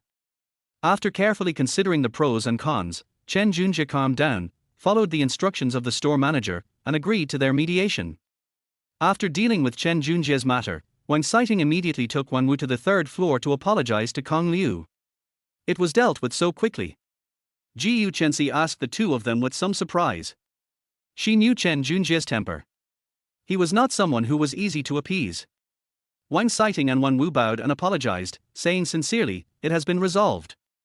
I hope this incident did not affect your dining experience. As compensation, we have waived the bill for this meal. This VIP card has a spending limit of 500,000 yuan. There is no limit. You can use it at any time." As Wang Sighting spoke, she took the VIP card of the Heping official residence from Wang Wu and presented it to him with both hands. This. Ji Yuchensi was a little overwhelmed by this impeccable apology. She was thinking, a consumption card worth 500,000 yuan is just given away casually. Isn't this Peace residence too generous? In fact, what she didn't know was that the store manager and the lobby manager were so nice, offering her free bills and a VIP card worth 500,000 NTD, all because of Gong Liu who came with her. They both agreed that their young master was hiding his identity to pick up girls, so they tried their best to please Ji Yu Chensi. Only by coaxing the girls that the young master liked could they keep their jobs. Seeing that Ji Yu Chensi was still hesitating, Wang Sighting said again, "Please accept this small gift." Seeing the other party was so enthusiastic, Ji Yu Chensi couldn't refuse and accepted the card. The two of them breathed a sigh of relief and glanced at Gong Yu at the same time, and found that his complexion looked much better. After receiving the card, Ji Yu Chensi turned to ask Gong Liu, "Are you full?" "Yeah, I'm full." The two of them had almost finished their meal, but because of this incident, they were no longer in the mood to continue eating. Seeing that there were still a lot of dishes left on the table, some of which had not even been eaten, Kong Liu did not want to waste them, so he said to Ji Yu Chensi, "Pack these up, don't waste them." "Pack it up." Ji Yu Chensi didn't seem to want to take the leftovers away. Kong Liu thought about it and felt that it was true. For someone like Ji Yu Chensi who had never had to worry about food and clothing since childhood, it was natural that he would look down on these leftovers. But her next words made Kong Liu realize that he had misunderstood her. Ji Yu Chensi said, "I can't finish it if I pack it all up. If I ask Shinxia and the others to eat it, it's not a good idea. You know, girls' minds are more complicated than boys. If I give them leftovers, they will probably think I look down on them." Har.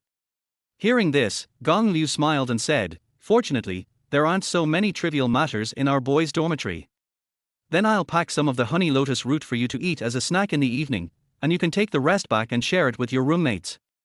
Ji Yu Chensi smiled at Kong Liu and said, "We can't waste food, right?" "Okay." At this moment, Kong Liu suddenly felt that Ji Yu Chensi was not as spoiled as he thought. At least she would not waste food like other second-generation rich people around him, nor would she look down on the behavior of packing up. Just as Ji Yu Chensi was about to get up to ask for some takeout boxes, Wenwu ran over with some takeout boxes and offered to help Ji Yu Chensi pack the food. Kong Liu discovered that Wenwu had a good eye, but unfortunately he was too clever. "I'm going to the bathroom." Kong Liu said to Ji Yu Chensi, stood up, and asked Wang Sighting, the store manager who had not left yet, "Where is the bathroom?"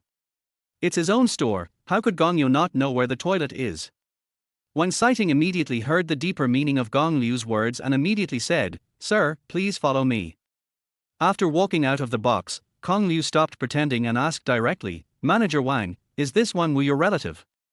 Seeing that Kong Liu came to her to question her, Wang Sighting did not dare to neglect it and immediately replied, "He is my cousin." This idiot did not do his job well and made Master Kong unhappy. "I will ask him to get out later." Rather than having both of them be driven away by the angry Gong Yu, Wang Sighting decisively chose to abandon the car to save the driver. After all, as long as her job was still there, the two of them would not starve to death together. "That's not necessary."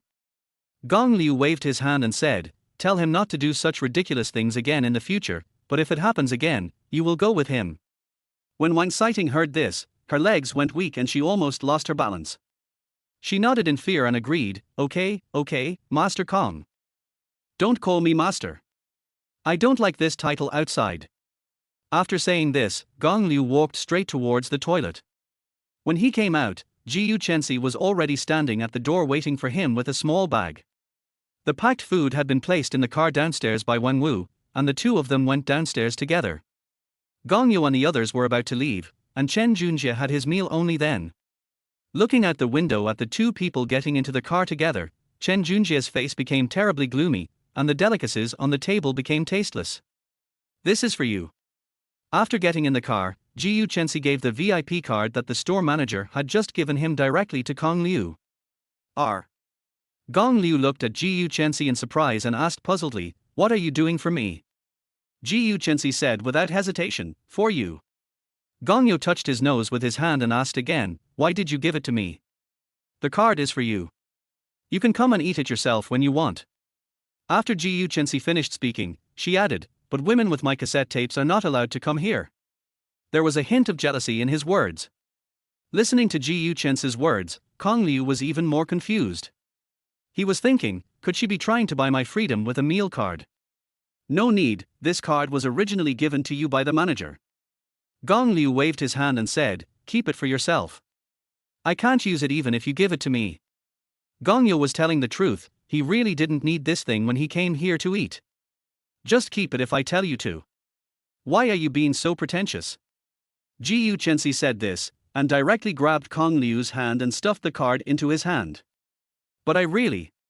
Shut up. Yu Chensi clenched her fists and glared at Kong Liu fiercely, but her tone was not at all lethal. She said, "No one dares to refuse the things I give away. If you dare to say another word, be careful. I will beat you up." Puff. Looking at Yu Chensi's little expression, Kong Liu couldn't help but smiled. Looking at the card in his hand, Gong Liu thought to himself, "This is the first time I've received a gift since I was a kid, and it's something from my own family." Yu Chensi looked at Gong Liu's expression of hiding his smile from her and thought that he was happy because he received the gift. She thought happily, "This idiot, he is obviously very happy, but he just said no." Chapter 32 Midnight Call. Bye-bye. The pink Porsche stopped downstairs of the boys' dormitory. Looking at Gongyo, who had already gotten out of the car, Yu Chensi did not step on the accelerator and drive directly to the girls' dormitory like he did last time. She got out of the car and waved goodbye to Gongyo reluctantly. Perhaps Yu Chensi had done too many strange things today, so Kong Liu was not too surprised that she took the initiative to get out of the car and waved goodbye to him. He waved his hand politely and said, "Thank you for treating me to dinner tonight. Goodbye." After saying this, Kong Liu walked into the boys' dormitory without looking back. Yu Chensi just stood downstairs, watching his back disappear completely, and her heart instantly became empty. When Kong Liu returned to the dormitory, his three roommates immediately rushed up to him and criticized him, asking him why he abandoned the group and went out alone to pick up girls.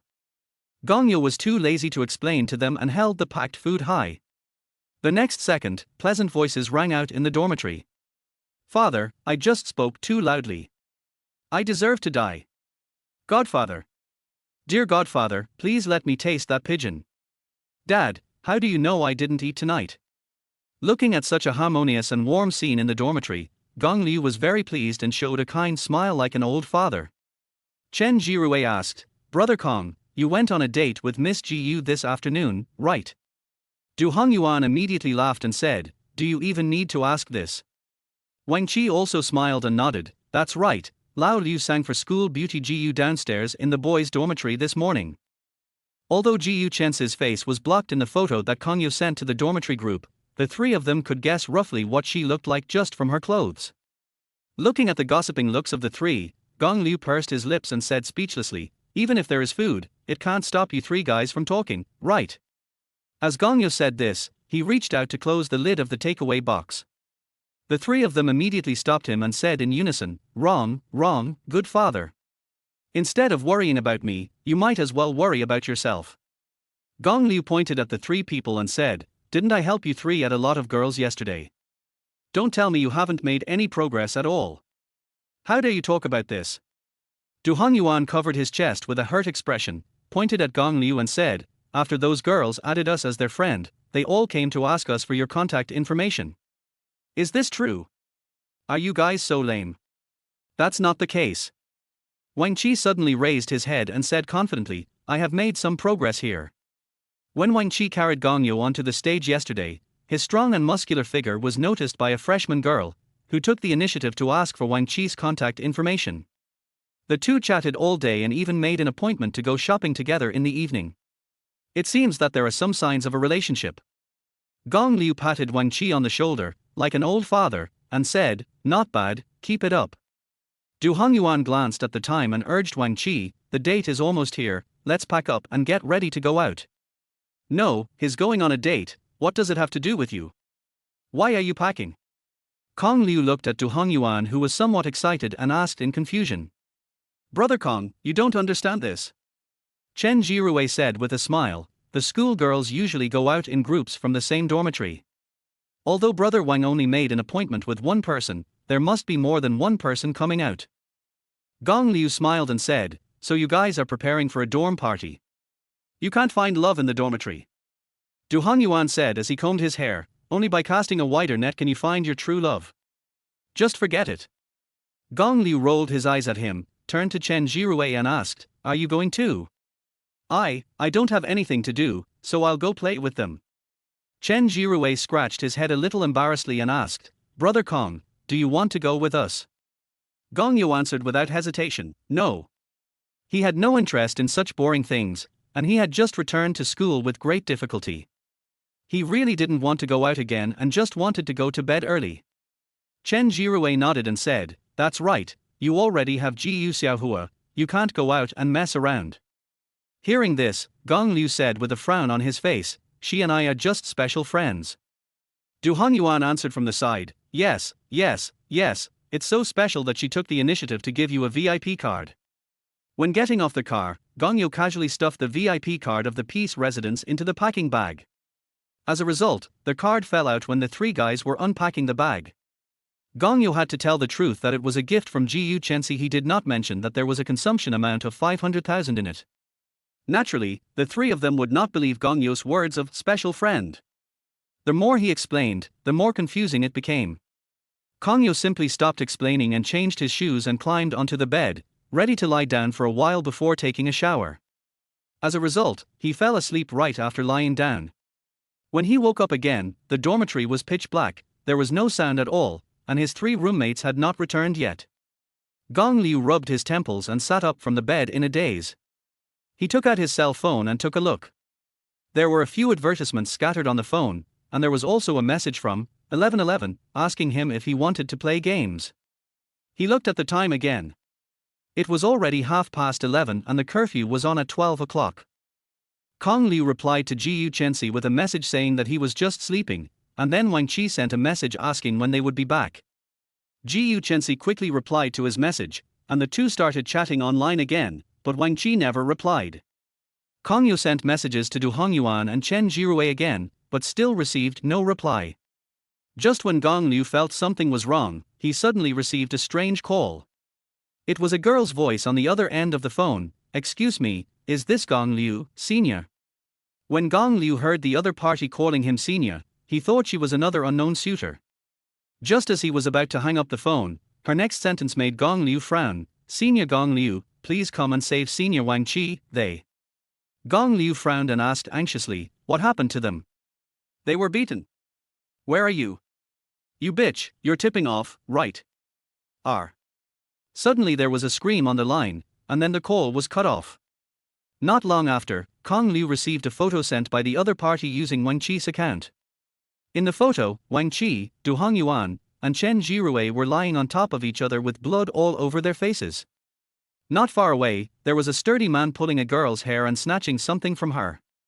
Wang Qi's account sent another message, "Paramount, 888 room, Gong Liu, come if you have the guts, don't call the police, or I will kill them first." Gong Liu looked at the message on his phone with a dark face and clenched fists. Although he knew that the other party was scheming, he didn't have time to think too much. After putting on his shoes, he ran out of the dormitory as fast as he could. Chapter 33, Going to a Meeting Alone. "Master, please drive faster, I have something urgent to do." Sitting in the passenger seat of the taxi, Gong Liu was watching the time passing by on his mobile phone and was very anxious, but the driver looked very leisurely and unhurried, which made Gong Liu couldn't help but urge him. The master smiled bitterly and said, "Young man, it's not that I don't want to go faster, but there is a speed limit on this road. If you exceed the speed limit, you will be fined." "How much is the speeding fine?" "Not much, but it will be deducted." Before the master finished speaking, he saw Gong Liu pull out a stack of banknotes from his wallet and asked, "Is it enough to pay the fine? If not, I can transfer some more to you via my phone." As Gong Liu said this, he took out his mobile phone and scanned the payment code that the driver had posted on the passenger seat. "Hey, young man, this is not a question of money." Just as the master was about to stop Gong Liu, a payment notification sound came from his mobile phone. "WeChat received, 10,000 yuan. Gong Liu looked at the taxi driver and asked, "Is it enough?"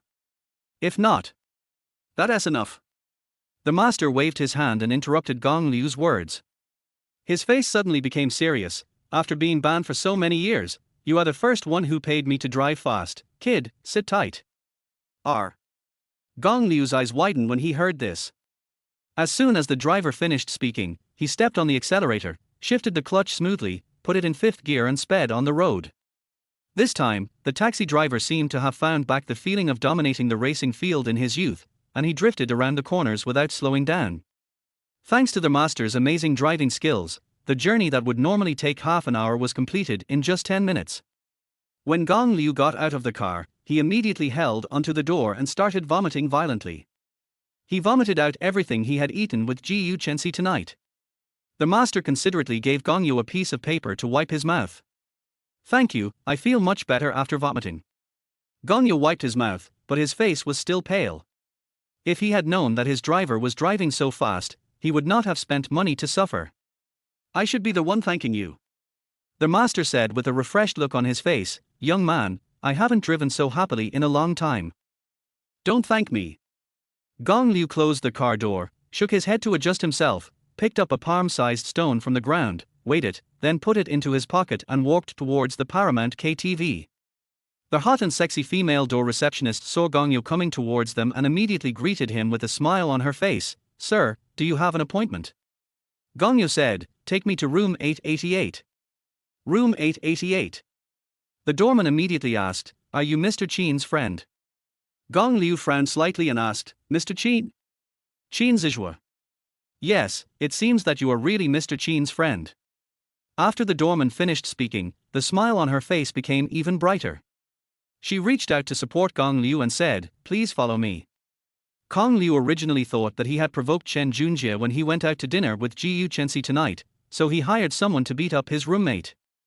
Now after hearing what the doorman said, Gong Liu realized that Chen Junjie was not from their school, and would not know his roommate. The only one who would take the initiative to cause trouble for the three of them could only be that bastard Qin Zizhua. Gong Liu followed the doorman and walked towards the private room where Qin Zizhua and his friends were staying. It's a coincidence. Qin Zizhua originally came to the Paramount to sing tonight. When he was in the corridor, he happened to run into Du Hongyuan picking up girls, so Qin Zizhua went up to him and interrupted his fun. When two enemies met, they started quarreling as soon as they disagreed. Wang Qi and Chen Jirue, who heard the quarrel, immediately ran out of the private room. Qin Zizhua saw the three of them and thought that Gongyu was there too, so he wanted to rush into their private room to find Gongyu to avenge himself.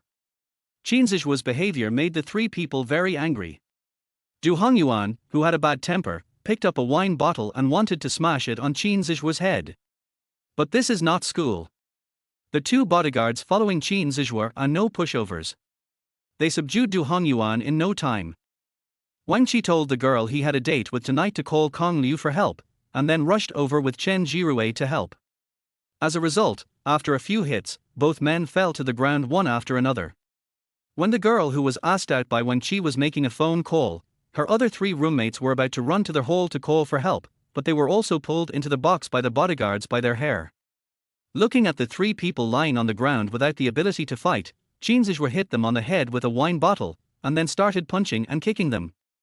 If the bodyguards hadn't stopped him, this madman with bloodshot eyes would probably have beaten the three people to death. Qin Zizhua was not satisfied after teaching the three people a lesson, so he used Wang Qi's cell phone to call Gong Liu over, intending to give him a beating as well.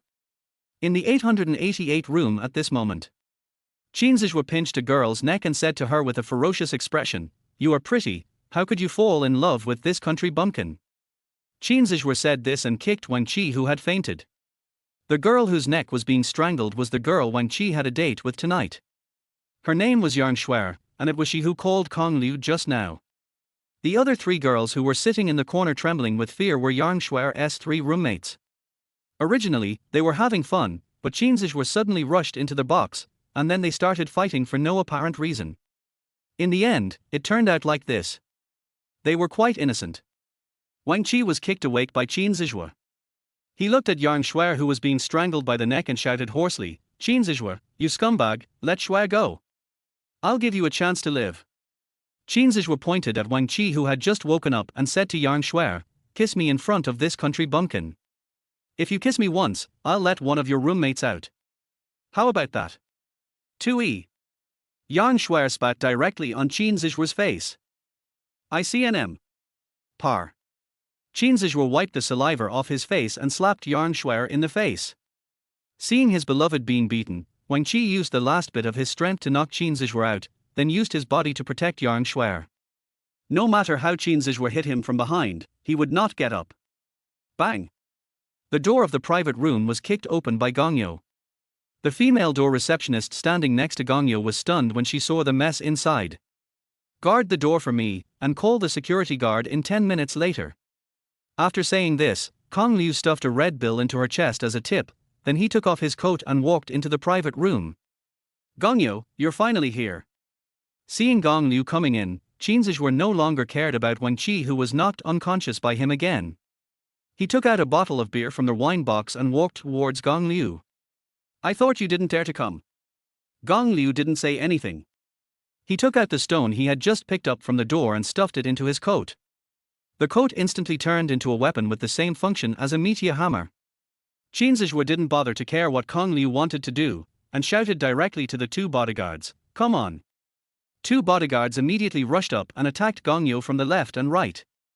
Gongyo swung his clothes and hit one of the bodyguards hard on the temple. "Arr!" The bodyguard screamed instantly and covered his head. At the same time, another bodyguard had already swung his fist at his face. If that punch that could break the wind hit his face, Gongyo would definitely lose his fighting ability. Gongyo took a step back and lowered his center of gravity to avoid the straight punch. After dodging the attack, he put his 5 fingers together into a palm, turning it into a sharp blade, and poked the bodyguard's eyes with a sharp finger. Arr! There was another scream, and tears and blood instantly flowed from the bodyguard's eyes. The blind man waved his fists around and punched the air impatiently. The bodyguard who had just been hit on the temple stood up again at this time and rushed towards Gong Liu again with anger. Gongyo nimbly dodged his violent attack and threw his clothes at him. When the time was right, Gongyo kicked the bodyguard's knee hard, and he instantly fell to the ground. Gongyo then raised his clothes and smashed them on his face. Boom! There was a dull thud as his head collided with the stone, and the bodyguard fell to the ground, completely unconscious. After dealing with one, Gongyo turned around again, holding his clothes, and walked towards the bodyguard whose eyes he had poked out, and hit him hard on the head twice. His movements were neat and smooth, without any delay. In less than 2 minutes, both bodyguards were lying on the ground. Qinzhou looked at the two bodyguards lying on the ground, not even aware of their own safety, and had not even come to his senses. He always thought that Du Hongyuan was the best fighter among the 4 people in Kong Liu's dormitory, but he never expected that Kong Liu was so good at fighting. After just a brief fight, he easily got rid of the professional bodyguard he hired. Looking at Kong Liu walking towards him, Qinzhou seemed to see a plague god. His eyes were full of fear. The horrible aura emanating from Kong Liu made his body retreat uncontrollably. He could not hold the beer in his hand and it fell directly to the ground. With a snap, it broke into pieces. He stepped on the garbage on the ground and tripped to the ground. The broken glass on the ground directly cut his hands, but he didn't care about the piercing pain in his palms and kept backing away frantically. He retreated to the corner and finally had nowhere to retreat. Gong Liu, you fucking killed someone, you're done. Just wait to go to jail. Don't touch me, if you dare to touch a hair on me you're done, I'm the only son of the Zhonghai Qin family. Qinzhou, who was about to die, had no intention of admitting his mistake and even tried to scare Gong Liu with threats. Gong Liu was too lazy to talk to him and just kicked him. Puff! Qinzhou spat out a mouthful of blood after being kicked. He screamed like a trapped beast giving its last roar, Gong Liu, you lunatic! Do you know who my father is? Har har, har har har. When Gong Liu heard Qinzhou's words, he actually laughed, as if he had heard a huge joke. He squatted on the ground and said in a cold voice in Qinzhou's ear, even if your father is the king of heaven, in Zhonghai, he has to listen to my Kong family. Kong family. You are. Chapter 34 You Can Be Blessed Tragic Version. Before Qinzhou could finish his words, he fainted from fright. Gongyo didn't give him the chance to faint. He picked up the wine on the table and poured it directly on his face, and he woke up again. Want to play dead? Gong Liu showed a somewhat creepy smile, and said calmly, I haven't beaten you yet. Please let me go, I really know I was wrong, I'm sorry, I have eyes, are. Gongyo successfully proved that the private rooms at Paramount have very good sound insulation. The receptionist stood at the door for 10 minutes and didn't hear any unusual sound. When she called the security personnel to open the door of the private room, Qinzhou was lying on the ground covered in blood, not knowing whether he was dead or alive. Kong Liujing and 3 other girls moved Du Hongyuan and Chen Jirue from the ground to the sofa. Yang Shuar hugged the still unconscious Wang Qi with a look of heartache. Not long after, the ambulance called by Gongyu arrived at the scene, and the three were sent to the nearest hospital. Fortunately, most of the three had skin injuries, some minor fractures and mild concussions, and they would be fine with proper treatment. The four girls only suffered some minor abrasions and were just scared, but they were fine.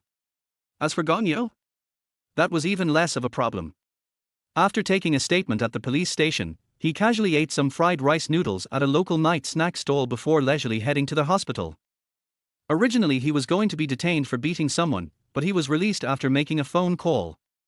The reason for his release was very simple: self-defense. What happened tonight was entirely Qin Zizhua's fault. If you want to blame someone, just blame him for his own misfortune. Gongyu looked at the time. It was already 4 o'clock in the morning. He couldn't go back to the dormitory now. He could only go to the hospital and lie down for a while. However, he was not very sleepy now. After all, he went out only after waking up tonight. There were still a few messages on the phone sent by Ji Yuchensi. Seeing that he hadn't replied, Ji Yuchensi finally said good night and stopped sending messages. Gongyu put down his phone and placed one hand outside the car window, letting the slightly cool evening breeze pass through his fingers.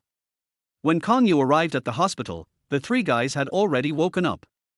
They were lying on the hospital beds, and four girls were taking care of them. Kong Liu gave Yarn Shuer a room card and asked her to go to bed with her roommate. He just needed to watch over them for a few hours in the second half of the night. The girls had been frightened for their whole night and were really tired now. They followed Yarn Shuer out of the hospital. The hotel Kong Liu booked was right next to their hospital.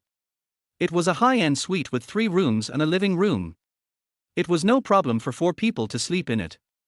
After a few girls left, the 3 who had originally looked calm and composed immediately looked miserable and started to cry out. These 3 were just pretending to be strong in front of the girls. Wang Qi was the first to ask, "Old Liu, I heard from Shuer and the others that you were the one who defeated Qin Zizhua and his 2 bodyguards tonight." Gongyu showed a strange look and asked Wang Qi with a smile, "You two are so intimate, are you two together?" "Well, it's done." Wang Qi scratched his head a little embarrassedly. Qin Zizhua deserves the most credit for Wang Qi's rapid progress tonight. Without him doing this, Wang Qi and Yarn Shue's relationship wouldn't have progressed so quickly. "Don't change the subject." Du Hongyuan, who was standing by, struggled to get up from the bed and said, "We can't beat Qin Zizhua's 2 bodyguards together. How did you manage to seduce them by yourself?" "Oh, it was just a fluke." Gong Liu scratched his head and said a little embarrassedly, "I was lucky at that time. He played a dirty trick on me and knocked me down." Chen Jirue raised his bandaged arm and asked, "Is it true?" "It's absolutely true. When has your brother Kong ever lied to you?" "I don't believe it." Du Hongyuan, who grew up fighting and making trouble, knew how strong the 2 bodyguards were. He said, "Even if you use dirty tricks, you can't trick 2 people at once. Are you hiding something from me?" "Oh, har har." Gong Liu laughed and immediately said, "We are together every day, don't you know me well enough? What can I hide from you? Besides, look at my thin arms and legs, how can I beat those 2 strong guys without using dirty tricks?" "But." "No buts." Du Hongyuan wanted to say something, but was interrupted by Kong Liu immediately. "Just lie down and stop thinking about it." Gongyo is really tired of explaining. He is really not very good at making excuses.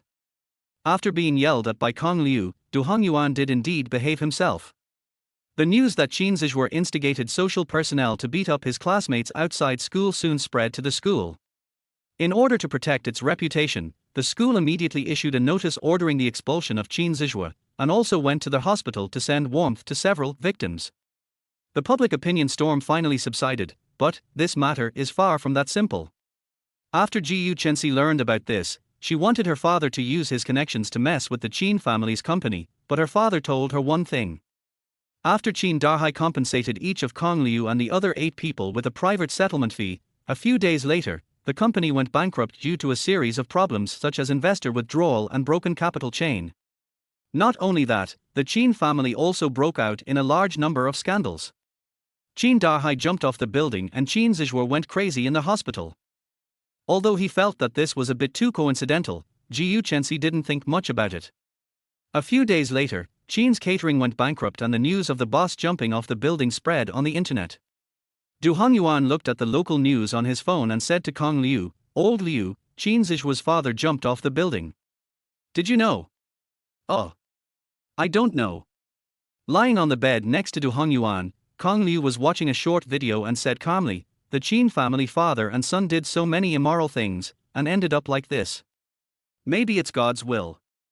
Gongyo was not injured that day, but in order to ask for compensation, although Gongyo did not lack that little bit of money, in order to avoid exposing his identity as an ordinary person, he could only pretend that he really needed it.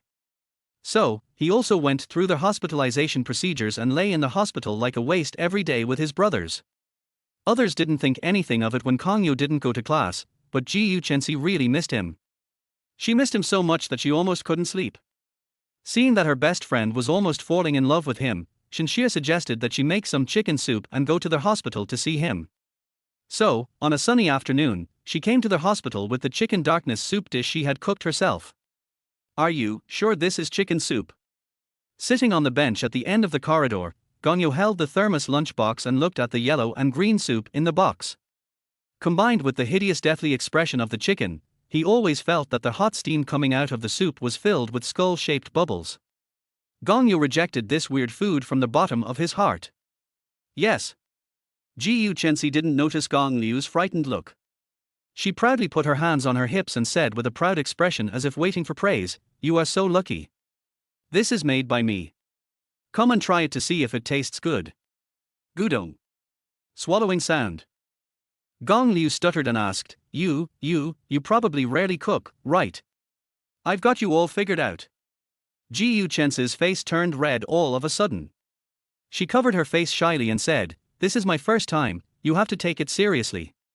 At this moment, Ji Yuchensi thought in his heart, "I'm a little shy, he. Gong Liu was so annoyed that he complained in his mind, "Why don't you finish your sentence? It's their first time. I don't want to take the blame for this." Ji Yuchensi continued to urge, "Try it and see if it tastes good." In order to avoid drinking this horrible soup, Gong Liu continued to delay and said, "By the way, why did you make chicken soup for me?"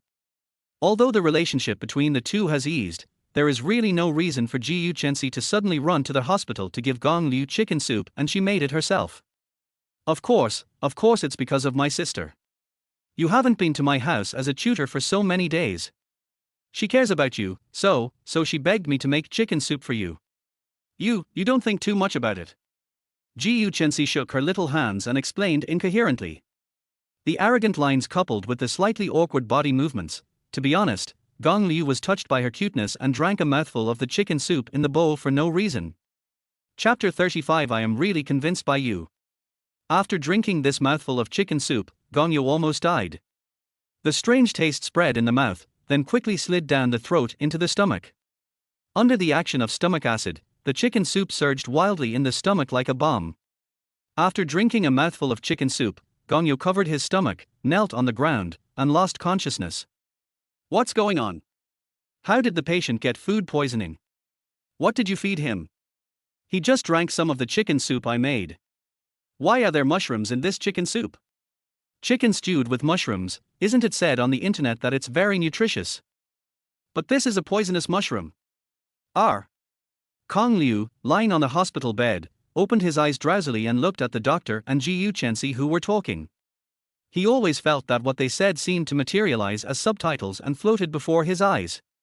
He seemed to see his great-grandmother, who had passed away many years ago, waving at him and saying that she wanted to take him out to play. He didn't want to go, and his great-grandmother got angry. When he woke up again, he had been arranged to a separate ward. The environment of the single room was much better than that of the quadruple room. Ji Yuchensi fell asleep on his calves. Gong Liu looked at Ji Yuchensi who was sleeping soundly and thought, "No wonder I became lame in my dream just now. It turns out that I lost consciousness because of her pressure." The corners of Ji Yuchensi's mouth were sunken while she was sleeping, her breathing was a little rapid, her curved eyelashes were trembling, and her fair cheeks were pressed against her arms, squeezing out a chubby shape like Cran Shin Chan's cheeks. Gongyo looked at the chubby cheek and for no reason stretched out his finger and poked it gently. It was soft, just like the feeling when he was a child and secretly poked the glutinous rice balls on the plate with his fingers. The sticky touch made him want to take a big bite of this cute little face. Of course, it's just a thought, but it's unfortunate. You're not afraid of catching a cold, really? Gongyo grabbed the coat that was on the bedside table and put it on her. Maybe it was because of the poke on the cheek just now. Ji Yuchensi frowned and woke up from the dream. As soon as she opened her eyes, she saw Gong Liu putting clothes on her. "You're awake." Looking at Ji Yuchensi, who had just woken up, Kong Liu paused while putting on his clothes. Ji Yuchensi looked at Kong Liu, a gleam in her eyes. She threw herself into his arms, hugged him and said loudly, "You finally woke up." R. Gong Liu was caught off guard by her sudden hug. He thought he was still asleep, but the soft touch of two lumps on his chest proved that he was not dreaming. "You scared me to death, you know that." Ji Yuchensi held Gong Liu's face with both hands, rubbed it hard, and asked anxiously, "Are you feeling uncomfortable now?" Gong Liu was rubbed on the face by Ji Yuchensi, his mouth was pouting, and his pronunciation became a little strange. "Phuket Island, I don't feel anything too. Oh. That's good." After hearing Gong Liu's answer, Ji Yuchensi breathed a sigh of relief, and her heart finally settled down. Gong Liu asked, "Why did I faint?" "You drank chicken soup mixed with 8 kinds of poisonous mushrooms. The fact that you didn't die is a blessing from your ancestors." The nurse on duty pushed open the door of the ward and walked in, explaining, "You woke up so quickly. You have a very good physique." "What the hell?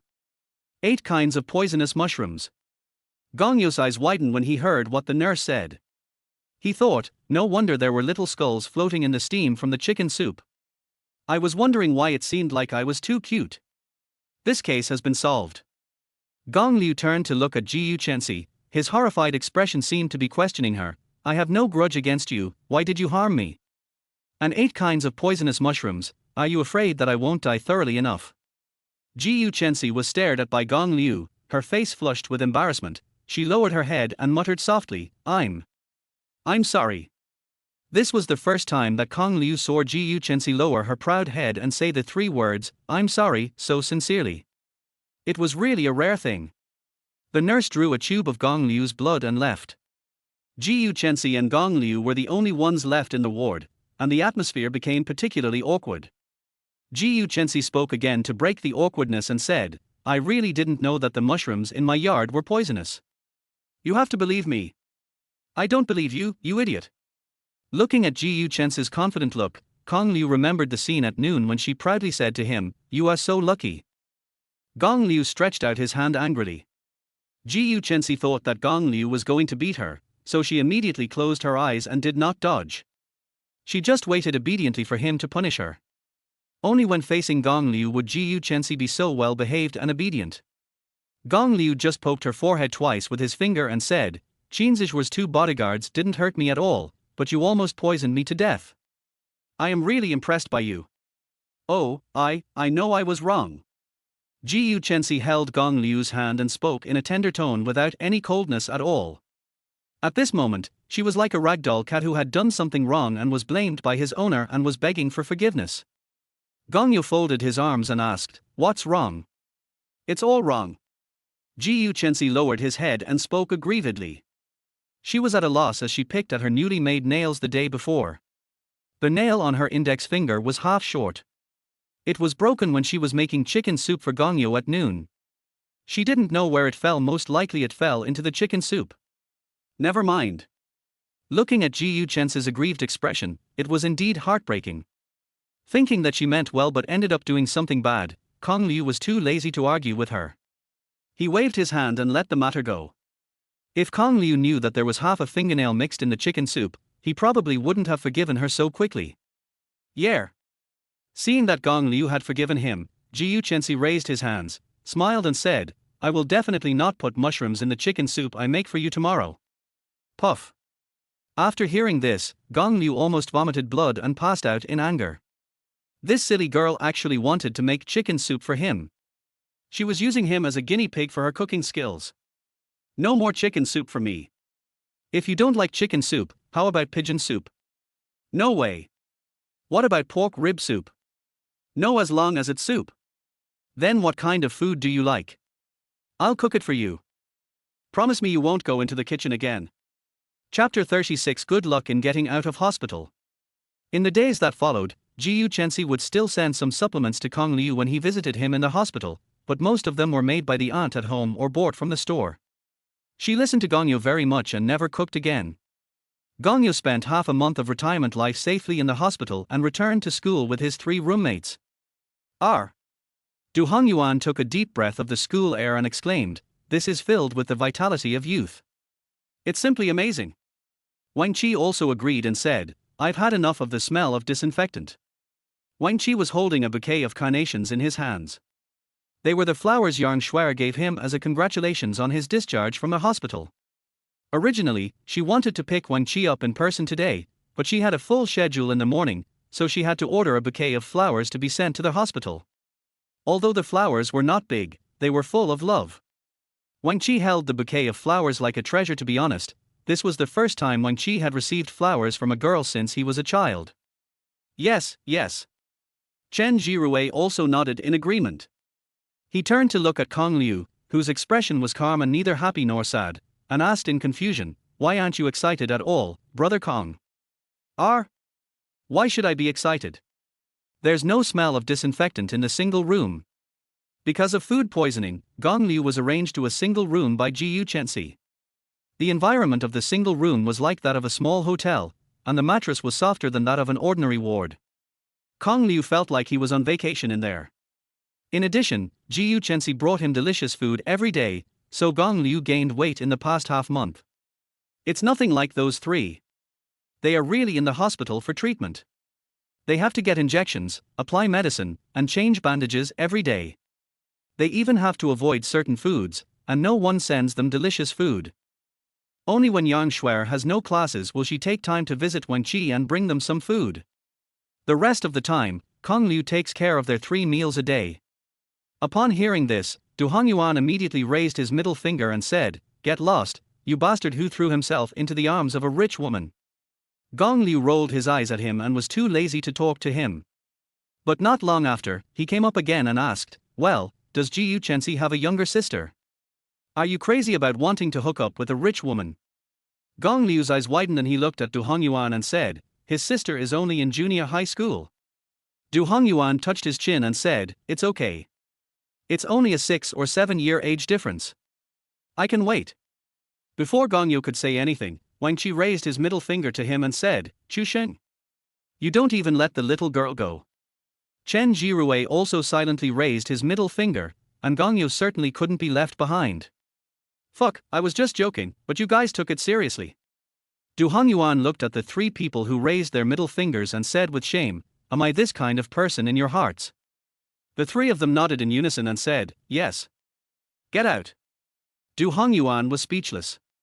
When they were almost at the bottom of the boys' dormitory, Wang Qi patted Gong Liu on the shoulder and said, "Hey, Lao Liu, look, that looks like Jiyu Chensi." Gong Liu raised his head and looked in the direction of Wang Qi's finger. A pink Porsche was parked downstairs of the boys' dormitory. Jiyu Chensi was holding a huge bouquet of flowers and waiting for someone downstairs.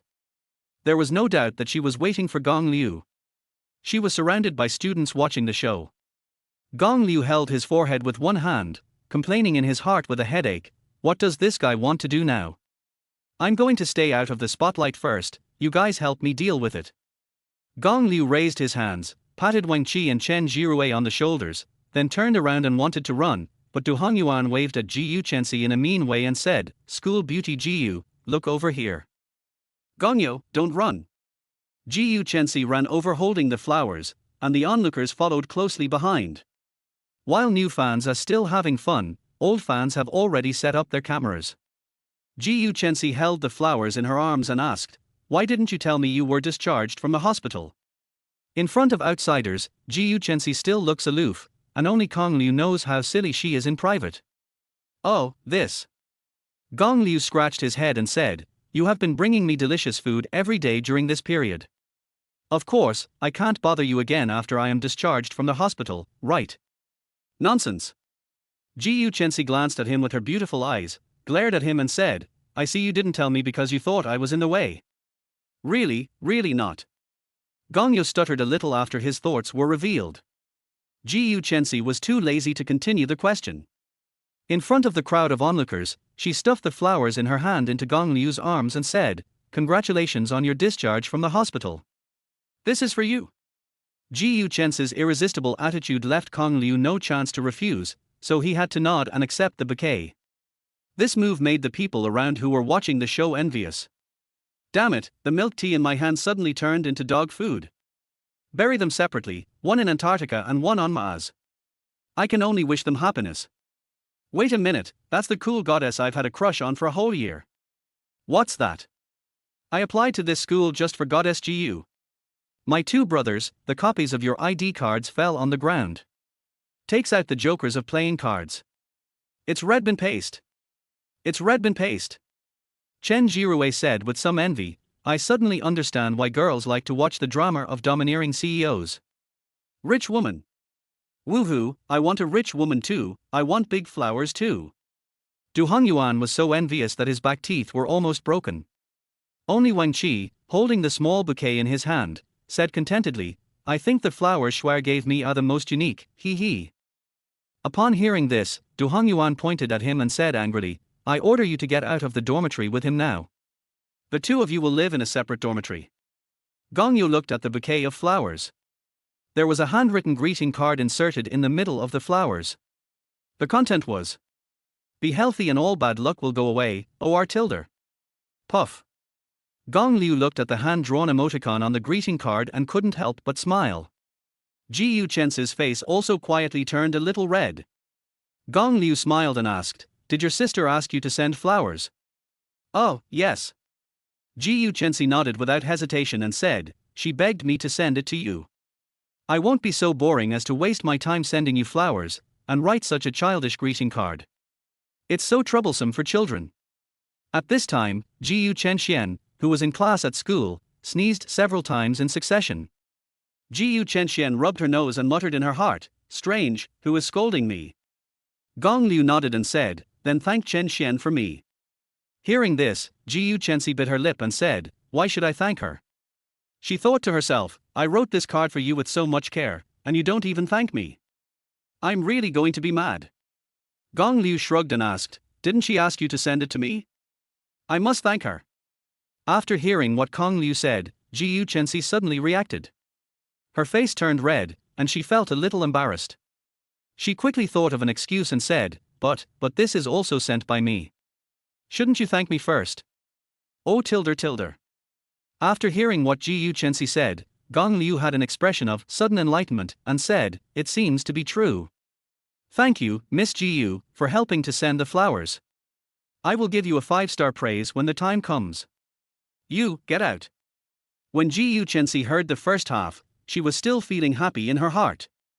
But after hearing the whole thing, she realized that Gong Yu treated her as an errand boy. She suddenly felt a little regretful and thought, if I had known earlier, I wouldn't have said it was given by my sister. This idiot actually believed it. Hey, the delivery fee. Gong Liu took out a lollipop from his pocket and gave it to Ji Yu Chen. Ji Yu Chen looked at the lollipop and was slightly stunned. Gong Liu smiled and asked, what's wrong? Don't like it? Then I will eat it myself. How dare you take back something you gave me?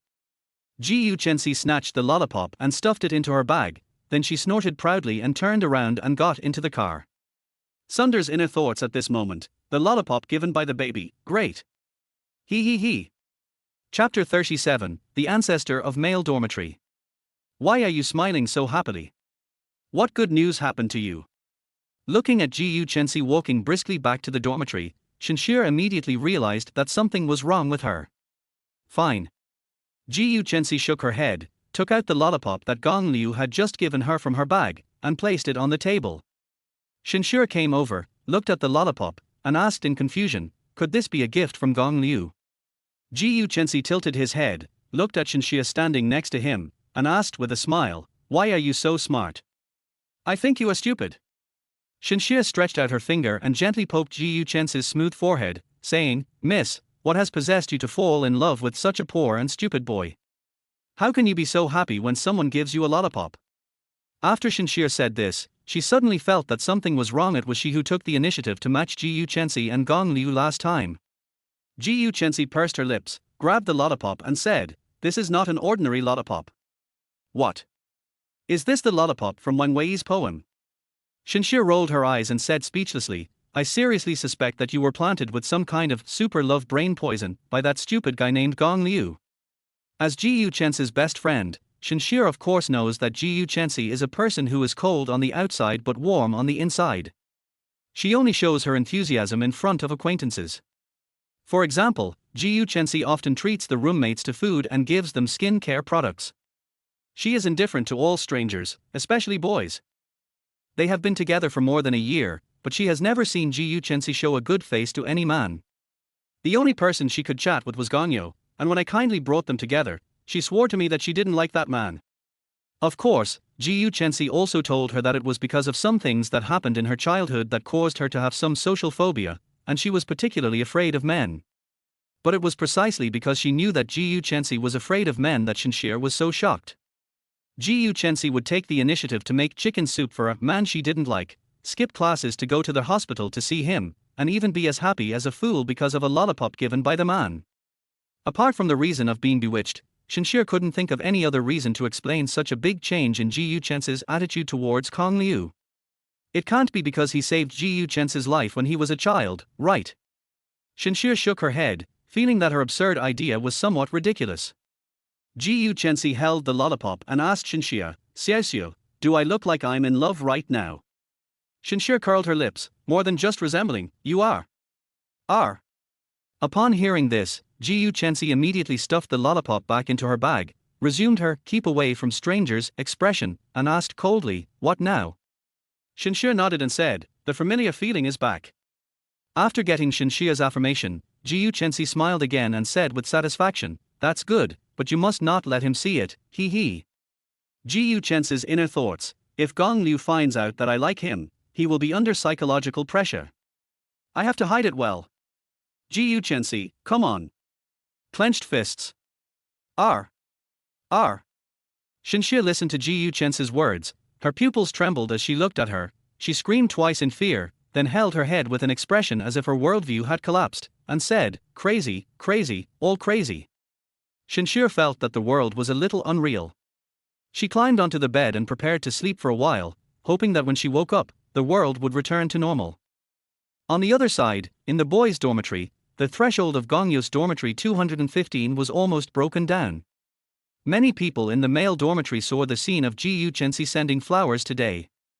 A man who can make the legendary cold school beauty actively pursue him is simply a master. They were so envious of that scene, they wanted to take over Gongyo's body. Everyone hopes that Gongyo can teach them some skills to pick up girls, so that they can win the girl they like in one fell swoop. As a result, a large group of people come to become his disciples, and some even come directly to become his godfather. People at the scene said, "In order to learn real skills, what's wrong with being an adopted son?" The other person sneered when he heard this, "Become an adopted son? That's too weak. I'll just be your grandson." Faced with this group of crazy admirers, dormitory 215 had already locked its door. Du Hongyuan was playing games and couldn't hear the footsteps because of the noise. He was a little annoyed and said to Kong Liu, "Old Liu, this is not a solution. They are too noisy. Do you think I'm not annoying?" Gong Liu sat up from the bed and rolled his eyes at him. "How about you take a mop stained with dirt, turn into Lu Biyu, and rush out to fight them?" "TSK, I can't do that." Du Hongyuan immediately shook his head. "I think Lao Wang should play Lu Biyu. This guy is tall and strong, so he is suitable to play Lu Biyu." "Right, Lao Wang." Apart from the noise outside the door, the only response to Du Hongyuan was the snoring of Chen Jirue in the dormitory. This kid was unstoppable once he fell asleep. "Old Wang." Seeing that Wang Qi did not respond, Du Hongyuan shouted again. "Old Wang, why are you ignoring me? What are you doing? Are you doing something bad?" Du Hongyuan took off his headphones, walked to Wang Qi's bed, took a look, and tapped the screen with his fingers rapidly, with the corners of his mouth curled up wildly, almost to the sky. Du Hongyuan asked quietly, "What are you doing?" "Don't make noise, I'm chatting with Shuer." Wang Qi said this, turned over and continued tapping on the screen. Been paste." Du Hongyuan yelled indignantly and his eyes fell on Gong Liu again. Gong Liu originally wanted to go to the library to read, but the dormitory entrance was surrounded by people who were looking for him. He couldn't get out at all, so he just lay down. "Old Liu." Du Hongyuan clung to the edge of Gong Liu's bed and said with a pitiful look, "You are regarded as the ancestor of men's dormitories, so you can teach me a few tricks so that I can win the heart of a rich woman as soon as possible." If I can't find a rich woman, it would be nice to have a sweet love. Get lost. Gong Liu closed his eyes, not even bothering to look at him, and said, there's really nothing between me and Ji Yu Chenxi. She doesn't like me at all. You're kidding me. Du Hongyuan was a little unhappy. If I don't like you, why do you come to the hospital to see you and make chicken soup for you? Gong Liu opened his eyes, pointed at Du Hongyuan, and said, don't mention chicken soup again. If it weren't for Ji Yu Chen's sincere attitude in admitting her mistake that day, Gong Liu would have suspected that the chicken soup was deliberately poisoned by Ji Yu Chenxi just to avenge him for scolding her twice. Ji Yu Chenxi likes me. Gong Liu smiled and said to himself, don't joke, I don't believe it anyway. When Du Hongyuan heard this, he immediately said, she definitely likes you. Why? Because when you gave her a lollipop, the look in your eyes when you love someone can't be fake. When Gong Liu heard this, he suddenly recalled Ji Yu Chen's reaction when he gave her a lollipop. That tender look in her eyes was indeed wrong. But he still didn't want to believe that Ji Yu Chenxi would like him, so he asked, then give me a reason, why would she like me? Do you need a reason to love someone? Don't you need it? Do you need it? Chapter 38, Encounter in the Cafeteria. Fortunately, the dormitory manager arrived in time and drove away all the boys who were blocking the door of dormitory 215 and wanted to become her apprentice. Only then did dormitory 215 finally get the rare piece. Without being disturbed, the other 3 people in the dormitory also fell asleep one after another. That's what college is like. If you have goals and direction, every day will be fulfilling. If you want to be a lazy person, you can sleep in and play games in the dormitory every day. Then after 4 years, you will enter the society and suffer the beatings of the society. Then you will find that the 4 years of golden time in college are so precious, but you wasted it in bed, a bed for yourself. Gong Yu woke up from a nap and looked at the dark sky. The room was also pitch black, with only Du Hongyuan's computer screen on. An inexplicable feeling of emptiness surged in Gong Liu's heart. He sat on the bed for a few minutes to calm down. He climbed out of bed, put on his clothes, and prepared to go to the cafeteria to eat, and then go to the library to sit for a while. Gong Liu's inner thoughts, no one can stop me from going to the library, not even beauty. If it's Ji Yu Chenxi. I have to think about it. Awake. Du Hongyuan, who had been playing games for the whole afternoon, rubbed his bloodshot eyes, glanced at Gong Liu, and asked, are you ready to go out? Gong Liu nodded and said, let's go to the cafeteria to eat. Do you want to go? Go ahead. Du Hongyuan agreed, stood up and stretched. Par. Gong Yu turned on the lights in the dormitory, and the originally dark room suddenly became bright. Chen Jirue, who was half asleep, was awakened by the sudden light. He sat up dazedly and asked, is it dawn yet? Du Hongyuan laughed and cursed, idiot, it's already 7 o'clock in the evening. I slept the whole afternoon. Chen Jirue glanced out the window with sleepy eyes, and then showed the same expression as Gong Yu when he just woke up, and felt a sense of emptiness in his heart. Du Hongyuan shouted, let's go, get up and eat. Gong Yu looked at Wang Qi's empty bed and asked, where did Lao Wan go? Du Hongyuan explained, he woke up before you, and washed his hair as soon as he got up. He must have gone out for a date with Yang Shuer. If a boy washes his hair before going out, it is the greatest respect for the girl he is dating. The 3 of them packed up and went to the cafeteria together. They found that something was wrong with the cafeteria tonight. The boys all ran to the 2nd floor. Du Hongyuan thought there was some activity going on there, so he pulled the 2 of them up there as well. The 3 of them went up to the 2nd floor and took a look, and shouted in unison, wow! The area by the window on the far left of the 2nd floor, as well as the seats nearby, were all filled with people. Apart from that area, the area in the middle and by the window on the right were very empty. It seemed as if everyone was attracted by something. Shinxia, who was sitting by the window, looked at the half-cooked crispy chicken and the greasy roast pork in tomato sauce in the bowl. She couldn't eat any more. She glanced at Ji Yu Chenxi, who was sitting opposite her, and asked, why do you suddenly want to come to the cafeteria to eat today? Ji Yu Chenxi spat out the big piece of fat, disguised as a potato, shuddered all over, felt a little horny, and quickly took a sip of lemon tea. After drinking the lemon tea, she let out a long sigh, feeling as if she had come back to life. She said expressionlessly, I've always heard that the food in the cafeteria is terrible. I'm curious about how terrible it is. Ji Yu Chenxi thought, I really just want to try out how bad the food in the cafeteria is. I definitely don't want to meet Gongyo by chance, for sure. You are not the kind of person who likes to seek trouble. Shinshir knew that with so many boys around looking at Ji Yuchensi, she must be uncomfortable. She came to the cafeteria to eat just to meet Gongyo by chance. Shinshir was simply a worm in Ji Yuchensi's stomach, and she guessed what she was thinking. Shinshir looked around and said, Gong Liu is not here. It seems that your plan for today will fail. Ahem.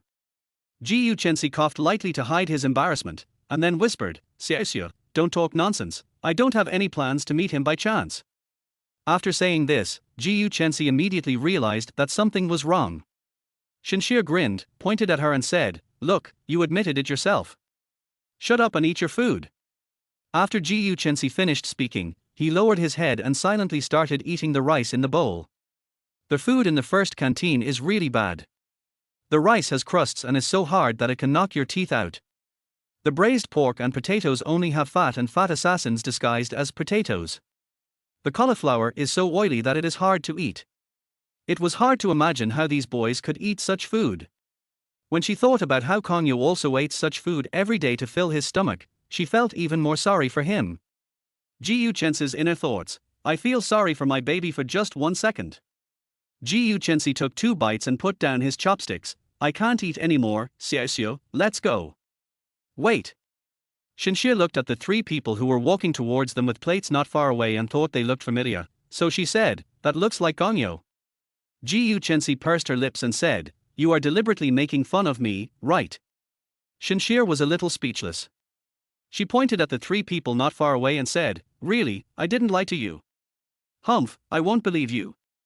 Ji Yuchensi didn't look at it, but put his hands on his hips, looking like, I'm very smart, don't try to fool me. The next second, Ji Yuchensi heard Du Hongyuan's voice, School Beauty Ji Yu, Miss Shin, good evening. Gong Liu originally didn't want to join in the fun and planned to just find a seat to sit down and eat, but Du Hongyuan insisted on seeing what was attracting these men here, so he pulled the 2 of them over. You don't know until you see it. You'll be shocked when you see it. Aren't these 2 old acquaintances? Before Gong Liu turned around and ran away, Du Hongyuan shouted. Hearing someone calling her, Ji Yuchensi turned around and locked her eyes on Gong Liu, who was about to run away. She shouted coldly, Gong Liu. Well. Gong Liu, who was stopped, glared at Du Hongyuan beside him. His eyes showed that he wished he could kill this guy right now. Ji Yuchensi sat up straight and raised her head. Her snow-white swan neck was particularly eye-catching. She asked coldly, Why are you running? No, I didn't run away. Gong Liu smiled and said, I see there are no seats here, so I'm going to find another seat. Ji Yuchensi heard this without saying anything. She moved towards the window, leaving a seat empty, and said to Gong Liu, Sit down. How inappropriate. All the boys around were staring at him. He really didn't want the threshold of his dormitory door to be trampled again tonight, so he refused and said, The 3 of us will go somewhere else to eat and won't bother you too. Sit down. Gong Liu wanted to run away again, but Ji Yuchensi snorted coldly, and her legs softened uncontrollably, and she sat down next to her. Chen Jirue tugged at Du Hongyuan's clothes and said, Brother Du, let's not sit over there. Chen Jirue is a rather introverted and shy person. He has never had much contact with girls since he was a child. He would feel uncomfortable if there were girls sitting next to him, let alone 2 beautiful girls, so he didn't want to stay. You go if you want to leave, I won't leave anyway. Du Hongyuan was not ready to leave. His eyes were fixed on Shinshia. No one could resist a big wavy lady with a curvy figure. It's a pity that Shinshia didn't seem to want him to sit here, and she still occupied the entire bench. Du Hongyuan was not polite and asked directly, Miss Shin, can you? He. Shinshia gave him a sly smile, and then ruthlessly refused, No, my butt is big, I have to sit in 2 seats. It's okay. My friend and I will find another seat. After being rejected, Du Hongyuan took Chen Jirue and left in shame. He came and left in a hurry, without taking away a cloud, and left Gongyo here, as if this was his mission. Gong Liu looked at Du Hongyuan, who was leaving, and cursed him in his heart. For you? Ji Yuchensi took out a bottle of lemon tea from her bag, placed it in front of Gong Liu, and said coldly, I bought too much. I gave it to you because you couldn't finish it. Don't think too much. Question mark. Gongyo looked at the bottle of lemon tea and thought, you just said it directly, and I didn't even have time to think about it. Only Shinshia had seen through everything. Shinshia thought to herself, I wonder why she bought 3 bottles at the beginning. Chapter 39 Public Enemy. Thanks. Gong Liu politely said thank you, then opened the lemon tea and took a sip. As soon as he put down the bottle, he saw Ji Yu Chensi looking at him expectantly. How does it taste? It's quite delicious. Gong Yu looked at her eyes that were seeking praise, and suddenly felt it was a little unreal she was so fierce just a second ago. Gong Liu couldn't help but sigh in his heart, girls are really strange creatures, hard to figure out. You are quite classy. Hearing Gong Liu's praise, Ji Yu Chensi nodded with satisfaction, picked up the bottle of lemon tea in her hand and took a sip, then continued to eat the food on the plate. I don't know why, but the appearance of Gongyo made the originally hard to swallow food become a little more delicious, just a little more delicious. Shinshia had put down her chopsticks, but when she saw Ji Yu Chensi starting to eat again, she asked in confusion, didn't you say you didn't want to eat anymore? I didn't say that. Ji Yu Chensi lowered her head, her expression unrecognizable. She said to Shinshia, Xiaoxia, if you don't want to eat anymore, go first. I'll finish the rest in the bowl before leaving. Har.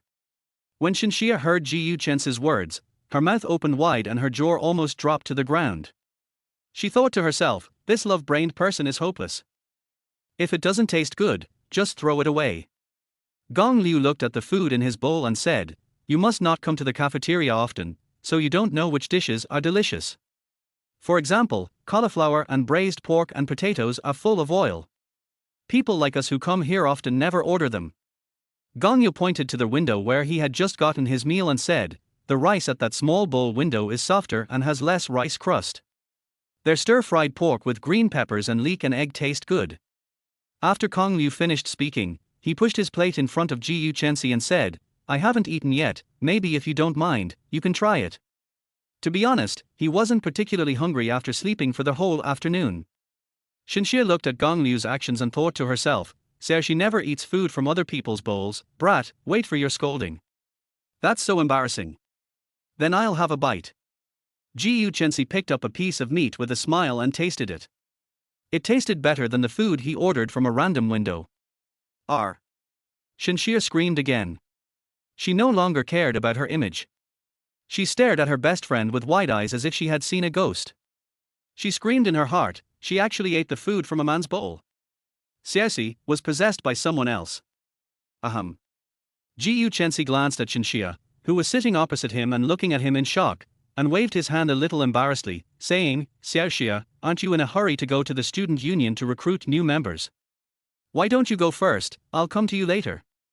Shinshia tilted her head and looked at her, silent, but the questioning look seemed to be asking her, you want to drive me away for a man? So love will disappear, right? Okay.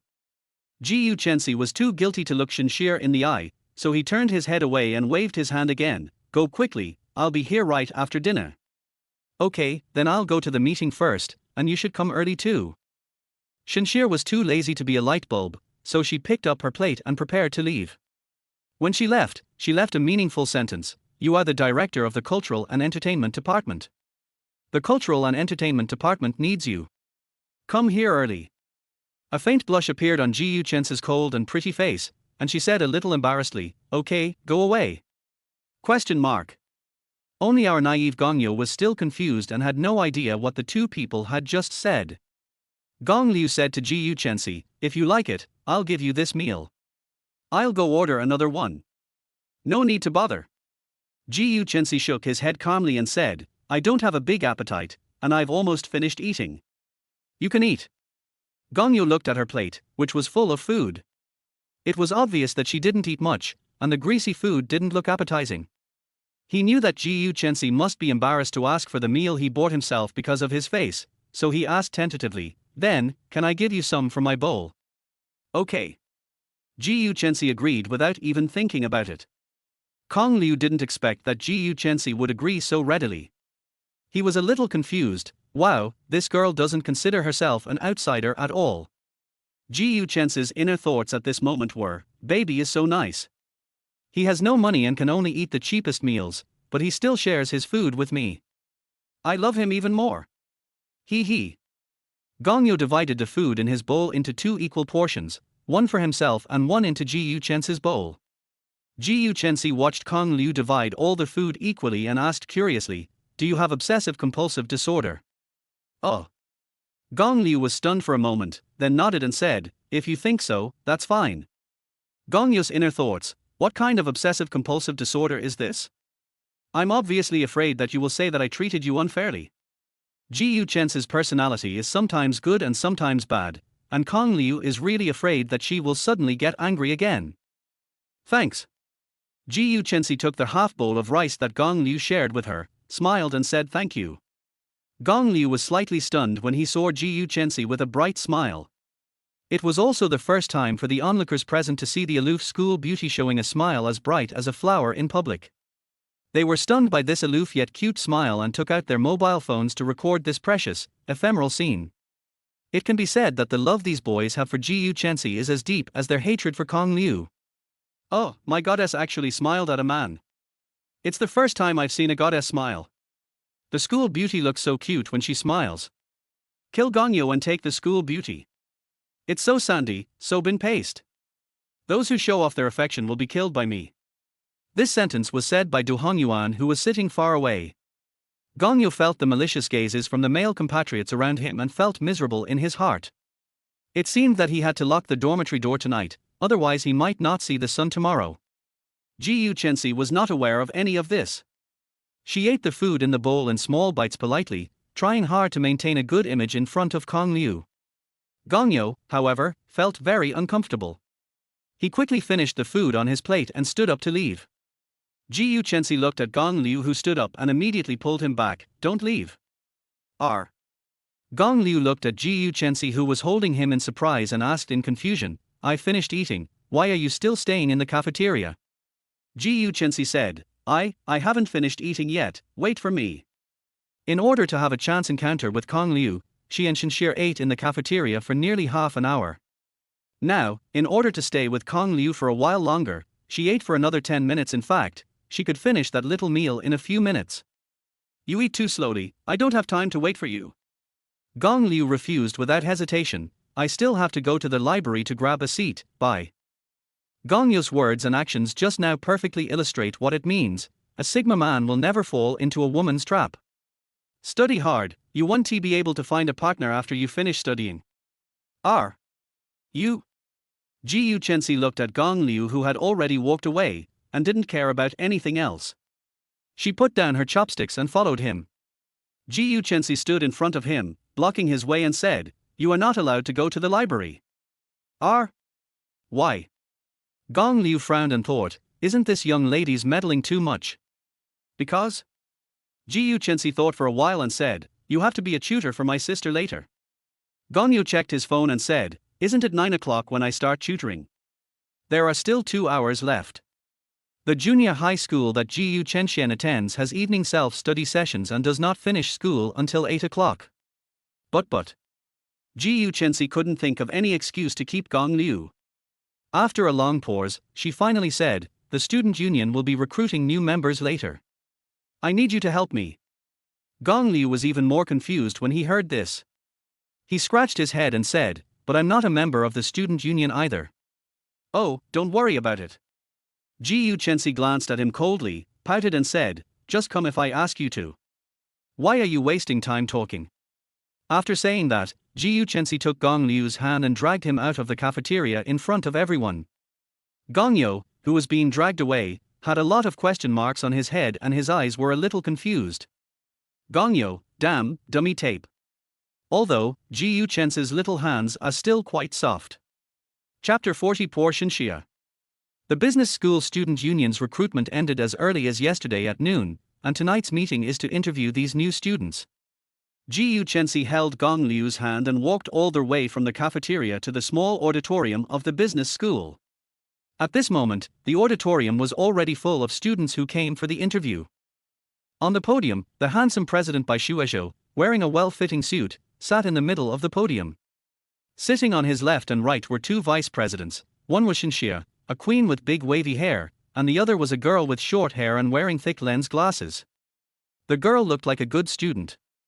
Her name was Chen, and she was another vice president of the business school student union. Bai Shuozhou is already a junior. In another half a year, the student union will hold a new term and his position as president will also be replaced.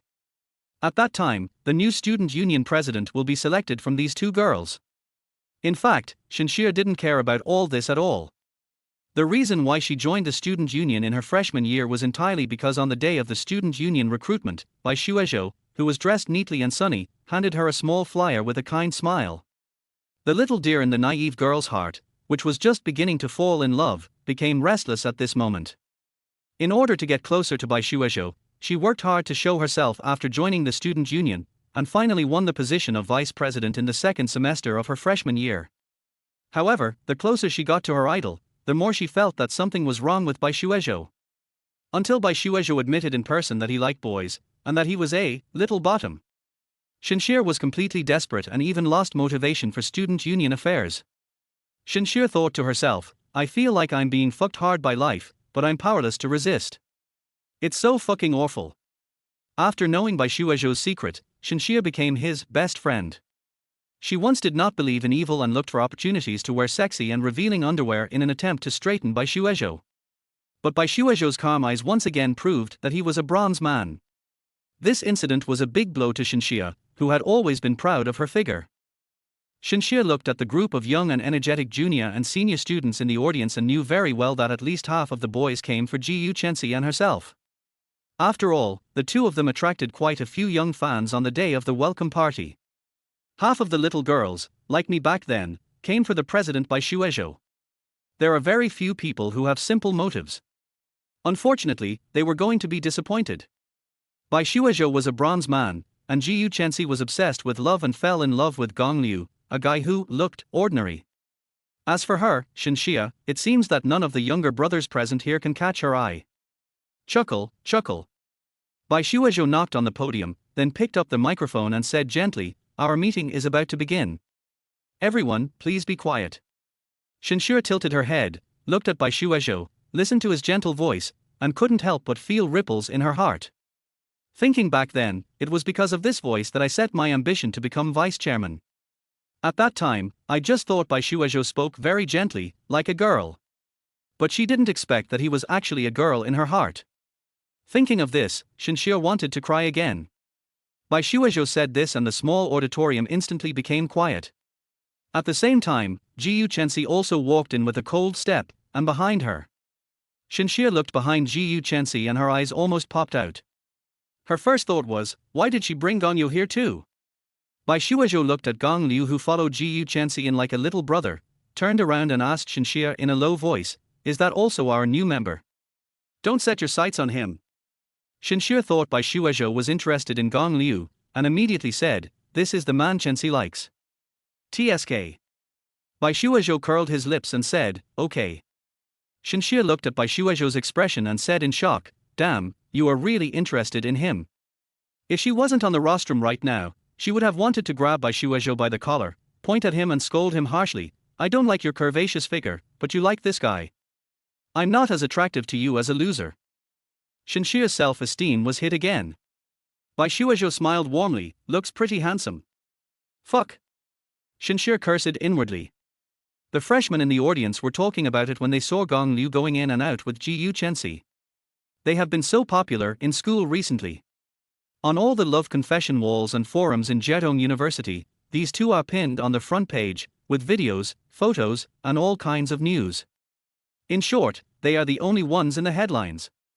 Gu Chensi walked to the first row of the audience, found the empty seat with the sign, Director of the Cultural and Entertainment Department, on it, and sat down. Gong Liu, who was inexplicably dragged in, wanted to stay away from her, so he wanted to walk back, but just as he stepped onto a step, Gu Chensi asked coldly, where are you going? There's no seat next to you. Gong Liu pointed to the empty seat in the back row and said, I'll go find an empty seat. Who said there wasn't? Gu Chensi looked at the member sitting next to him. The cold gaze made the member shudder. He immediately stood up and said, Minister, I'll sit in the back. Then he ran to the back in shame. The member sitting on the other side of her, although not being stared at by her, also ran to the back row with the member who had just left. Now, the seats on both sides of Gu Chensi were vacant. Gu Chensi folded his hands across his chest and said proudly, "Okay, pick a seat and sit down." Gong Liu cursed in his heart, "Damn bureaucracy." Then he obediently sat on the chair to the right of Gu Chensi. Seeing that most people had arrived, Bai Shuazhou didn't waste any time and directly started introducing tonight's recruitment interview. Bai Shuazhou was talking on the stage, and Gong Liu in the audience asked Gu Chensi quietly, "I'm not a member of the student union. Is it a bit inappropriate to sit here?" Gu Chensi asked in confusion, "What's wrong with that?" Gong Liu continued, "I feel like everyone around me is staring at me." Gu Chensi waved his hand and said, "It's okay, just ignore them." Gong Liu then asked, "What if they don't like me?" "Who dares?" Gu Chensi said with a cold face in an unquestionable tone, "Whoever dislikes you, I will tell him to get out." Gu Chensi's words were domineering and handsome. In an instant, Gong Liu understood why there are always girls who like to read novels about domineering CEOs. But what Gong Liu didn't know was that behind Gu Chensi's cold appearance, he was thinking, "Whoever dares to bully my baby will be beaten to death." Clenched fist.